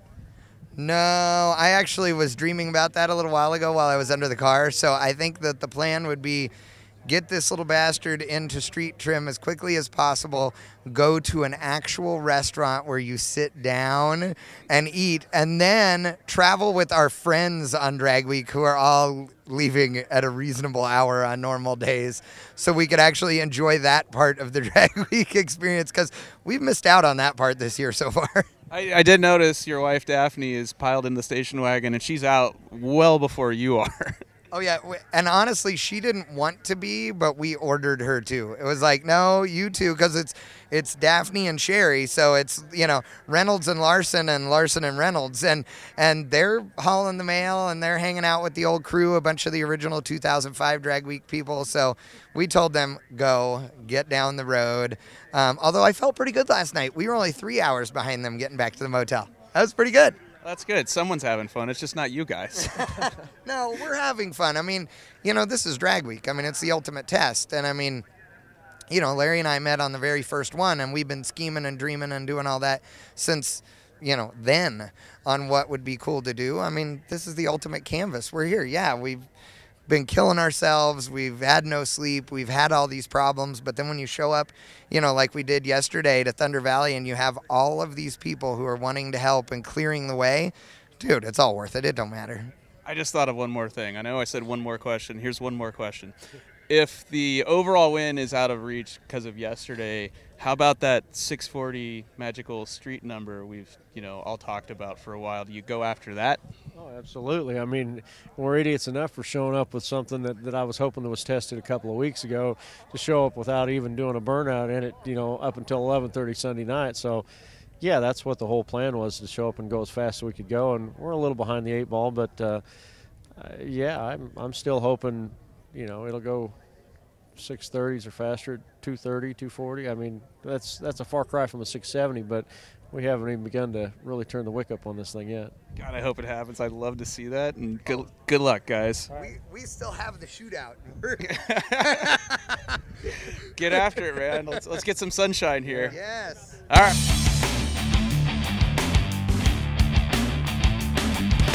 Mike Finnegan and Larry Larson down there on the Pep Boys Speed Shops live feed. I will say that that was one of the best bits of information that I have seen on the Larson truck thus far. For the past 9 months, they've been jamming on that thing so hard that nobody has really wanted to come near the inner circle. It's been race face for most of the year. And even in Drag Week here, I mean, we've said hey to Larry, we talked to him a little bit. We came and commiserated when he, you know, sort of broke the parts in the line yesterday. Sure. So nobody's actually said, what's this thing all about? So that interview, I think, was some of the first information that we've really heard about stuff like the truck's pinched in the back. I hadn't paid attention to that at all. And why he raised the bed sides on it. I knew that he wanted to run the 36-inch funny car tire on the back. Apparently he's not actually doing that here, but the truck does have the capability to fit those things. And of course, they're also saying absolutely out loud that they're going after the quickest street legal car in the world title. And it's still up in the air. They could get that done tomorrow. It might. I'm trying to decide right now, is it going to help them or hurt them if we run here today? They probably will get another test lap. I don't see how it hurts. I mean, the whole program there is figuring the thing out. I mean, they're literally still figuring the race car out. So it's laps, it's seat time, it's making hits at the starting line. So anytime they get on the racetrack and turn the tires in the thing, that helps. I don't see how it hurts at all. Yeah. Mike Finnegan's a racer himself and does a good job with those interviews. I think everybody appreciates the stuff he's been doing in the pits. We're going to take those pre-recorded videos that you've been seeing with him and put them on the Hot Rod YouTube channel so everybody will be able to see them later on without having to suffer through the excruciating 7 hours of Brian and myself. So you say excruciating. I would say exciting, informative. Tear-jerking. Yeah, just emotionally charged. There's a lot of stuff happened up here. You're feeling emotionally charged after your 2 hours of sleep last night. Someone who's smart and had a good idea is Alana. and she came up, and we had some downtime. What the Hot Rod staff would like to do is anybody that's here, either spectating or competing, that has come from outside the United States, we'd like to get you together in the staging lanes for a group photo. So anybody here that's spectating or competing that has come from outside the United States, why don't you start to convene on that ready line at the end of the staging lanes, that big white, wide line over down here by the timing tower. Alana will be down shortly to gather you up and take a group photo of all of our, we'll just call you the out-of-towners that made the long trip to hang out with us at Drag Week. I'll need you to go ahead and repeat that announcement in Spanish and Russian and Finnish and Swedish. Canadian. I go Swedish. Ich bin Oten Toten, Bebop, a Bluten Blatten, Ratata. Look at them run. Here they come. There they go. See, here comes the Swedish guys. Right. See? It worked These are my perfectly. people. Yeah, good. Call the Canadians up now. Hey, starting line, eh? Why don't you just come out this way? Yeah. You know, with your hosers, with your cars up there, eh? Our northern border friends know we kid. Yeah. America's hat in the house. Have you seen Ferrone today? Of course, the Australian Charger with the big block Mopar in it. He made some passes he was convicted in the court of law for mass murder of transmissions. Oh, last year? I think the bloodbath. Like Skittles. The Helter-Skelter program on the Power Glide was more than anybody cared to see. But this year, I don't know, he ran a couple of 840s, and I don't think he did show up here today. Hey, Danny Morrison, I see you down there in the start by the ready line. Alabama's not a foreign country. I understand that may be confusing to you, but that's not. You're hurting feelings here. Monty's missing the building. He is within reach of your actual throat, so you might not want to do that. So isn't Danny from the starting line. The guy's a man mountain down there. He does have the gorilla arms. Oh, he just spun around. And breath. Okay. And now it's gotten personal. No, all of our out-of-town competitors, if you're from outside the United States, whether spectating or racing, please go ahead and meet on that ready line. I want to get a group photo of everybody that made the long trek to come hang out with us at Drag Week this year. I'm worn out. I have not even been racing a car. Yeah. Welcome to Drag Week, the sleep deprivation tour. The week that lasts all month. Completely. Yeah, the staff of Hot Rod also takes a certain amount of abuse covering this event because it's not over when it's over for us. Right. At the end of each day, well, first of all, everybody's jamming around right here on the property at the drag strip all day long. We've got multiple photographers. Our video guy is running around. We're talking to racers. We're taking photos. We're getting some little iPhone videos. And then we have to hit the road, and we drive on the same route that the racers do because there's no point in cannonballing on a public highway when you want to see what's going on the road. You want to snoop on people, and you want to get the good carnage. Our live video crew, they cannonball because basically they take the bullet of having to get here at like 5:30 in the morning every day, set up all of this equipment, run literal miles of cable, and then when we're done flapping our gums, they have to round all of that back up. So those guys take the cannonball route. I have a very deep appreciation for what those guys do, and you know, we literally have a guy, his camera position is on a plastic chair on top of a minifan. It's a very professional operation. He also has a trash bag over the camera right now because it's drizzling a little bit. If the return clerk at the rental car place was a former NBA player, you guys are up the creek when he sits and look at that roof. Oh, when it comes to destroying rental van roofs, we leave absolutely nothing on the table. You do not want to rent one of those things to Hot Rod Magazine because it is going to get trampled on, walked on. We stand up on top of them to get photos and video all the time. And so, once again, we follow everybody on the road, on the route, take our pictures. We're actually blogging from the car. The technology these days is amazing. I've got my little Verizon MiFi deal, and I'll sit in the car and actually badmouth Brian on the internet while we're driving down the road together. It is a talent that you have to be able to do it at multiple mediums. You know, we're speeding down in the middle of nowhere, and the slander is just flowing out of your computer. I'm the king of all criticism. You are. That's right. So once we get back to the hotel room, then it all starts all over again. We've got all the social media Please promotion. stop. Whatever happens in your hotel room, none of us. You were there? None of us. No, I was not. Like I said, you got interviewed about the missing farm animals this morning on the local television channel. I missed that. I have no. I was only helping it over the fence. So we sit in the hotel room all night long. Literally, I've been up to 3 and 4 in the morning every night working.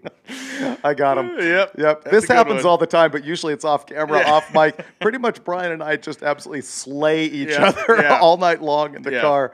I was crying in the car last night. We were laughing so hard at stuff. The main issue here is we were going back and forth with each other a couple weeks ago via text about euphemisms for guys cutting crappy reaction time. Oh, it was epic. I'm not sure we should share some. No, we can't can't. But we came up. I mean, there was 9,000 of them, and like 10 of them were good, but the good ones were good. And now we don't have a chance to use them. A-list material for you guys who do not know how to cut a light at the heads-up shootout. It is going to just be. It is going to part your hair. This stuff is going to be so brutal. So, Brian and I are so bad. We're the funniest guys we know. Oh, yeah. So we're actually watching our own live feed replay on the phone in the car, laughing at our own jokes. Brilliant, these two Someone guys. has to. Brilliant. Yeah. Someone absolutely has to. And, well, on that note, hotrod.com, check that out if you're on the live feed or if you're standing around here, unfortunately, in the cold weather and drizzle at Great Bend. Check out hotrod.com, Hot Rod social media. We are all over the coverage. There's hundreds of photos. And we've got Larry Chen here this week, which is new for us. Normally, we've got Wes Allison, but he had a bigger name on the other line and could not make it here this week. And so Larry Chen is doing... That was a pretty big name. Some pretty incredible stuff. It was a big name. It was a big check. Larry is doing amazing stuff that really has a different look to it than what we're used to. Normally, I'm out there just documenting, just getting every car going down the track. This guy is getting art. Yeah, Larry is, if you read Speed Hunters and some other places his work shows up, it's spellbinding stuff. You don't read Speed Hunters, you look at it. Exactly. He got an overhead shot, which you can see on hotrod.com. He has a little drone fly deal with the GoPro on it. He got an overhead shot of Larry's truck when they pulled into the pits, and they were in the midst of converting it over with no time left yesterday, and the throng of people that were around it. It was awesome. To look at it from a bird's eye view, literally right down, is like, I mean, you pulled that photo up on the computer as we were driving last night. It was just both of us like, wow. And, of course, Dom just walked in. He's here shooting for Bank Shift a little bit, Dragzine a lot, and Kyle at 1320 Video, right? Yep. Perfect. And Beard Monthly as well. Bearded Drag Racer Monthly. So, that's how, I mean, this thing gets... More language in our ears. Yeah, this thing gets covered from, so many perspectives. Hey, there's our group photo going right there. Oh, we're guys, taking actually, a picture of the out-of-towners. This was a bit of a trick deal because we're actually putting you all on a watch list. We just needed photo documentation. You're probably not seeing that on camera. I don't know if they've got the other cameras on these guys, but we have an assembly on the starting line of 1, 2, 3, 4, 5, 6, 7, 8, 9, 10, 11, 12, 13, 14, 15, 16. Look at that talent. Awesome. Those are people who have come from foreign countries and Canada to race here at Drag Week. Very cool. Very, very cool. I'll get letters on that one later. What? Jeff DeLynn, publisher of Hot Rod Magazine, is giving me the thumbs up as if he means actually driving on the racetrack. Yeah. We are going to go hot with Drag Week once again. What time is it? 12:20. 12:20. 40 seconds. 10 minutes before we were going to have Lonnie make the call. Looks like we're going to go back to drag racing. If you're one of the, several dozen people who are still watching Brian and I on the live feed, actually, if one of the video guys can tell me how many people we have up right now, please tell your friends we're about to go hot with action. Let's build up the numbers on the live feed while we're racing. How many? I don't know, 72,000? Oh, 4,300. 4,300 people watching this? Wow, it's sicker than I thought. They walked away from the computer. Well, and that's only, and normally in each cell there's 2 guys. Right. So we're probably talking closer to 8,600 people. It's true. The sanitarium sometimes it's more than that. So 4,300 of you, what we need you to do is just share the link with a friend right now because we are going to go hot. And I'm thinking we are going to be hustling through some cars right now, making sure to get everybody down track. Yeah, this is going to be, we're going to move things along here at a pretty good clip because we don't know when the next band, if there is a next band coming. We've gone the extra mile and protected our camera gear with plastic bags. That camera's worth the minivan's worth some money. The camera's probably worth more than the minivan. We have a plastic bag tied to the top of it. You realize they're about to ban plastic bags in California? Of course they are. Completely. They're going to ban food in California at some point, and all of you, we're just going to build a fence and you can all stay there. A lot of problems if they would ban food in California. The place would be livable again. Okay. Man, this is cool. We still have spectators just jamming the place here in Great Bend. They've been out in the pits mingling with our racers and picking up some speed secrets, I'm sure, getting a lot of photos. If you're on Instagram and you're taking pictures here, please hashtag them, Drag Week 2014, Drag Week 2014. We're looking at an Instagram photo right now of Chad, who's with Larry Larson, absolutely passed out with the drool running into the kelp face. It is an ugly scene, and that right there is the face of Drag Week. A lot of guys completely worn out, but still with smiles on their faces and keeping running here, especially now that we've just called that we are going to drag racing once again. Absolutely. And once again, we are out of nitrous. Monty Smith has dispersed the last of his nitrous, so if you're going, man, I got to find Monty, get some nitrous. Not till tomorrow you don't. Keith Haney and Todd Martin stepped up. We got 3 bottles waiting for us, 3 mother bottles waiting for us at Tulsa, but until we get there, ain't no thing but a chicken wing as far as nitrous goes. Is it the kind of thing that when you run out of the ketchup, you turn all the bottles upside down in the refrigerator, try and get those last dregs? Could you maybe do that? Get the pump out, really put a good suck on that bottle, get the last drop. So Lonnie, race director Lonnie, what do you think? 7 minutes. We're going hot. We are. We're bringing Daily Driver to lanes 2 and 3. We're going to try to get some heat in the racetrack and continue this day. Genius operation. There we are it bringing is. Daily Driver to lanes 2 and 3. We're going to run Daily Driver lanes 2 and 3. We're ready to go hot right now. We are going to put some temperature into the track. We ask them for 1 lap, go to their pit, hang tight. Lonnie is asking if you would please make 1 lap. Go to your pit and hang tight. We are trying to get at least 1 lap for every car here. If you've already got a number that you can live with, please back off, give somebody else a chance. Because the only way that we're going to be able to call this a complete day is if we get everyone down the track. Right. So it's going to be really ugly if we've got like 30 cars who didn't make it and we got to throw away the numbers for everybody else. So please stand back, let these guys get her done. So lanes 2 and 3 are open for Daily Driver. Get in here. We're going to sprint you down the racetrack. Lanes 2 and 3 are open for Daily Driver. We'll sprint you down the racetrack, warm the track up, and then open the rest of the staging lanes up as well. Just to be completely repetitive, if you're in Daily Driver, come up, make a hit, get down the track, park the car so we can get everybody through. We'll call you back to the lanes again, I swear, but we just want to make sure we hustle everybody through this deal so we can count this as a day of competition.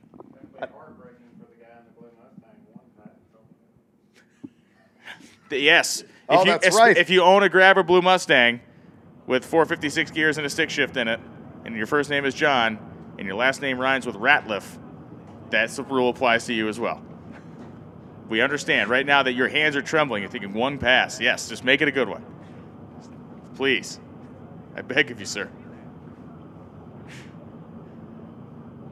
Daily Driver, anyone? Here they come. No, they're flooding up Bueller. right now. Look at them. Coming up the staging lanes. Mustangs, Chevelles. Yep, Daily Drivers 2 Cadillac. and 3. Hustle it up here. Here comes the Here they Cadillac. come. Anybody who comes to line, let's wave them Yeah, up and get them down the track, guys. They are flown in here like wine.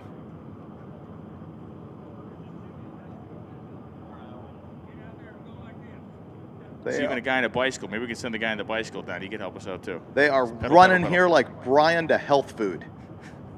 No, that would be a way. That'd be a way. That's the wrong direction. The wrong direction. I see them starting to come in lanes. Yeah. Oh, there's one blue Mustang, but not the blue Mustang.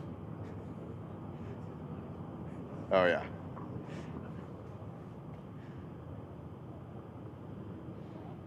So as soon as we got drivers helmeted, they'll be headed down the racetrack. And again, our effort here is just to make sure we get everybody at least 1 hit, and hopefully more than that. We will run as long as we can. Lonnie will come back up here and give us a cut-up time if we do end up with no rain on track from this point on. But we just cannot predict that. Hypothetical situation, David. Huh. What class did you got to put a drag week car together? What class is it for you personally? Small block, naturally aspirated. Street race small block, Yeah? NA. Yeah. What kind of car? The Crusher Camaro okay. would be competitive in that class. Let me look at what we actually got going on here. Street race, small block, naturally aspirated. So Paul Corman in the Dodge Demon is leading that. He ran 997, 1003, and 1011. The Crusher Camaro drove from Indy to LA and then ran 1007 3 times in a row, and it ran a whole bunch of like 1020s or something like that. It's got a Gearstar trans in it, and Zach over at Gearstar just basically was on the internet cringing every time we turned the key in that car because we had a 700 horsepower and he wanted to put a 4L85 in the thing, but instead he built us a 4L65, and we knew it was going to live because Zach is just a hyper-perfectionist. But we ran the thing down the track, and we sent it back to him. He dynoed it just this week. In fact, he has a video I'll be putting up later. And he said the thing is mint after making like 20 or 30 passes running in the 10s. But the converter's way too tight. And so I use that as the bench racing excuse to tell you I can make this thing run 990. Because as you know, never has a drags cart gone down the track where the guy gets out and goes, yeah, that's really all that was it. That was it. I got it all. Yeah, that's just not a feasible situation. And so we can put a converter in the thing. I've got a little bit too much gear in it, especially if I put a higher converter in. I've got a 456 in it, and it's just touching the rev limiter through the lights, and so I probably go to a 430. And I could be here, and I think I could be somebody in Street Race Small Block NA. Here we go. First daily driver down the track. It is the Cadillac Wagon. Oh, it feels good to be racing again. Feels better for all these people. Gregory Pecoraro and Dustin C.A. Pecoraro is in the Cadillac CTS-V wagon with the heated and air-conditioned seats. Rolling in style. There's the S.A. motor in there. Gone, baby, gone. And Dustin C.A. running the Crossbody Mustang, which I believe, I haven't seen it in person, but I believe that thing is just about bone stock. The wagon goes through 11:27 to 1:21. C.A. goes 14:48 with a 3 at 95 miles an hour. Now, he's a guy that picked up a bunch because that car was a 1490 car pretty consistently earlier in the week, and that I believe is his best run.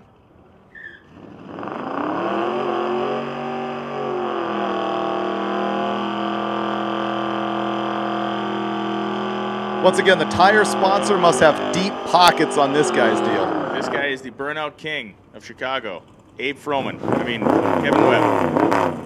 Kevin Webb and John Friel. Wow, you want to talk about a gasser, Dave? Check this thing out. About a 58 or 59 Ford just pulled it on the spectator side. Look at that thing. I'm going to call that a 56. John Friel launches off. There goes Kevin Webb. And Webb will watch the Mustang get to the finish line first down there at the top end. 14:49, 3:96, and Webb goes 13:89.5 at 96 miles an hour. And again, racers, we're going to be running this program tight. So when you come to the ready line, you need to be ready. Helmet's got to be on, belt's got to be buckled, so we can send you into the water box. We're going to do the old 2 smoking, 2 choking routine here. So there'll be 2 cars leaving on the starting line, and there'll be 2 cars burning out behind them. Tony Wood and Chris Mosley. Chris Mosley in the Pontiac. Mosley goes 97 in the 8th. And he goes down for 11:40 with a 0-107, and Tony Wood goes 14:37.47 at 99. Monty Human coming up in the Nova. Doug Ray Chevrolet side, and Dustin Berg. Dustin on the O'Reilly side of the racetrack in that good-looking and very clean Buick Regal. One of the cool sleeper-y vehicles coming up to the water box as well here, that blue pickup truck. Quick announcement in the pits for Eddie Miller, my Floridian pal, Eduardo. You're going to want to walk over to the fuel station trailer and pick up your new fuel regulator. Eddie Miller. Monty Human heads down the Doug Ray Chevrolet side, and the Nova goes 12:11 with a 2 at 112. And Dustin Berg goes 13:64.7 at 100 miles an hour on the O'Reilly side. This pickup truck's a mover and a shaker over here. And again, good-looking kind of street truck. You wouldn't really expect a whole bunch out of it. It's Andre Miller. It's an 11-second ride. And Ray Lejeune on the O'Reilly side of the drag strip in the Shelby GT500 Mustang. This is kind of a neat just little heads-up battle here to see who's going to get down there first. The pickup truck is where my money's going to go. Let's see if he can get it done. Lejeune is fully staged. Miller takes his time. He is the second one to go all in.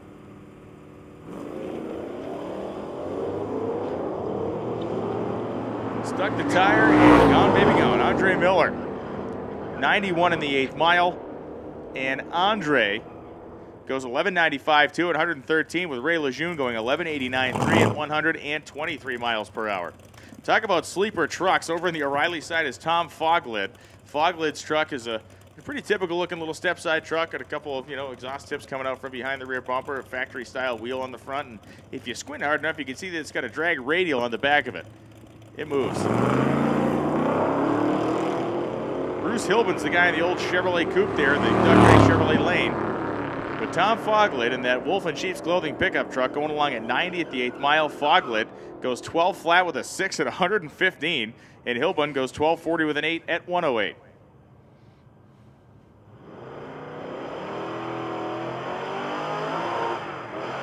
We got the Barracuda coming up with a rare glass that only a mother could love.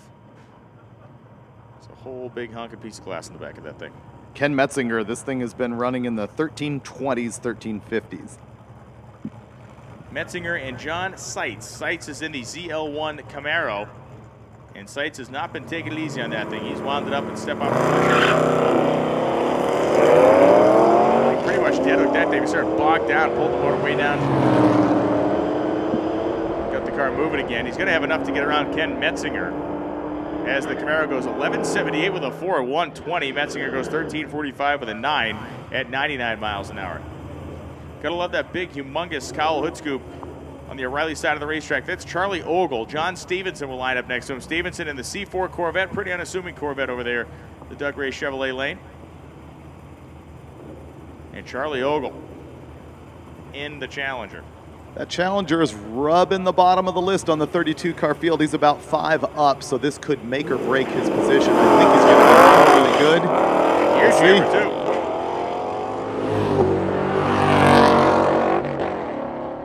2. 5-speed.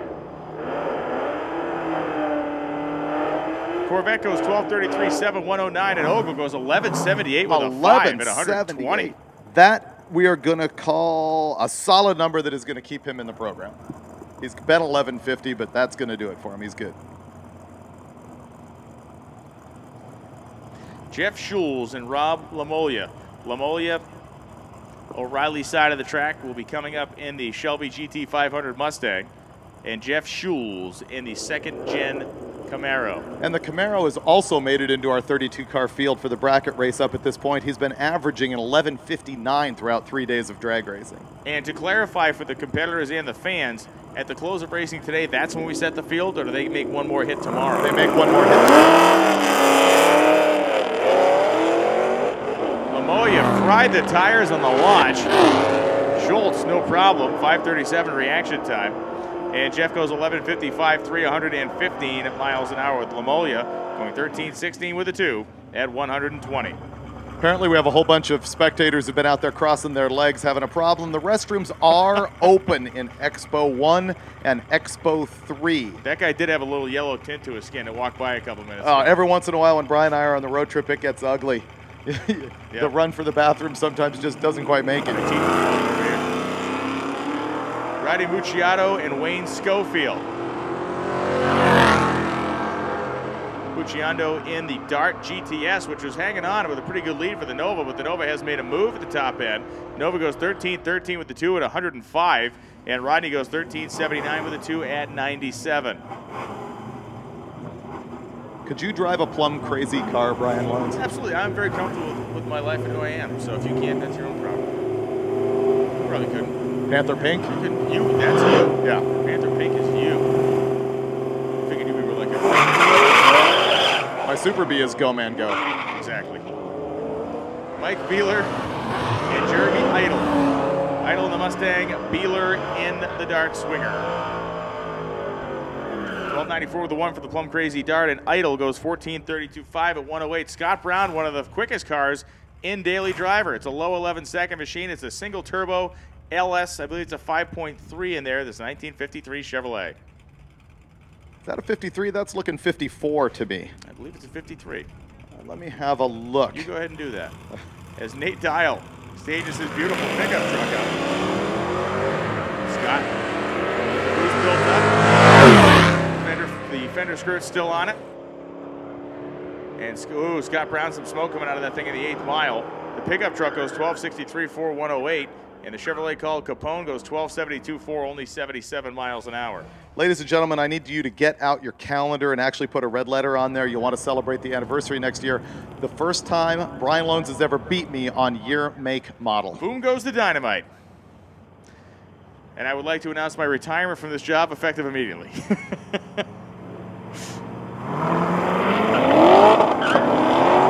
Look, it's the first C7 7 ever to run Drag Week. It's Tommy Fiedler and Shane Stokes. Some jokes never get old. They will never go old. No, that will not happen. Tommy Fiedler goes 13.28.9, 113 miles an hour in the Corvette. 13.43.5, 102 for Shane Stokes. You'll notice my generosity in actually referring to that as a joke rather than a hackneyed, worn-out thing that nobody in the stands understands and is tired of hearing. Oh, and hackneys are where everybody knows what that is, too. We're throwing that one around like manhole covers these days, aren't we? Do people throw around manhole covers? Hackneyed. Look, welcome to the circus in 1920.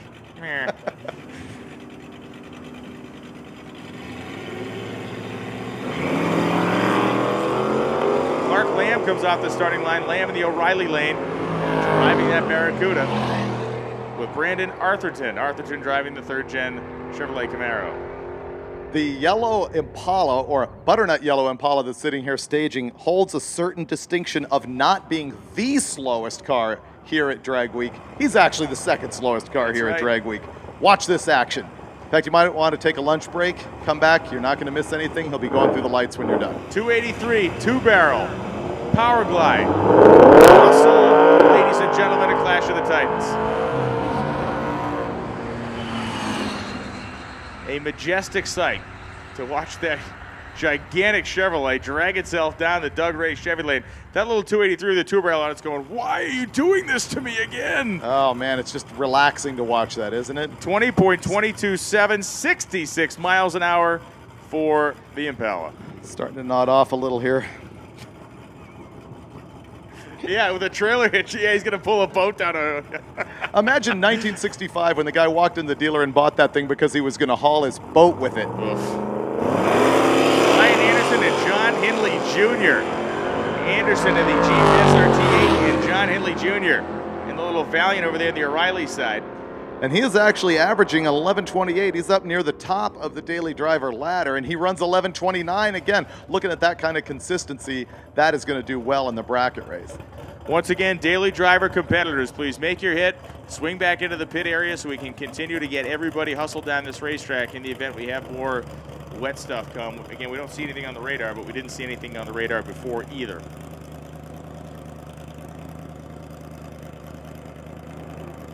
Mark Swank at the starting line. Swank in the Corvette. Factory wheels on it and all. And Bob Reynolds, that half-ton 1500 Ram heavy power machine.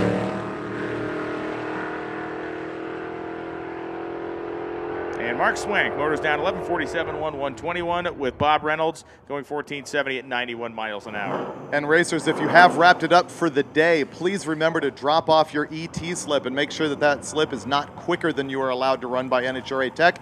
Go see Tanya and Tara. They are across the pits from the staging lanes. If you're in the staging lanes, they're on your right-hand side in the expo building in front of some hot rods, or behind some hot rods that are... Drop off your ET slip. Lynette Jankowski and Vic Rope go down the racetrack now.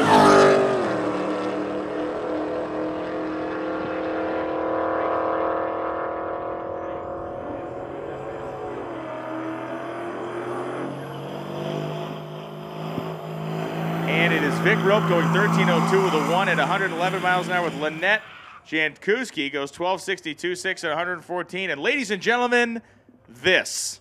It is a 1939 Chevrolet cab. It utilizes the fenders that would have been found on the same era 2-ton truck. That's why they're so wide. Those would have been on the heavy-duty 2-ton truck. It has a Studebaker tailgate on it, and it has a 6-cylinder Cummins 6BT engine. All that sits on an early 90s Dodge 1-ton frame. Is this your favorite diesel truck of Drag Week, or are you on the Sterling? I'm going to make you decide between the two children. I'm on the Sterling. Oh, are you? Yes, Clearly? Clearly. Oh, wow. Because I did see a certain longing look in your eye when this came to lanes. I enjoyed this truck immensely, but I'm sticking with the Sterling. John Lechner and Bob Berry. Lechner goes 11.40 with a 7, 117, and Berry goes 13.96 with an 8 at 96 miles an hour. And I won't even tell you what those guys are getting from mileage out of that thing on this trip. It is way north of 30.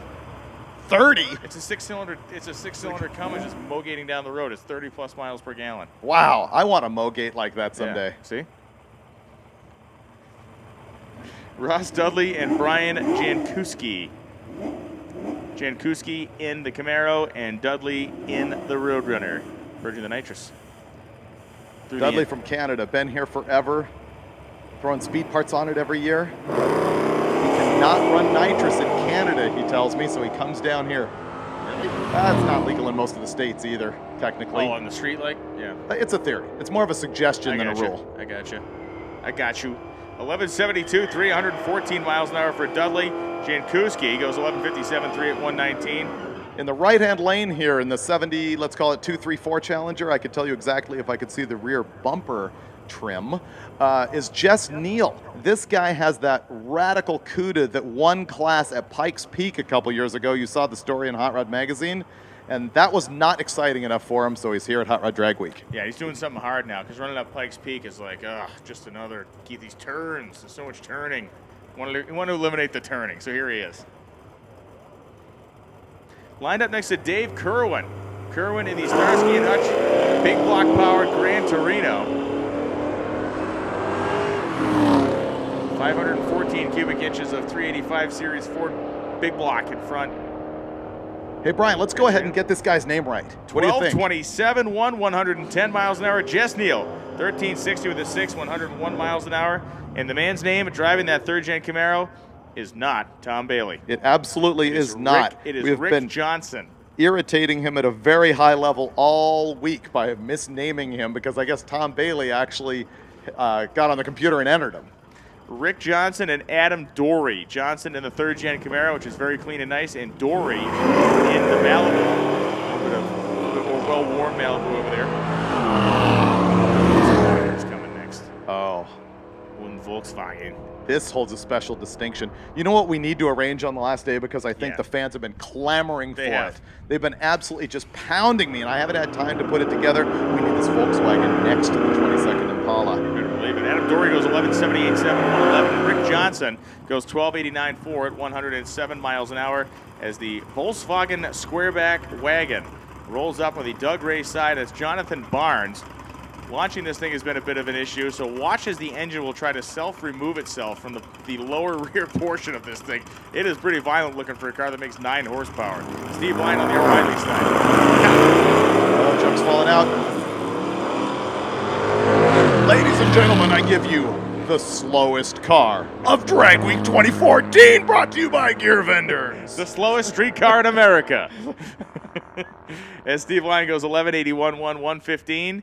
And Jonathan Barnes goes on to the next chapter of whatever novel he's reading down there. 21.62. He picked up 4 seconds. How did that happen? 21. Check him for nitrous. 21.60. 26 with a 3. 59 miles an hour. That man just earned himself a spot in Impound tomorrow. Right? Can we do that? Sure. Impound the Volkswagen. I said we make a bonfire out of his magnesium engine block later tonight. Charlie Mariscal heading down the racetrack in the pickup truck is Scotty South going down in the Bullet Mustang. 14.098 at 99 for South. Mariscal goes 15.27.5 at 86. And mean RX-7 rolls up on the O'Reilly side. RX-7 would have been delivered from the factory with a Wankel rotary engine in it. As we said yesterday, removed his Wankel, replaced it with a V8.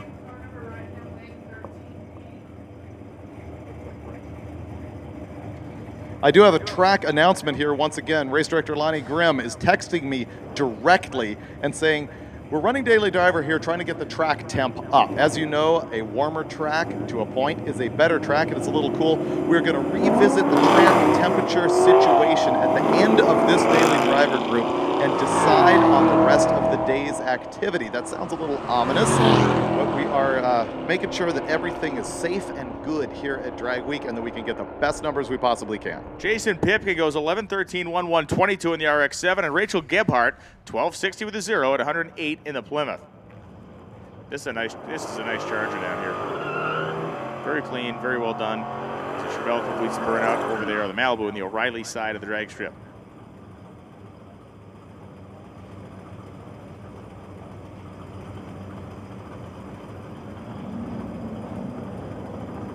Andy Bashford and Anthony Britton. Britton is in the Chevy and Bashford is in the Charger.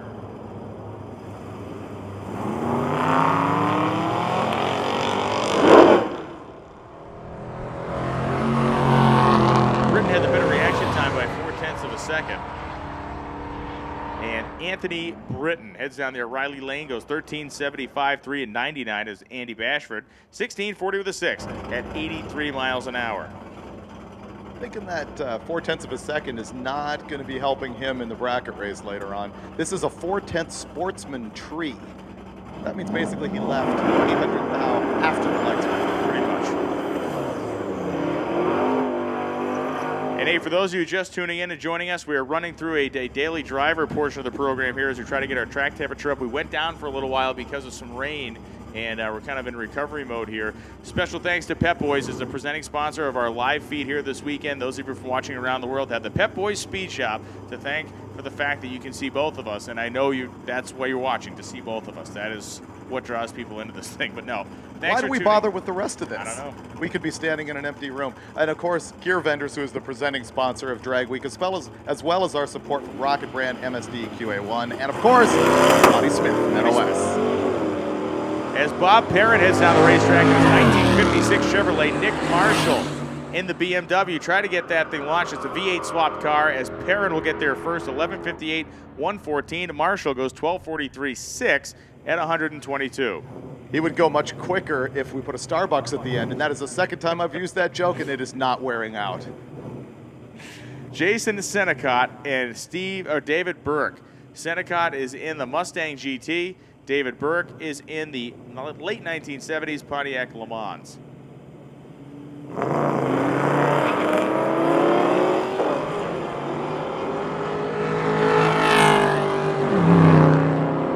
And David Burke wound pretty tight there. A little small block over there, screaming away as he heads down the right side of the racetrack. 12:33.6, 109. Senecott goes 14:41.3 at 96.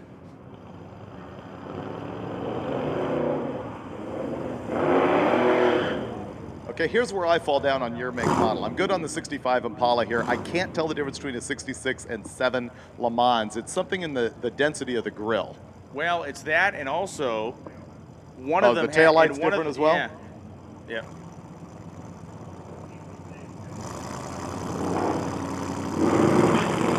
Oh, that's right. Monty's here in the tower explaining to me the 66 had the horizontal 3 lines of taillights. That apparently being the 67.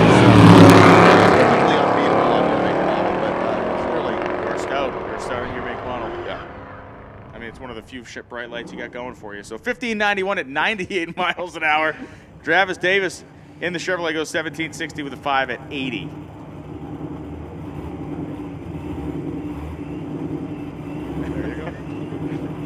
Fans in the stands, check this out. We had an air-cooled Volkswagen come down, which might be raising your excitement level for this Corvair, but I will disappoint you by letting you know that there's in fact an LS motor in the front of that thing. The whole Corvair is sitting on a GMG body chassis. Bill Perkins in the Maverick came off the starting line, but then the car really laid over on him. Mike Myers on a nice solid pass, goes 10.94.4, 127 miles an hour, as Bill Perkins goes 14.51.9 at 105. I really like this Firebird that's doing a burnout right now because it's like it, and I say this because I like it. It's like a bracket car that jumped out of the late 80s. I feel like I'm reading CarCraft in 1979 right now. I got to tell you. Yeah. Where's my denim jacket? You had a denim jacket? Yeah. Where's my Crosby, Stills, and Nash 8-track? The Denim Machine van, man. There you go. Man, Tony Clarout's Mustang came out. Down over the right rear, almost pulled the left rear tire up off the ground, and Dusty Driggers in the Firebird goes through at 12.48.6, 107, and Clarehound goes 11.17.3 at 121. Scott Abbott in the right-hand lane here in the multicolored orange and primer 70 Roadrunner is a Drag Week veteran, and he won the daily driver bracket race last year. Right now, he is in the 1170s with a best of an 1153. And look who's waiting in the water box. Our man George. Now I believe George is going to be our test pilot, so to speak, to give a look at what the racetrack is for higher horsepower cars. Because I saw Lonnie pulled him out of the line and said he was going to be our guy. I see. So what we got going on here is daily driver going on. Not one of our daily driver cars, but a big, heavy-breathing 7-second car here to check the racetrack. Scott Abbott goes 11.82.6, 117, and Ronnie Fleming goes 12.98.2 at 109. You know, truck and tractor pulling, the first guy that hooks, you get the chance to rehook and come back. So I think we might be, this is our test puller out here. Now, if you'll all cast your minds back to earlier in the day, we saw Mike Roy's car run. Or has he run yet today? Yeah, he ran. He did. He had That a is lift, the though. maroon. He didn't do a big wheelie. That's why I forgot about it. The maroon Pro Street Monte Carlo, which has won Pro Street several times. Brian and I, are looking at the head-to-head battle between that car and this small-tired Monte Carlo. Their separation in ET over a 3-day average is .0007 seconds. This guy could end up one of the top 3 quickest cars of drag week. Watch how easy it leaves, and then watch the power come in. Nope. Nope. You saw the power come in. You saw him bust the tire loose and pedal it. Gallimore still goes 837.5 at 179 miles an hour. It is a 760 capable car, but what that shows you there is the advantage that Roy has with all of that meat under the back of his car. He's going to be able to hook up just a little better on a iffy track. Despite his increased beefage, Roy's car also busted the tires loose out there as well. Remember, he got loose about 330. You're right. Well, you know, when you're trying to manage 2,500 horsepower, stuff goes wrong. Exactly. Jesse Mataferri and Dan Livers. Livers in the Pontiac GTO, and Mataferri in the John Deere themed Chevy truck. Breathing through those vertical exhaust stacks in the bed. Jesse Mataferri on the power goes 13 flat at 102 miles per hour, and Dan Livers goes 14.28.8 at 100.84. We got Blaine Thiessen here in the left-hand lane in his 2001 Camaro. This car's been running in the, mid-13s.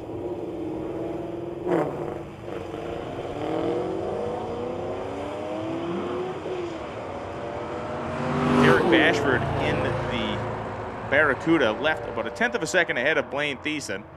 It turned into a horsepower contest out there, and Thiessen goes 13.87.2.106, and Bashford 16.22.3 at 84 miles an hour. Pair of Fox bodies coming up now. The early Fox body, about a 79 or so, and then we got one from the was that late 80s, early 90s Mustang. I'm bad at identifying specific years of Fox body Mustangs. To a certain point, they changed nothing on those things. Right. Tom Franks, Riley Lane, and Austin Stiver.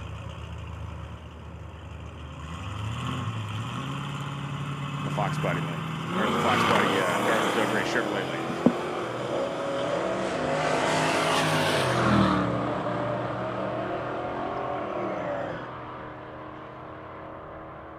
.11.22.8, 119 miles an hour. Stiver goes 12.25.3 at 109.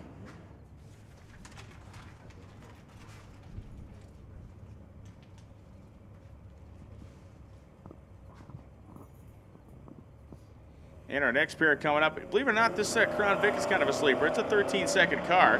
It's in the water box right now. And Nick Robinson heading down the racetrack in that cool GMC Street Coupe pickup truck, late 70s model. It had a supercharger on it until Tuesday when the supercharger lobes started to eat each other up, so it now runs naturally aspirated, goes to 13.36.4, 101. And Bob Catron goes 14.45.9 at 99.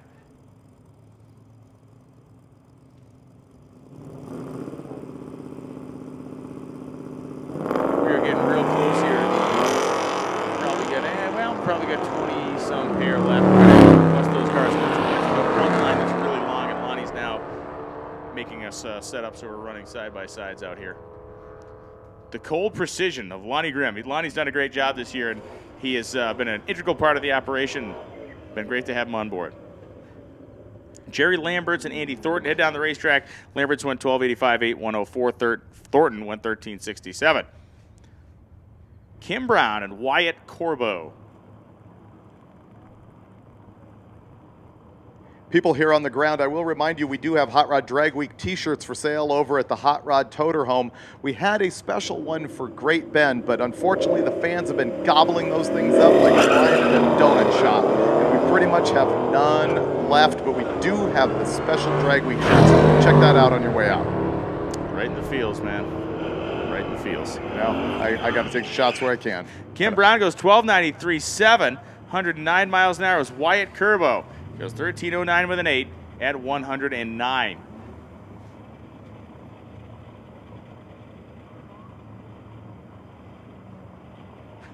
This Biscayne's actually pretty good. I'm kind of jealous. I had a 65 Biscayne like this at one point. Bought it from Matt King at CarCraft, and it went from me to Todd Ryden at MSD, and it went from Todd to a local guy who finally took the 3,200 dents out of the car, fixed it up, and is using the thing. In fact, there was a time that I wanted to pull out my blown small block and throw it in that Biscayne. So this guy is essentially my vision about 5 years ago. My failed dreams are represented right here at Drag Week. Do you think he does backward Hillborn scoop on rainy days? He might. That was the program on the Crusher Camaro on our road trip through the snow with our 700 horsepower mast motor. We actually froze up some throttle bodies with it facing forward in the snow. Did they? Oh, they froze up, huh? Yeah.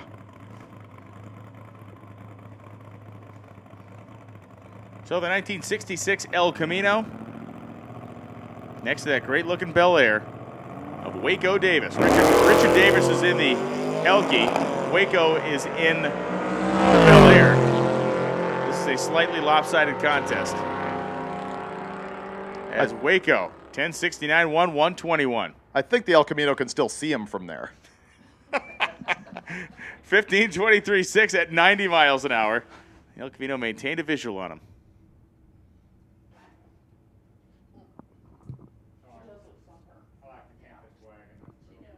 Did you look at it under the hood?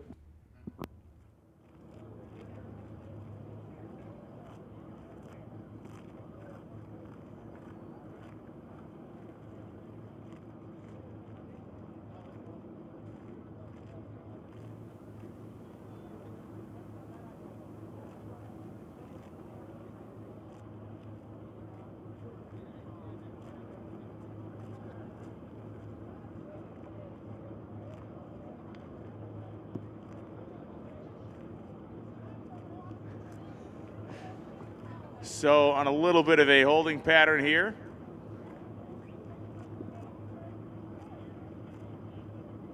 Just doing a little starting line maintenance here, just a quick little. No, not maintenance. They are doctoring the starting they're doctoring line. it. That was Like the a official baseball? news from the Like the Gaylord staff. Perry used to use the old pine tar on there.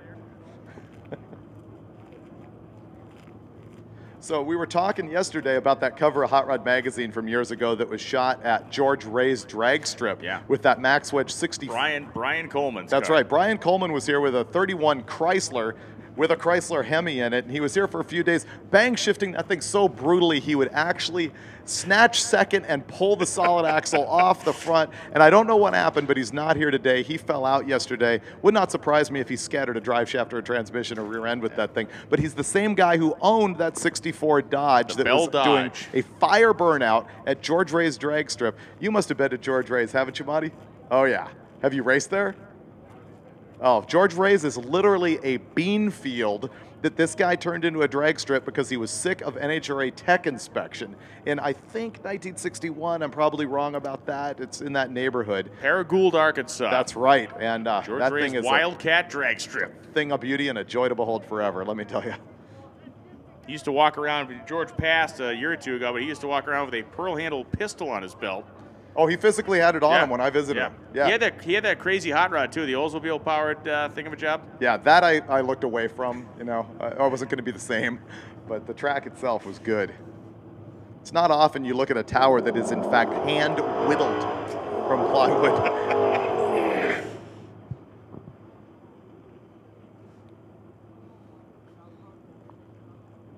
Walt Reynolds still in the program.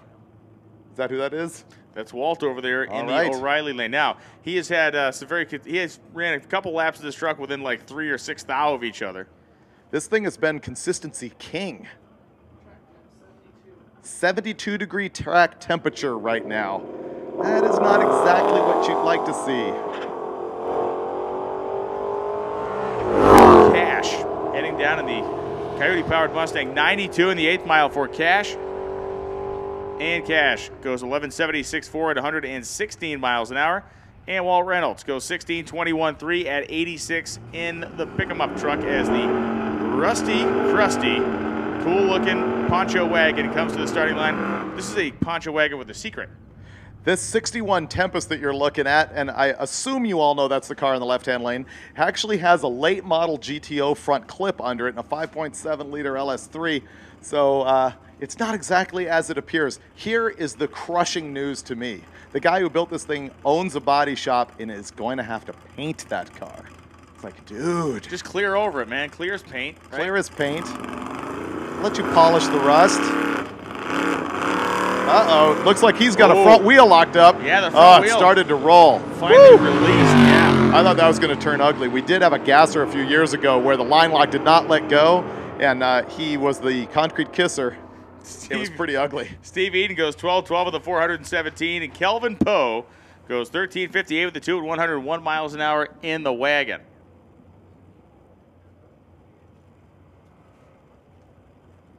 Carl Werner and Joel Nystrom come up now. Nystrom in that great-looking Olds 442 convertible, and Carl Werner in the Chevrolet Caprice. That has given me flashbacks. I have been in the back seat of that car once or twice, I think. That very car? No, not that very car, but one's just like it. Well, actually, you got a good Crusher Camaro story where you out there shooting burnout photos, and you almost literally were taken off to the clink. Why I did not go to jail for that, I am not sure. We're talking fire burnouts across the street, open headers, in sandals, without my license, with no insurance, and dead registration. Other than that, it was a good scene.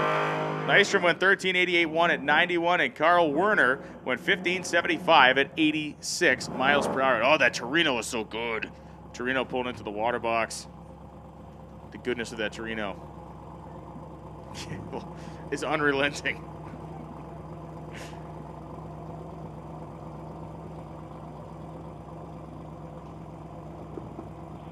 Mark Zaffron and Ryan Minyard head down the racetrack now. Minyard in the LS-powered Malibu, and Zaffron in the Pontiac Firebird.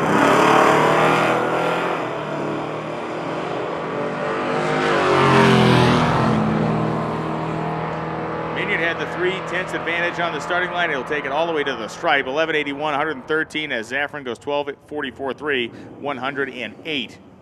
And we are just at the end of Daily Driver right now. I believe we have just 2 pair left of Daily Drivers to run.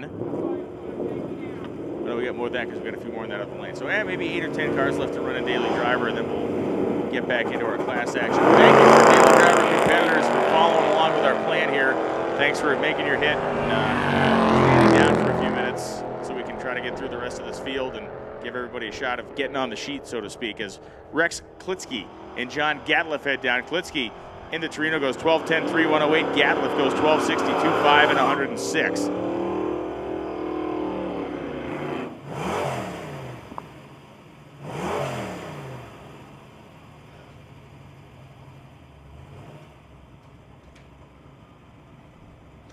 Warren Whitmer and Jeff Dugapolowski from the St. Louis area is Jeff. Whitmer in that great drop-top first-gen Camaro on the right-hand side of the racetrack.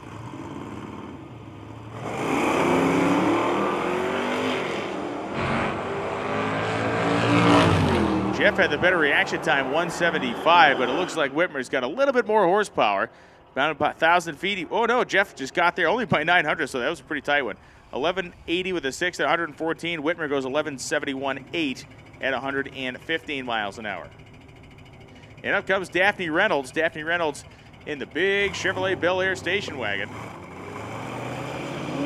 And Jeremy Idle comes up in the Fox Body Mustang. Daphne had a 1.5-second reaction time advantage. She treated Idle to death. Idle going to hustle the Mustang down. He goes 12.87.0108, and the Wagoon goes 15.34.7 at 94 miles an hour with Daphne at the tiller. And John Turpin due up next. Or not. He was in the wrong lane. He was in the wrong lane, and then Lonnie came up and said, no. No way, buddy. Not on my watch, so we backed him up. We're going to run our last couple pair here at Daily Driver. John Gilliard. Gilliard's car has a Pontiac engine, set of Ram Air 4-style cylinder heads on it, a Doug Nash 5-speed in there. So he's ripping gears to that Doug Nash 5-speed.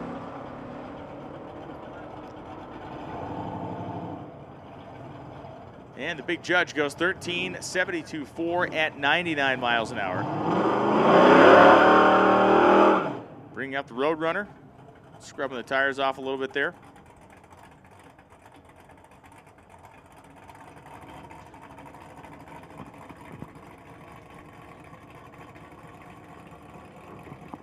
So the full-size Chevy there, another one of our B-body contingent.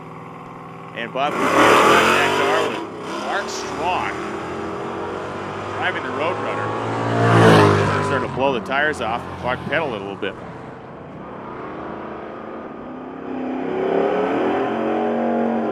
And Clark Strong goes 13.28.7 at 100 flat, and Bob Goupil goes 14.87.5 at 94. Certainly a cool look for the Galaxy out there. Looks like an old retired stock car. It kind of runs like an old retired taxi cab, but it looks like an old retired stock car. He's having a lot of fun out here in the Galaxy this week, and it's been fun watching it head down the racetrack. Kerry Watson. It's Garrett Larson driving the Galaxy. Kerry Watson driving the Olds Cutlass on the O'Reilly side.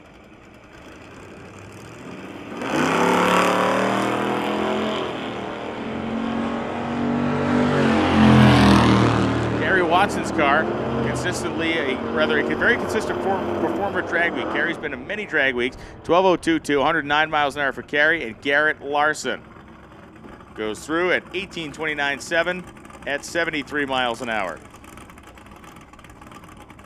Steve Eden coming up the 4-speed Nova for Eden, and Levi Lish. Lish is in that 1951 Sterling white truck. It was a big rig cab plugged down on top of a custom chassis. It's got a set of wide 5 wheels on it, and power comes from a Duramax diesel. So daily driver session is over. Lanes are closed for daily driver. We're going to move into class cars here momentarily after a little bit of track prep.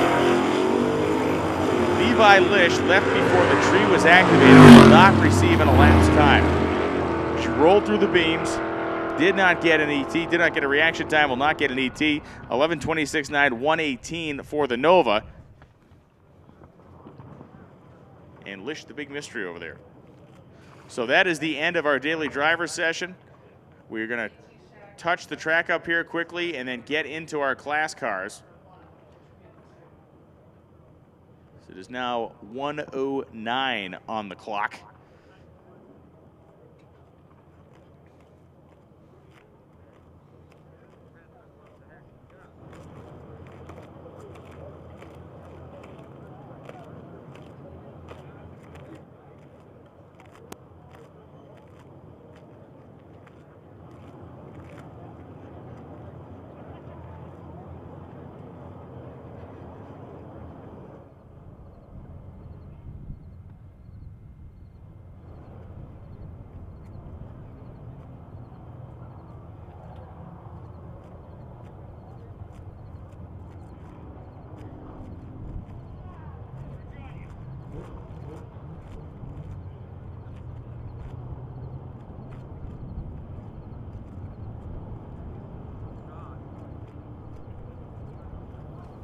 Wit has been requested. Can you pull that off?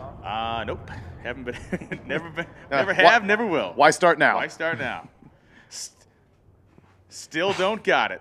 So what are we actually doing now? I was just touching up the racetrack real quick. We're going to move into our class cars. Again, a huge thank you to our daily driver guys and girls. A huge thank you for kind of heeding our wishes, making your hit, getting out and getting back to the pits so we can get the rest of our competitors at least one shot down the racetrack.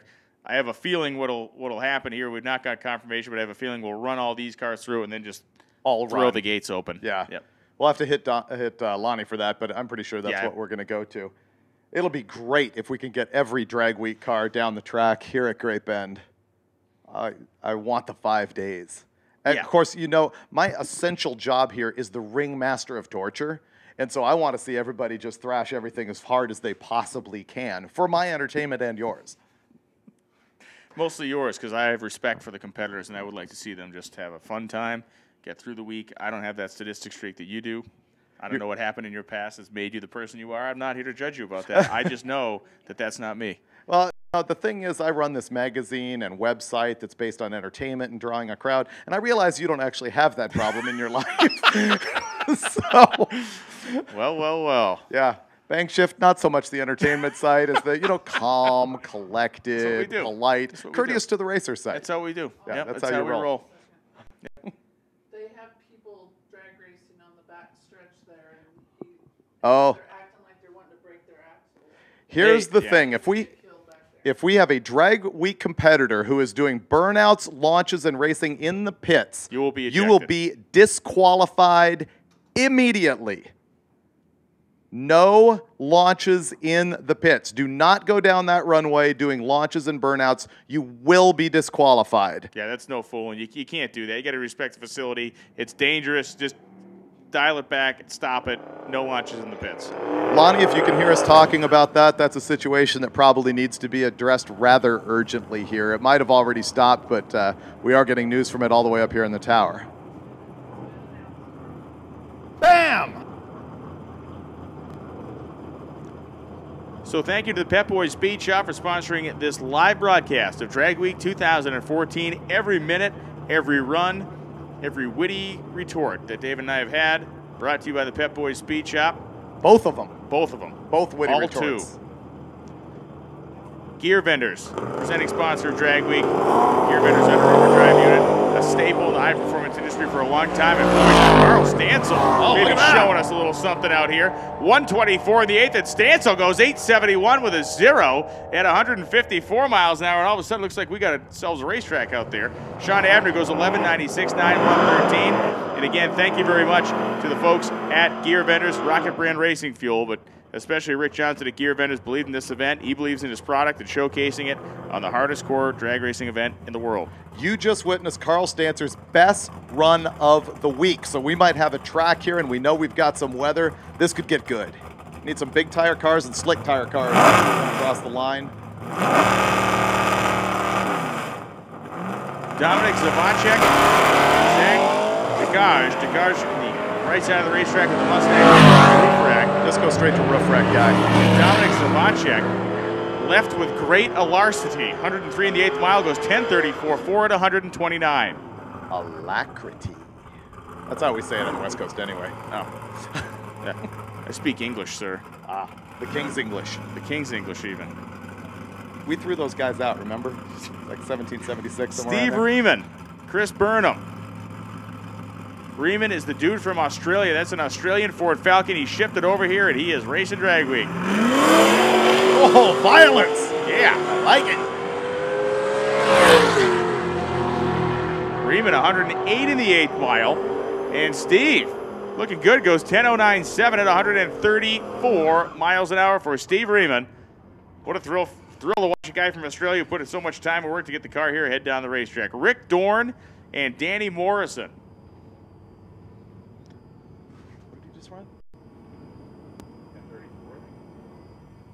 Steve Riemann, another player who's matching his past performance. 10:31 yesterday, 10:34 today.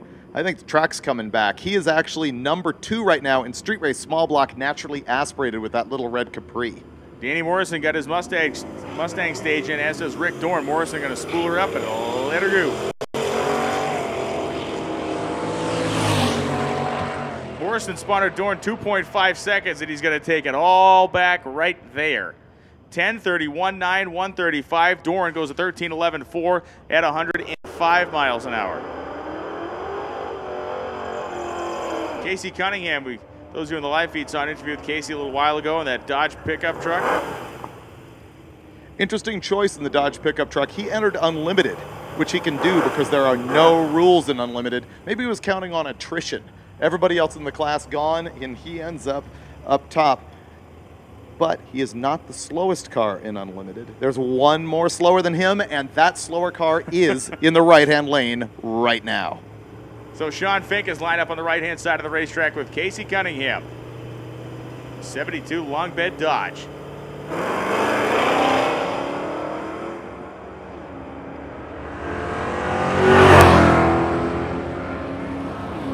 '86 in the 8th mile for Casey Cunningham. That is a good running truck.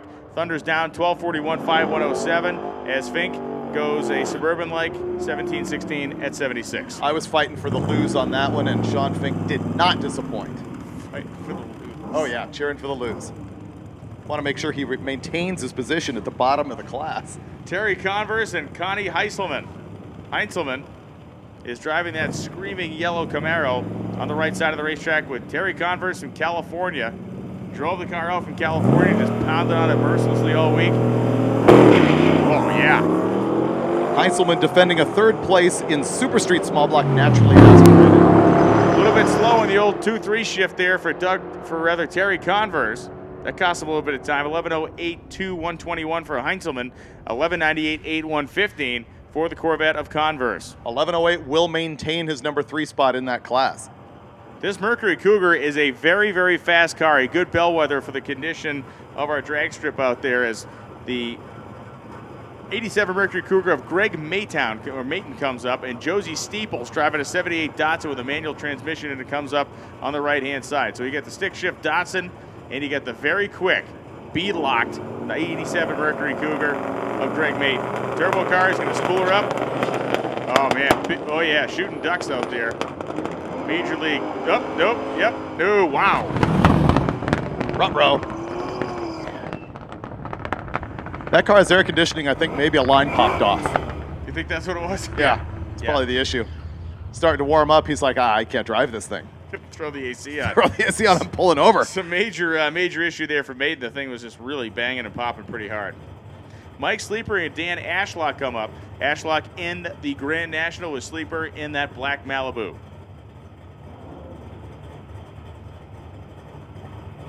And the pace has quickened considerably as we're working through our class cars here, trying to get everybody a shot at the racetrack today, which we, knock on wood, at this pace we certainly will, as long as my nature works with us.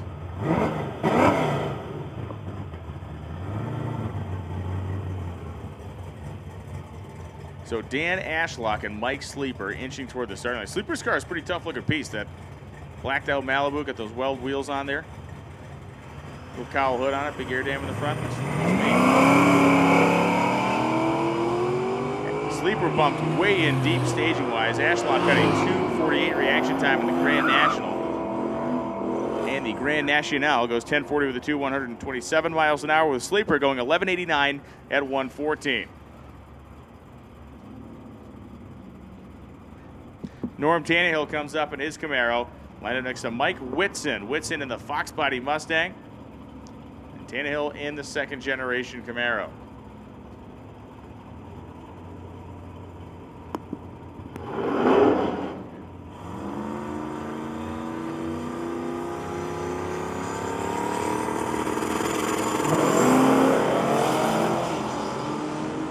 Boy, Mike Whitson came off the starter line pretty good.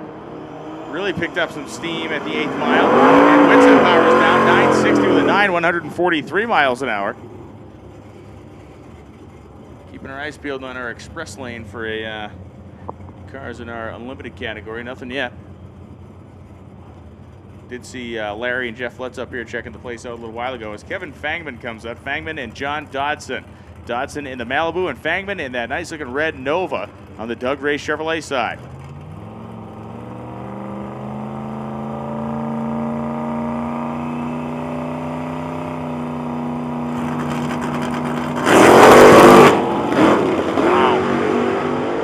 Dodson's car picked the front end up and it busted the tires loose. He's going to pedal it, try to make somewhat of a representative run.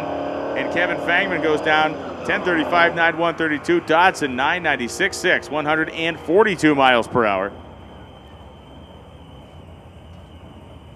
Doug Garrison comes up next. Boy, Doug Garrison, 1964 GTO, sporting a big block Chevy under the hood. And Mike Davis, the 1970 Chevy pickup. Half-ton short box pickup for Mike Davis, and Doug Garrison, that gorgeous 64 GTO.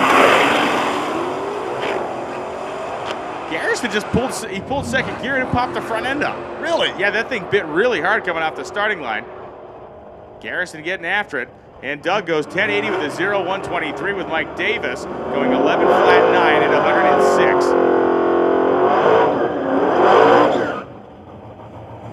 Did you know you could put a gear vendors behind like a M21? I'm thinking that's a pretty cool setup. That is a really cool setup.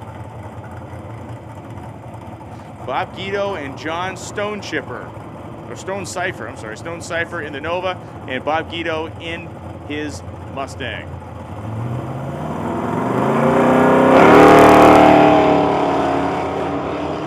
Nova's looking to maintain his number 3 spot, modified naturally aspirated.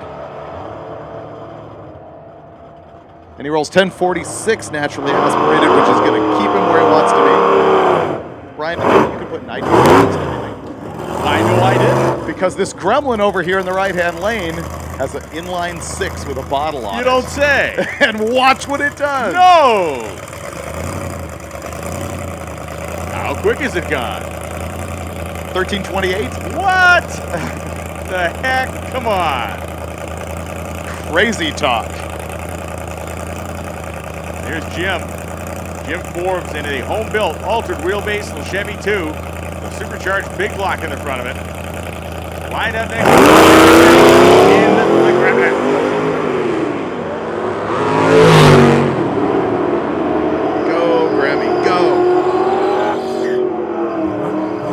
Forbes goes 1070 with a 3,125, and Hendrickson goes 1381 with a 3 at a mere 92. So might be issues down there. The mile an hour off. Hopefully they did not hurt 2 or 3 or 5 of the 6 cylinders powering that car. Not many to spare when you got 3/4 of a motor to begin with.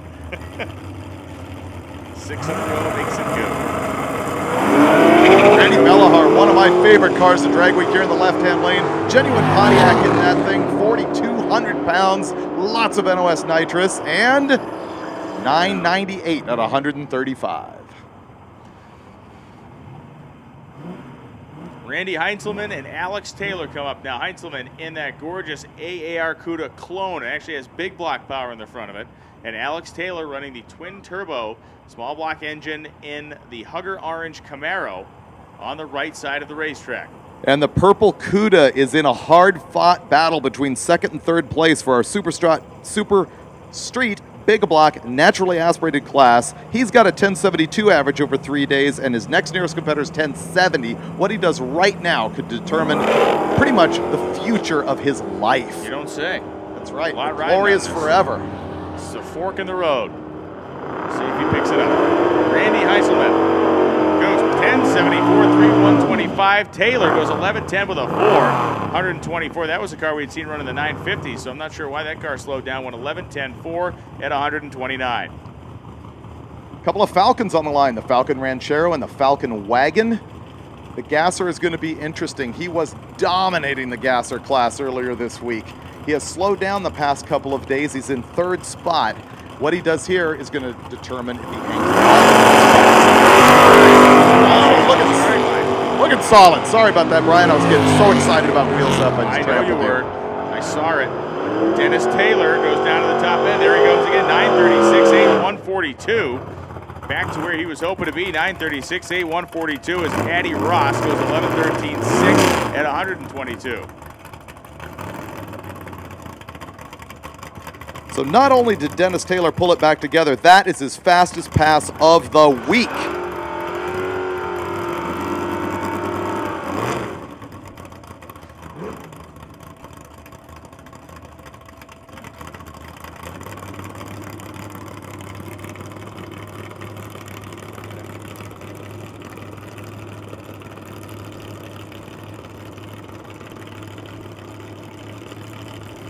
Billy Gebhardt and Rich Guido come up now. Gebhardt in the Valiant and Guido in the GTO.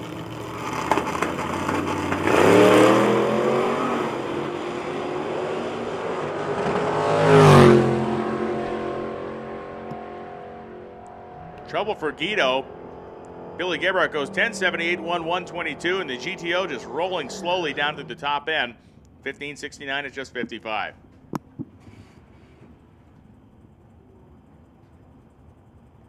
The Nomad in the right-hand lane here is a great story. That is a Nomad, not a 2-door wagon.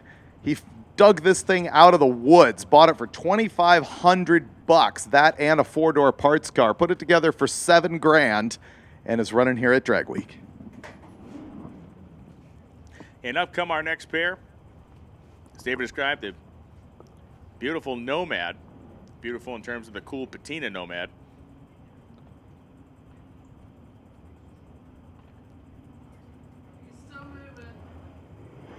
And the Mustang.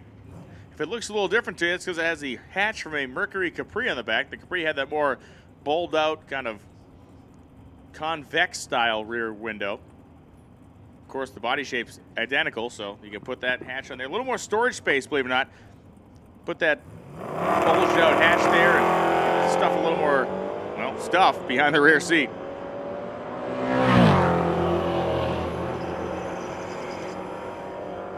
Mark Wishka goes 11-17-7, 125. Nichols goes 13-78-5 at 97.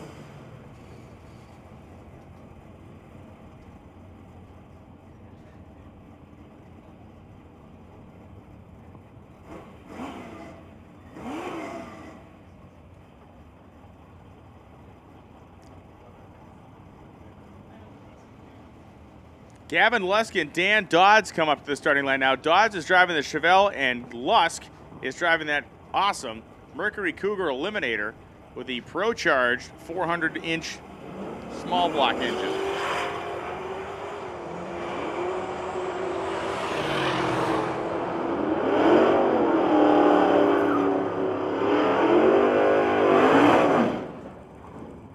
So Gavin Lusk and Dan Dodds, 1161-2, 116 for Dodds. Lusk goes 952-1, 140 miles per hour.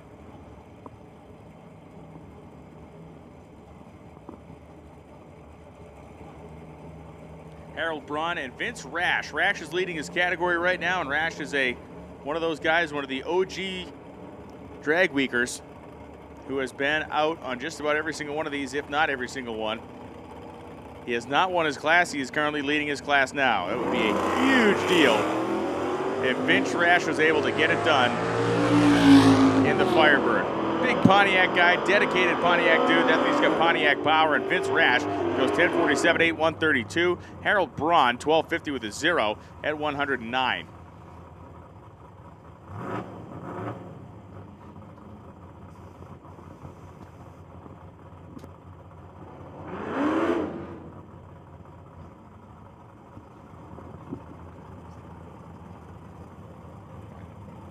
Carlos Astor and Bill Fowler come up now. Fowler, that big 500-plus inch big block engine, 1,000 horse about naturally aspirated. It does have spray on it. I'm not sure if he's hit the button yet, though.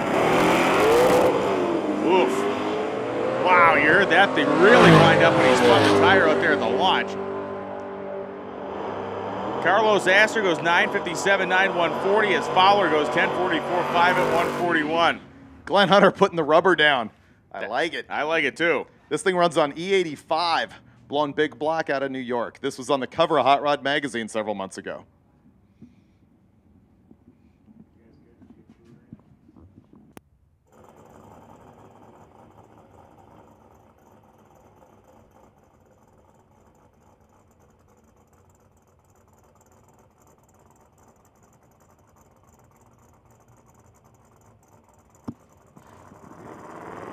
So Glenn Hunter comes off the starting line. He hooks it up pretty hard. Hunter's car is consistent 850 performer. And the big 56 Chevrolet, 120 in the 8th mile. And Glenn goes 907.9, 149 miles an hour as DW Dishman. And the Pontiac Ventura goes 15:04.3 at 90. Well, let's talk about a guy who had a bit of an eventful day yesterday.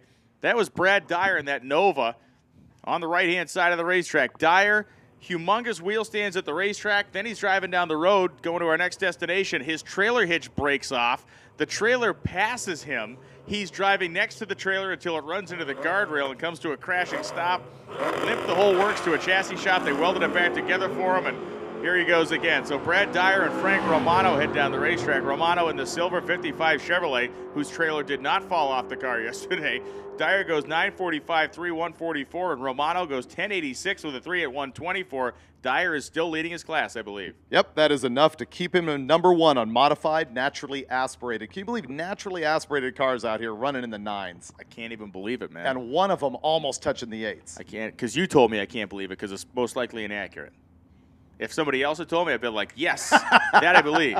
But you gave me the information, so there's no chance I'm believing it. My credibility is down? It is not. It is. The polling numbers are not good. Okay. America has said. America has spoken. My percentages are dropping as we go. As we go. Late into my term. Dave Erkfitz and Jeff Zeller. Erkfitz goes 13-12 with an 800, and Zeller goes 11.97-1, 112. Brian Macy completes a burnout in the EFI store-sponsored 4th generation Camaro. And Mark Covey. Ooh, Eddie Miller in the staging lanes with the, he's got the periscopes are up. The Snork, the purple Snorkmobile. The forced induction, Eddie went Home Depot, full-on Home Depot Ram induction with the plumbing elbows on top of his throttle bodies. Important announcement in the pits, all run. We're going to an all run session lining up back of 3 and 4 right now. We're going to run some of these guys out, do a break for track prep, and then we're going to an all run session. If you have already got a number that you like, please don't make joyrides. We're still trying to get a bunch of guys across the line. I'll run back to 3 and 4. Kurt Johnson, you were just listening to me or talking to me about this. Get back in line. Macy comes off the starting line, pedals it, pulls the front end again. The Camaro, 124 in the 8th mile, and Macy goes 9:05.4, 163, and Mark Covey goes 10:76.4, 123. And David, I have some crushingly bad news. George Gallimore is done. No. Hurt the motor, lost compression. Wow. He's got to come back next year. That guy got too close to everlasting glory to actually give up now. Yep, what I agree. A that bummer. is a full-on bummerino. Wow. That car's still a legend of Drag Week. Yep. Yep. A legend of half a Drag Week. Cullen Duncan and Scott Kleppinger. Duncan heads off, and you hear the Turbo V6 in the Grand National, and there goes Kleppinger. Boy, Kleppinger running very little air pressure in those tires. The rims are almost touching the ground. Kleppinger on the throttle at the top end of the racetrack goes 963.3, 143. Duncan goes 13 flat, 9 at 110. So this black 55 is in a battle with Dennis Taylor in the Ranchero for #1 in the gasser class. And Dennis Taylor just came down and absolutely served notice that he is not messing around, and S.R.C.A is trying to pick up what he possibly can. He will probably get in 2nd place on this thing, but he is aiming for 1st. He's got to run a low 9 right now. So Keith Harrison, you noticed that 55 Chevy's missing a taillight. Well, Harrison was driving down the highway yesterday. A guy pulled up. Keith thought he was going to take a cell phone picture. The dude held up his taillight, and the thing was unscathed. He's just going to bolt it back in the car, so Harrison will get that squared away before he leaves. The Chisholm and S.R.C.A machine goes 982 with a 3 at 134 miles an hour. Keith Harrison goes 11:01.3 at 120 in that high-riding 55 Chevrolet.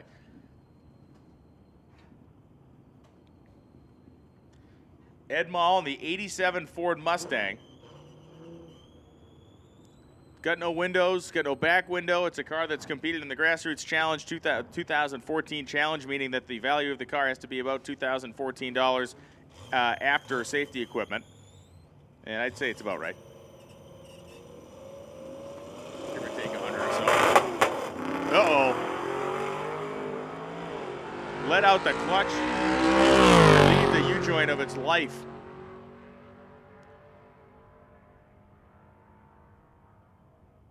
Kevin Studeaker goes 10.93.0, 125 miles an hour, and actually an important announcement from David. Go ahead. So, unfortunately, Brian and I heartbroken. One of our favorite cars at Drag Week. Single Once tier. again, George Gallimore in that black Monte Carlo, who's been running 760s, broke the car here, and he's looking for a trailer back to Tulsa. If we can get anybody who's here in the grandstands or in racing pits, anyone want us to just maybe hang a rope around the front bumper of that thing and go ahead and just drag it back to Tulsa, that's what George is looking for right now. Yeah, George needs a ride home. If you got a trailer, he could use some help.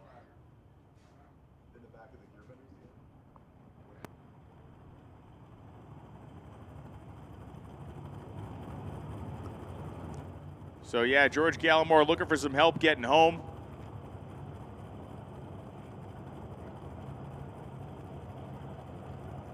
Hey, George, if you're listening out there, we believe there might be a solution with Tom Bailey, who is walking around. He's got his stacker trailer here after he got out. It's being used by the gear vendors guys and such. Why don't you go walk over there and see if they do have room on the lower story for your Monte Carlo? That roof's wide open, and I think with the height of the Monte Carlo, I mean, you'd be at like maybe 13.9, so it's not like it's going to get ripped off the top. I might just get a scalp job if you're under. report a storm. Andrew McClellan and Jeff Pagano. McClellan, they rebuilt the motor in McClellan's car in the parking lot in Tulsa on Monday. It'd been a bunch of connecting rods. They literally took it apart Monday afternoon, and there it goes running 11:34.9 at 116. And Jeff Pagano goes 13:17.2 at 105.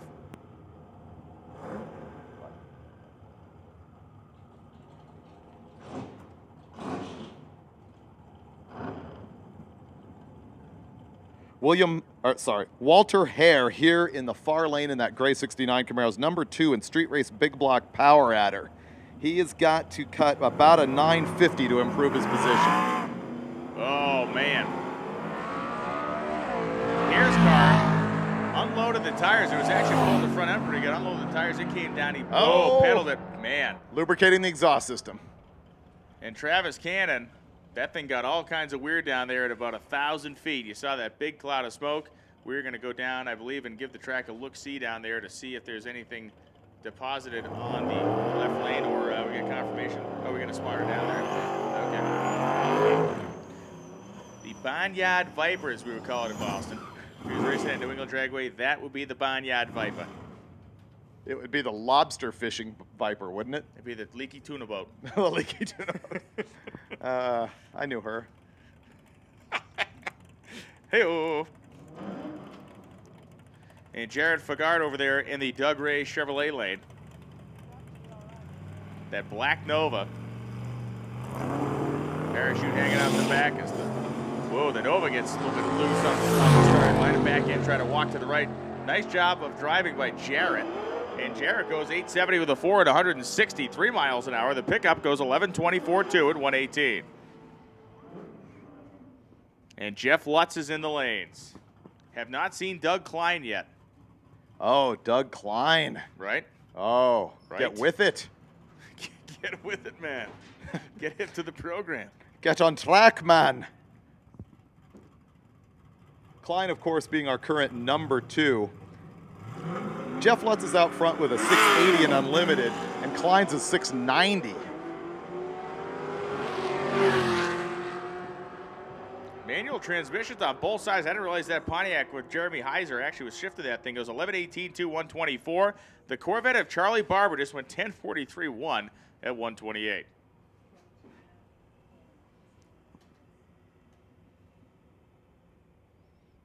So Jeff Lutz is going to be coming to the starting line in a minute. Eddie Miller actually coming to the starting line as well. That is a very fast Chrysler product, 1973 Duster.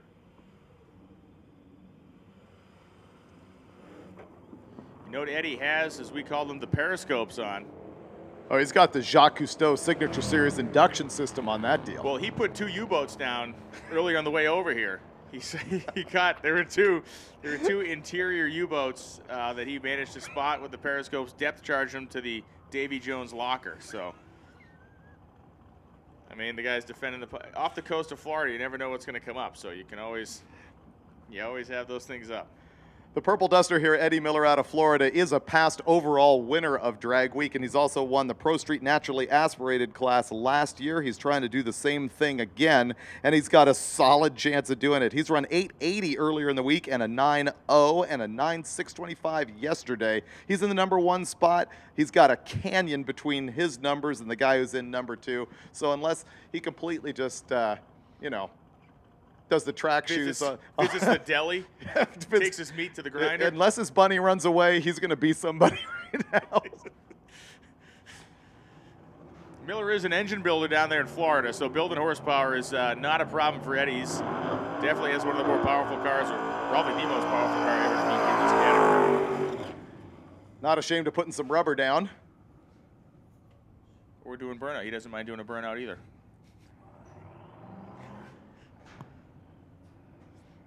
Eddie has sort of dropped the whole Elvis shtick. Have you noticed that? Only about 10 years too late. Right. If that was the better move would have been never to start it. That's true. Because that would have, never having you say you're sorry is really always the better decision. You got to admit this guy's one of the biggest characters in the scene, though. 100%. Eddie is love him or hate him, and there's a lot of people that, well, I don't know if there's probably lopsided towards hate than love, but he's not afraid to speak his mind. He's not afraid to stir the pot, and Eddie's one of a kind. It's the 80-20 rule. It's the 80-20 rule. Eddie is also big into the one and done program. Whatever he runs here, he is going to pack it up and drive away. Goes 966.8, 138 miles an hour with Frank Separano. Goes 897.3, 152. And another clean lap from Eddie Miller as he continues through the week. As David said, he's been on that deal where he's takes his one hit and then moves on to the next track, trying to minimize the risk on the racetrack.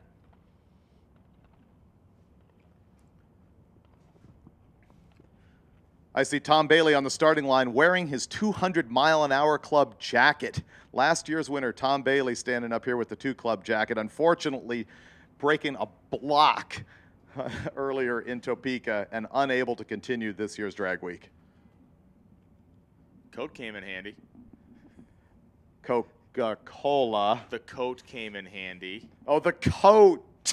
The actual coat. Yeah, not the cocaine. He is drinking a Coke right now. Oh, I meant the coat, as in the wear, not of the beverage and/or illicit substance. Yeah, in alternate worlds known as jacket. Yeah. Alternate worlds. It's a coat. A jacket is a light piece Coat. of clothing, like a fire jacket.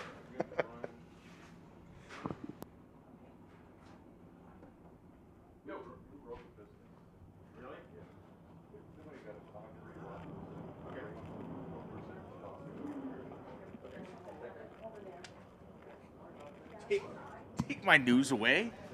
Get news, you try to steal it.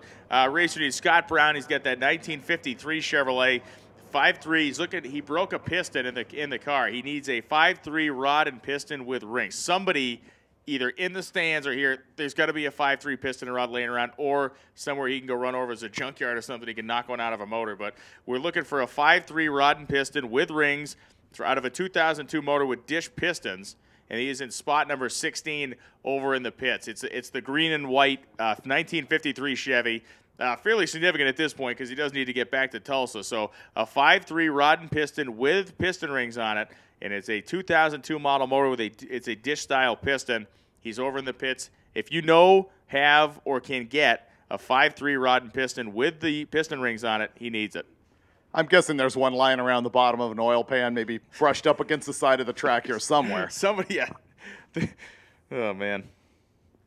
Somebody's got a $250 LS motor they're waiting to put in something that can give up a slug right now. One of the big deals on the Turbo LS motor thing that is happening right now is a lot of people pulling them out of junkyards, putting a lot of boost at them. They make great power. You got to take them apart and open up the ring end gap. The heat of the turbo and boost will butt the ring end gap together. It'll actually lift up the piston ring land on the piston. And especially if you're running the factory hyper-eutestic piston on that thing, it's essentially going to return to sand when it starts to come apart. You don't want that to happen. No. You do not want that. It's like it's a quick way to extrude hone the inside of your exhaust manifold when the sand leaves, but you really don't want that to happen. It will return to sand. It will. Don't let out the smoke or the fire. Don't make sand inside the motor. These are life lessons you're learning here. Dust to dust.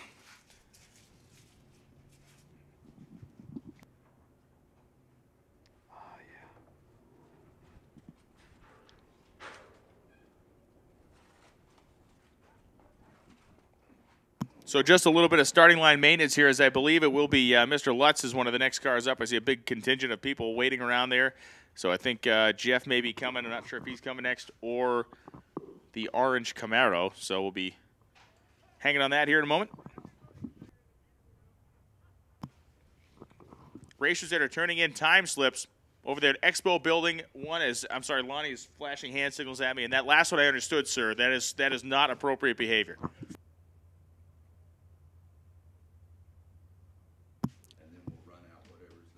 So the announcement comes from Lonnie.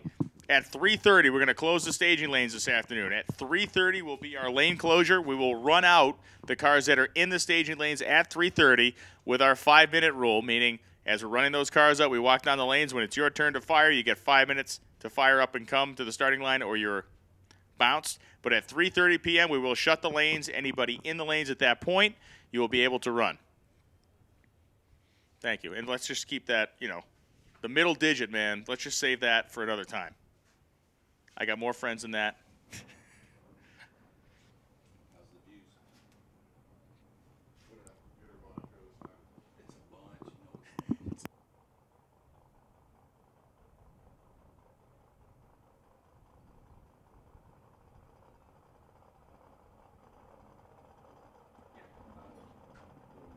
The evil twin.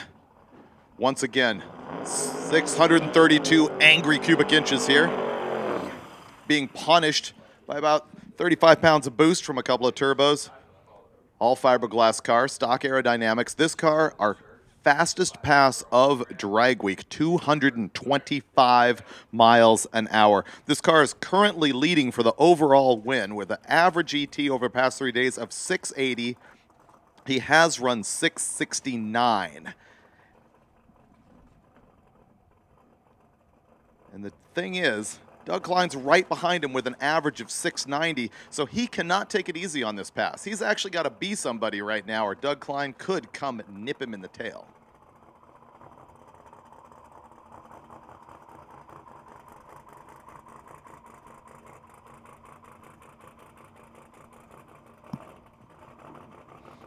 And so Jeff Lutz, pre-stage, bumps are all the way in. That big 57 Chevrolet had to pedal it, and he lifted again, pedal it again at the 8th mile. Now we got some smoke coming out of the thing. 737, but look at the speed, 208 out the back door. He's on and off the throttle. One thing I will say was that one of the quicker 60-foot times we've seen out of that car all weekend, or all week, went 114 to 60. That car was 15 to 18 the other day, so 114 to 60 was promising, but he did have to lift a couple times. 737 4 208 through the lights.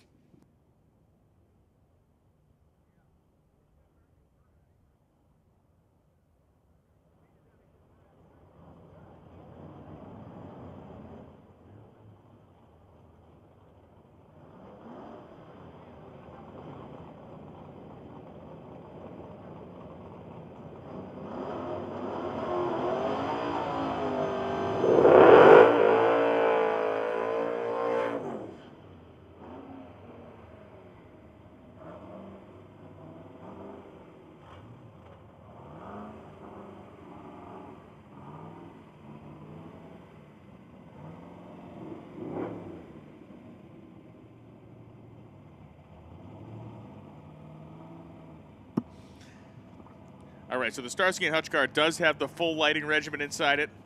This is the greatest day of my life. Okay, awesome. He's got the police lights going. He shut them off. All right, you put on the show. You made your point, sir. Clayton Hartman and Chance Ray come up now. Well played, Torino guy. Well played.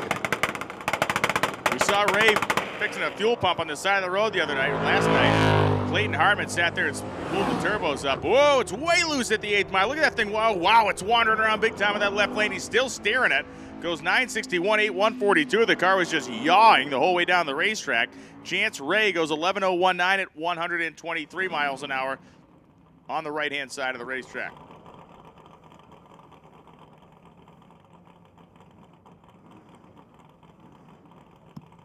Ron Gibney and Dan Roberts.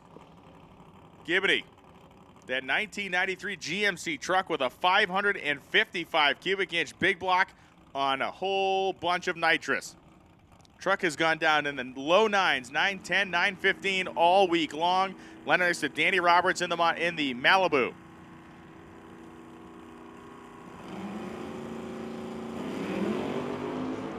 And Gibney getting after it harder than he's gotten after it before.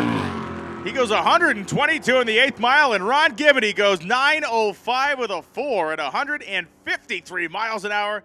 Blunt force trauma on display there in the pickup truck.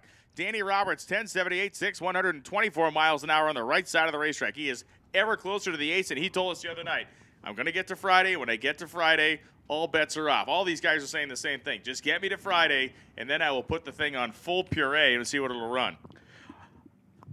I've executed a little bit of mathematics. Oh, this ought to be interesting. I was guaranteed to be wrong. So Lutz, his average over 4 days of racing, if he leaves that pass alone, is 6.94. Now Klein, if he shows up in lanes, all he needs to run is a 6.90 to actually get his average ahead of Lutz. And Klein has been able to pull that number. He's run 687, 696, 691. He needs to roll a 6.90, and he barely squeaks ahead of Lutz.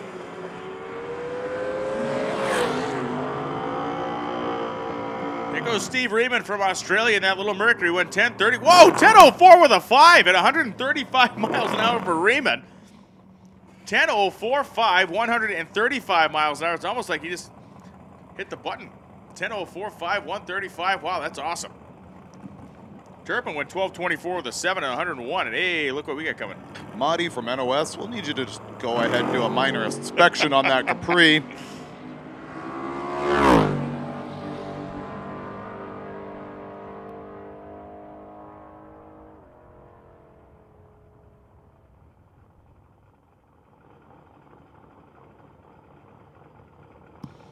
Kurt Johnson, 9:06.6, 151 miles an hour for Johnson. And Chris Mosley goes 11:74, 7:99. I would say our racetrack is right where we want it to be now. We're seeing their numbers drop for several of our competitors, and we're seeing steady numbers released by competitors that we know what they've normally been running, and they're matching their earlier ETs from this week.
Well, that is Australian John Ferrone, a 1972 Chrysler Valiant Charger.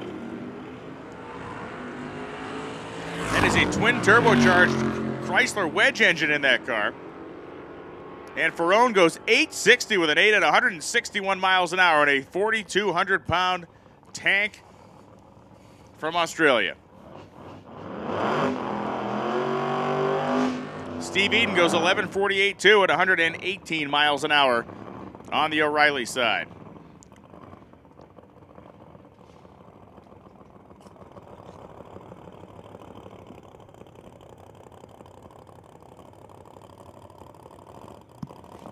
So Gary Putnam, Chad Addison, Putnam. Got to tighten that up. The right accent on the correct syllable. Oh, thank you. Thank you for the wrench, yes.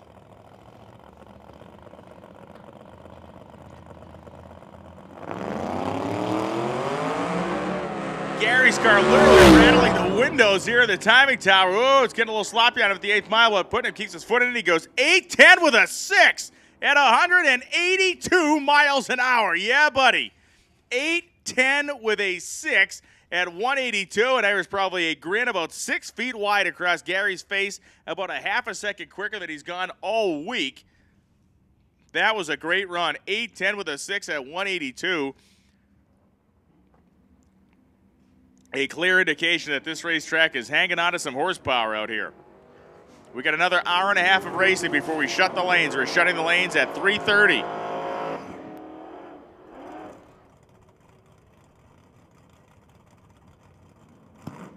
So here comes the Gremlin.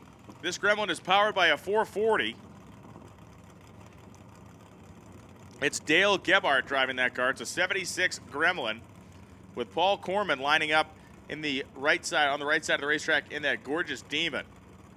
Small block in the Demon, and Dale Gebhardt got the 440. Aluminum headed motor in there. Man, that thing's evil. The Gremlin trucking along 115 at half track, goes 9:41.4 at 141 miles per hour as Paul Corman goes 10:05 of the 134, and another clean pass out of that nice looking machine. Pair of Chevrolets now. 67 Malibu in the O'Reilly lane of TJ Johnson and Dominic Zavacek. Zavacek got the thing crossed up off the launch. He lifted as TJ Johnson, 98 at half track. Johnson in that dark blue Chevelle goes 10.99, 8 at 122 miles per hour.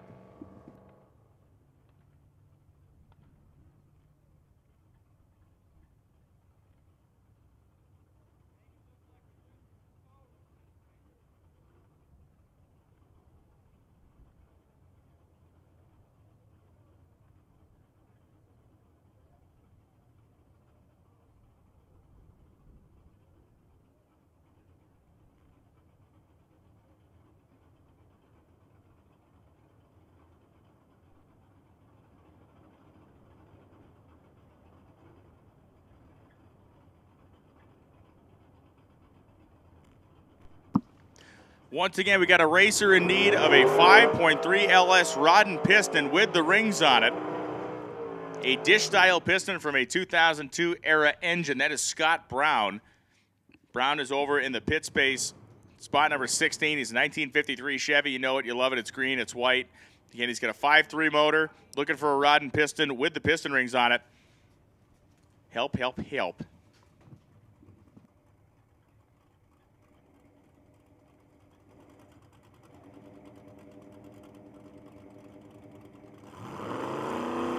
Rachel Gebhardt and TJ Lee going down the racetrack.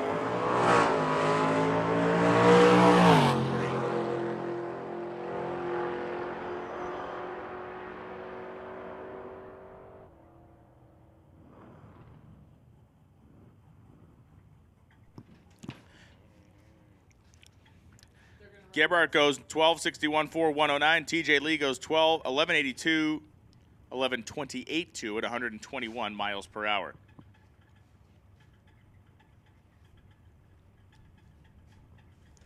We gotta get one of our like secret squirrel pit reporters out there to see if Doug Klein is on the property. We need to get confirmation on that.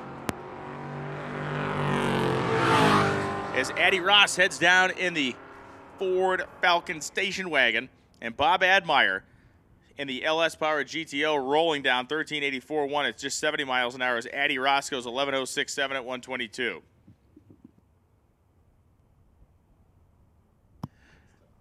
Remember to turn in your time slips. You're going over to Expo Building 1, which you're going to walk right across the staging lanes, right past that beautiful 34 Ford, 56 Chevrolet, and about a 53, 54 Ford truck? Ish, yeah. Ken Barkley heading down the racetrack in that 78 Chevy Malibu.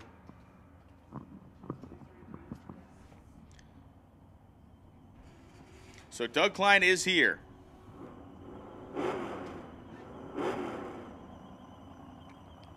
This Vega is looking at number 2 in modified power adder. This car runs 870s.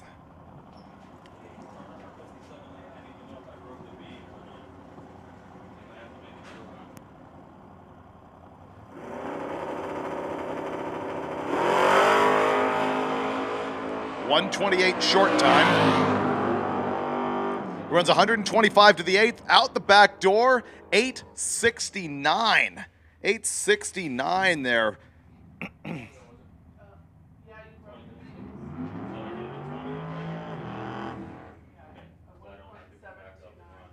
That 869 is, in fact, that Vega's quickest pass of the week. Now check it out here on the pit side, which is, I guess, also the tower side here. The left-hand lane, that red 240Z loaded with a big block Chevy and all the blower. All of it. All of it. 100%, not a little bit, but the complete 1471. This thing is a vicious launcher. Watch this Datsun hike to front. And here we go. Whoa! Oh, man! What's he doing? Wow. Did you see the sparks on the underside when he smacked that thing? 1040 to 123 miles an hour for Brad Barkley. Heinzelman watched the whole show from the other lane, went 1061.5 at 126. That guy hates his oil pan. Once you see a guy get into that kind of porpoising thing where it's landing and he's hitting the gas at the same time, it's not good. There's no goodness whatsoever. Just full-on tank slapper. Alex Taylor and Harold Braun. Taylor's car ran in the 10s, or Alex's car ran in the 10s. She's going to try to get back down that 9-second bracket. She's certainly looking like it right now as Alex Taylor goes through the top end, 975 at 150 miles an hour. Harold Braun goes 1245 with a 3 at 109. Ooh, Chris Edding coming up now. Edding's car is a mean hunk of iron over there. He is currently leading his class.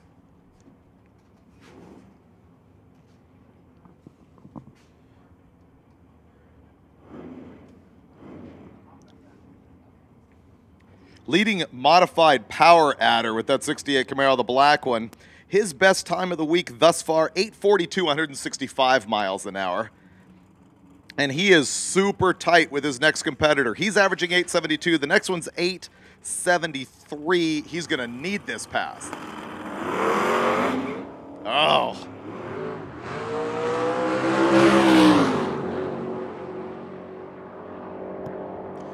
Smoked the tires. He pedaled a couple times. Goes 949 with a Ford, 158 miles an hour. Fogland goes 1179 deuce at 116. That is going to hurt for that black Camaro's lead in class. Brian and I have been talking all week about drag week has come to the point where you got to be on your game every single pass. One bad day and it's all over. Yeah, everybody's program is getting so dialed in now, you just can't afford. There's no real leeway to go, hey, let's take it easy today. Wow. Once again, Fowler shreds the tires with that 500-plus cubic inch big block Ford. Foul spring test there as he launched the thing way up in the revs. Goes 1045, 4, 141 is Andre Miller in the pickup, 1181.9 at 114.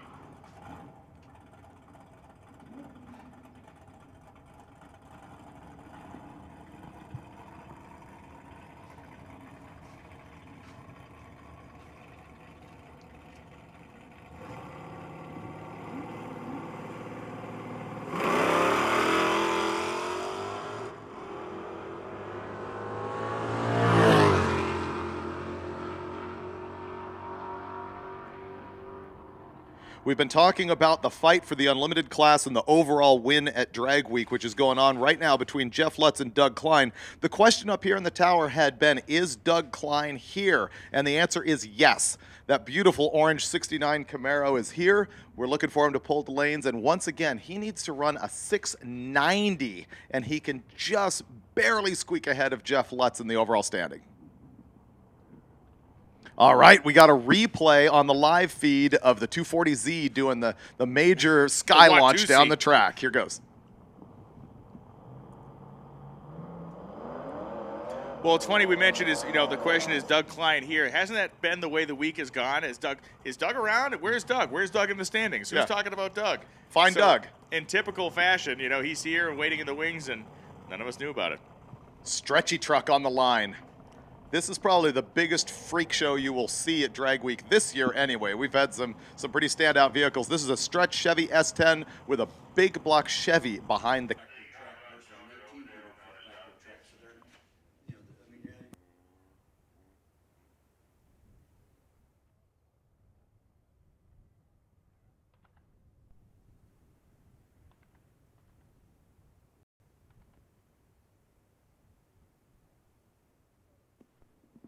Those of you watching on the live feed, we are back. Do us a favor, spread the word that we are back live. We've been doing pretty well with a sketchy signal here today, and when it falls off, we see the views go down, and so we like it when you'll just take the URL, cut and paste it, email it to, 70, 80,000 of your closest friends, and we become superheroes, and everything's good. Well, big crowd gathered around Dave Schroeder's Corvette, as always happens. That car draws a lot of attention for obvious reasons. It is a fantastic-looking piece.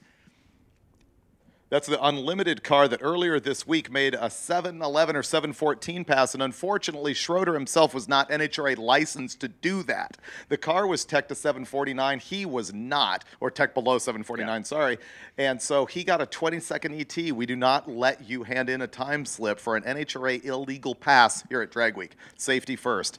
And so he got a 20-second ET. He cannot mathematically win, but his goal, his personal goal, because he's failed to do it a couple times, is to finish Drag Week. So he's working on the finish, and then Monty Smith, who's been tuning on that car, came up here and said, if we make it back to Tulsa and lay down a number, a mild number just to finish the week, then we're probably going to throw some jet at it and go. And look for the 699. And the plan today is, so don't be expecting another one of those 7 teen level runs. Monty told us they're going to run the car on motor to be safe, to make sure it's going to live to get back to Tulsa, and then throw the hammers at it tomorrow. So today, you're going to see a straight-up all-motor pass. I don't know what the displacement of this thing is. I'm not sure. I'm not sure either. So this will just be a straight-up engine pass. So it'll be, I would guess, somewhere in the high 7s, low 8s, somewhere in that neighborhood. I will tell you this. Now that Schroeder's had a little bit of taste of speed and he's seeing what Drag Week actually looks like, I do understand he is shopping for a big bore space block, which means upwards of 700 cubic inches, I'm supposing, which would look really good under the hood of that thing. If he, well, Pat Musi has a 903-inch combination that he sells out there. Oh, we'll go there. 7, 9, whatever it takes. Yeah, yeah. Why mess around with an 800-inch motor where you could just go straight to the top of the charts? Yeah, Fulton and Musi, those 5.3, the new big giant engine blocks with that 5.3-inch bore space that you could do catastrophically huge things with. If you're not aware of that in the stands or here on the live feed, the deal is your bore can only get so big when the center line of two bores next to each other is only so far apart. And so what they do is they actually put more space between the bores on those blocks so they can have a bigger bore. That means the main journals are all spread out. They take a custom crankshaft. You're really going to some next level stuff when you go there, but a lot of guys are doing exactly that. As a matter of fact, I think that's what Larry's got going on in the S10 and the Proline motor. I believe so, with the Proline engine.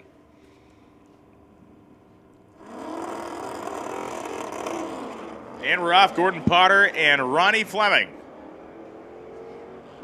Classic muscle car battle out there with the Chevelle and the GTO Judge. A battle that I'm sure has played out over many Saturday afternoons or Sundays here at S.R.C.A. drag strip since it opened in the mid-1950s. 12:03.31.11 for Fleming. Potter, 11:88.6 at 118 miles an hour. Our top three in the gasser class gets more and more interesting as Mike Cox pulls to the line in his 51 Henry J. This thing is 998 capable so far in drag week, and it is such a tight running between him, Dennis Taylor in the Ranchero, and Chisholm and Stasiak in the 55 Chevy. I would be really curious to see this thing pull into the 980s right now. Paul Menzel and Mike Cox now. Oh, Mike Cox pulled the front end up in that thing. Didn't usually lift a wheel.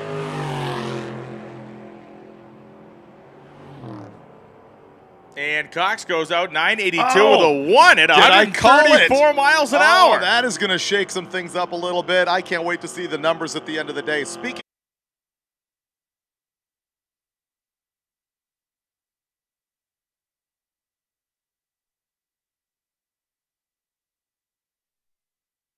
Blairhout in the Mustang, Hogshead in the Nova. Hunkers down to the right side. That thing looked good coming off the starting line. Look good from an entertainment perspective. From a chassis tuning perspective, not so much. 11:10.5, 121 for Clairhout, and Tom Hogshead goes 10:53 at 130. This 40 Willys showed up at the last second on our registration day and was one of the last cars to get into drag week, and he's sort of just been taking a happy cruise, making one pass a day and having a good time. Big block Chevy in this thing, and I like when he's on the road that all of his luggage and like a gas jug or something like that, all strapped to the wheelie bars. See, when you're a man, you don't unbolt your wheelie bars for the drive on the street. Just pin them up. You use them as a luggage rack. Let the cop trip on him as he's pulling you over to get a ticket. Steve Marine heads down there in that 40 Willys. And while Marine is not a factor for the win in Unlimited, he is a guy who is on pace to survive drag week in a pretty hairy car down there. It goes 11:74 at 96, obviously much more in it than that, but Steve Marine been out here, been having fun for the week, and knock on wood, we haven't seen him have to really tear into that thing. One wonders if Larry Lutz, or I always say Larry Lutz because it's always Larry and Lutz. Did you do the same thing? I did the same thing yesterday. I know it. One wonders if Larry Larson is actually going to come up with his S10. They didn't make it here today. I understand they were put in impound. He's got to make a run here to be eligible to finish drag week to be eligible for the heads-up shootout on Saturday in Tulsa. Doug Garrison heads down the right lane in the 64 GTO. Turn signal glaring proudly down there. 1071, 326 as Lejeune goes 12:24.7, 120. Dougie Baby's been putting the flog to that thing. Dougie Baby. Dougie Baby. Dougie Bang Baby. shift that goat. He's been putting a lot of passes on the big block Chevy in that thing. Well, the guy's been flogging that goat for years.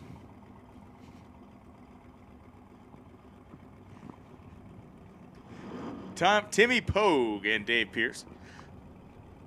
Pogue in the Ford Coupe, 34 Ford Coupe. and Dave Pierce, 1968 Chevy Camaro.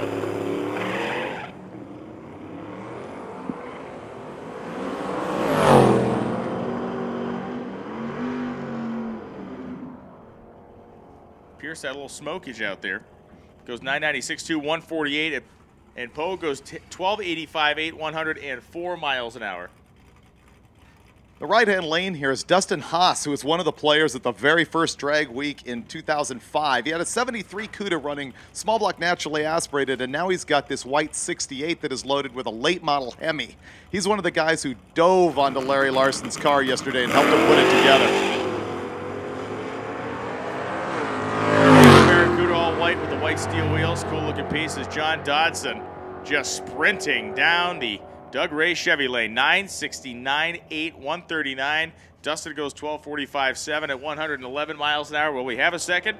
Thank you to Pep Boys Hot Rod Shop, the Pep Boys Speed Shop, apologies, for their presenting sponsorship of this live broadcast. And thank you so much to Gear Vendors as the presenting sponsor of the race. It's just been a great week. Still a bunch more stuff to go. We got a full day tomorrow and a fun day on Saturday. And it will be all out at Tulsa for those 2 days. So wouldn't be possible without them, and certainly without MSD, Rocket Brand Racing Fuel. I see where you're just momentarily tongue-tied by the pulchritude of the international pickup. Oh, it was jumping off the page at me down there. KB1 action. Better believe it. It's Darren Gebhardt. Little smoky down there. Goes 11.13.3, 120. Tim Hall, 11.99.8, 110 miles per hour. Here comes your boy, the Hemi-powered Super B.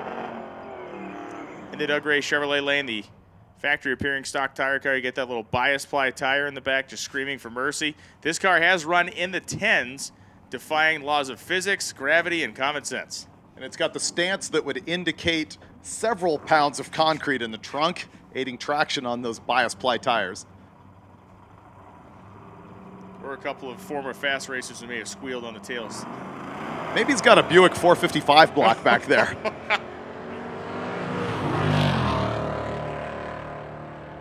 Rick Callahan hooked up and rolling a big smoke coming out of the Pontiac. Callahan goes 11.08.8, 126. And Eli Gould in the Pontiac, that thing is smoldering away down there. Look at the smoke just enveloping the back of that car in the shutdown area.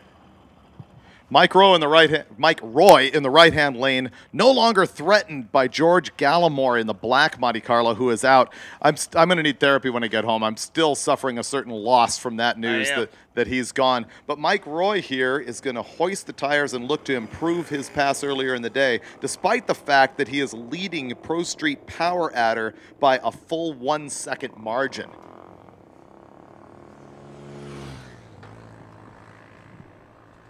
And we're going to check the racetrack. We got a bunch of people heading down the course here because of all that smoke coming out of the back of Eli Gould's car.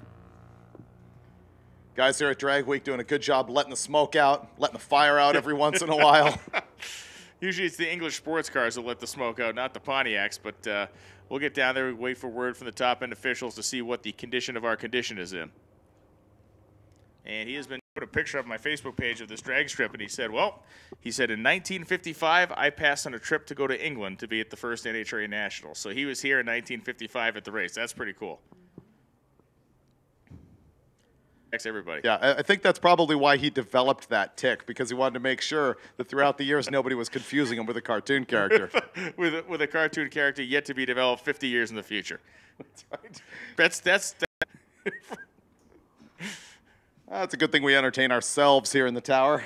They said everything looked good. They're headed back. All right, everything looks good at the top end of the track. The track officials are heading back to us, and we have entering that portion of the afternoon. Normally happens a different time, but the lanes are starting to shrink a little bit. We're getting some return customers to make more laps, but they're not exactly returning with the alarm that they normally do. Mike Finnegan going to be entering the tower here momentarily. We had the door locked to prevent such a thing, but we are going to allow him in. Here he goes. Unfortunately, he made eye contact, and I couldn't deny it. He's come inside the building. Mike Finnegan has been the Mike Wallace of Drag Week in the pits, getting to the heart of the story, interviewing drivers from this country and others. Do you have news? Out of here. Oh, is it time? Really? Apparently, Finnegan's wife is going to pop.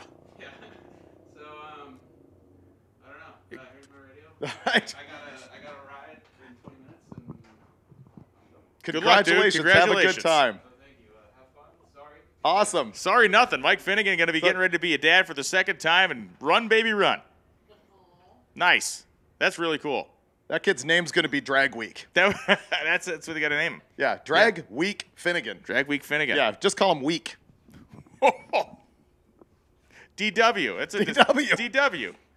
D-dubs. Wow, that's exciting news. That's cool. We thought that might happen, but not enough that we didn't buy the airline ticket, so we went ahead and brought him. Finnegan and I have been on the road for 2 weeks, ever since before the U.S. Nationals last weekend, where Brian here was announcing. We were shooting a roadkill. We went to Indy and bought a car that I realized I failed to announce that we're going to give away tomorrow. I need to get on that. If you're a roadkill fan, we are going to give away one of our roadkill cars at Tulsa tomorrow. I need to get that information online. That was an ultimate fail on my part. Oh, actually, video guy Dustin just pointed out with Finnegan leaving, it's a little difficult to continue filming a roadkill episode. Wow. So all you right, forgot, the so drama continues. So you in the span of 30 seconds, you forgot you were giving it away, then just said you were going to give it away, and now you're not giving it away again? Is that what just happened there? I don't appreciate the hostility. I'm just trying to clarify this for people that may want that wagon. What's your name again? Do you work here? I stumbled in from outside. That's right. Mike Roy. What else can we say about that Crimson Monte Carlo on the right side of the racetrack? It is a mean piece, but it did smoke the tires the first time down. He needs to get a clean run here. Greg Weigert is in the Pontiac. So if you're on the live feed right now, you want to tell all your friends once again that the big guns are coming out. You're going to want to see this. And if you missed that run just now with Mike Roy, pretty much there's a hollow spot. Like the Nixon tapes, there'll be a blank when you get through that section. Oh, man. Everyone remembers where they were when Mike Roy ran that number right there. The shot heard round the racetrack.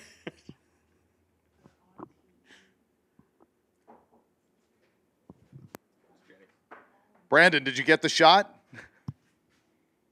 Of course. He says of course. Did you get the wagon wheel stand earlier, the red Malibu wagon? All right. See that? Brandon Galogly, Hot Rod Magazine right there. And we are down to 1 hour.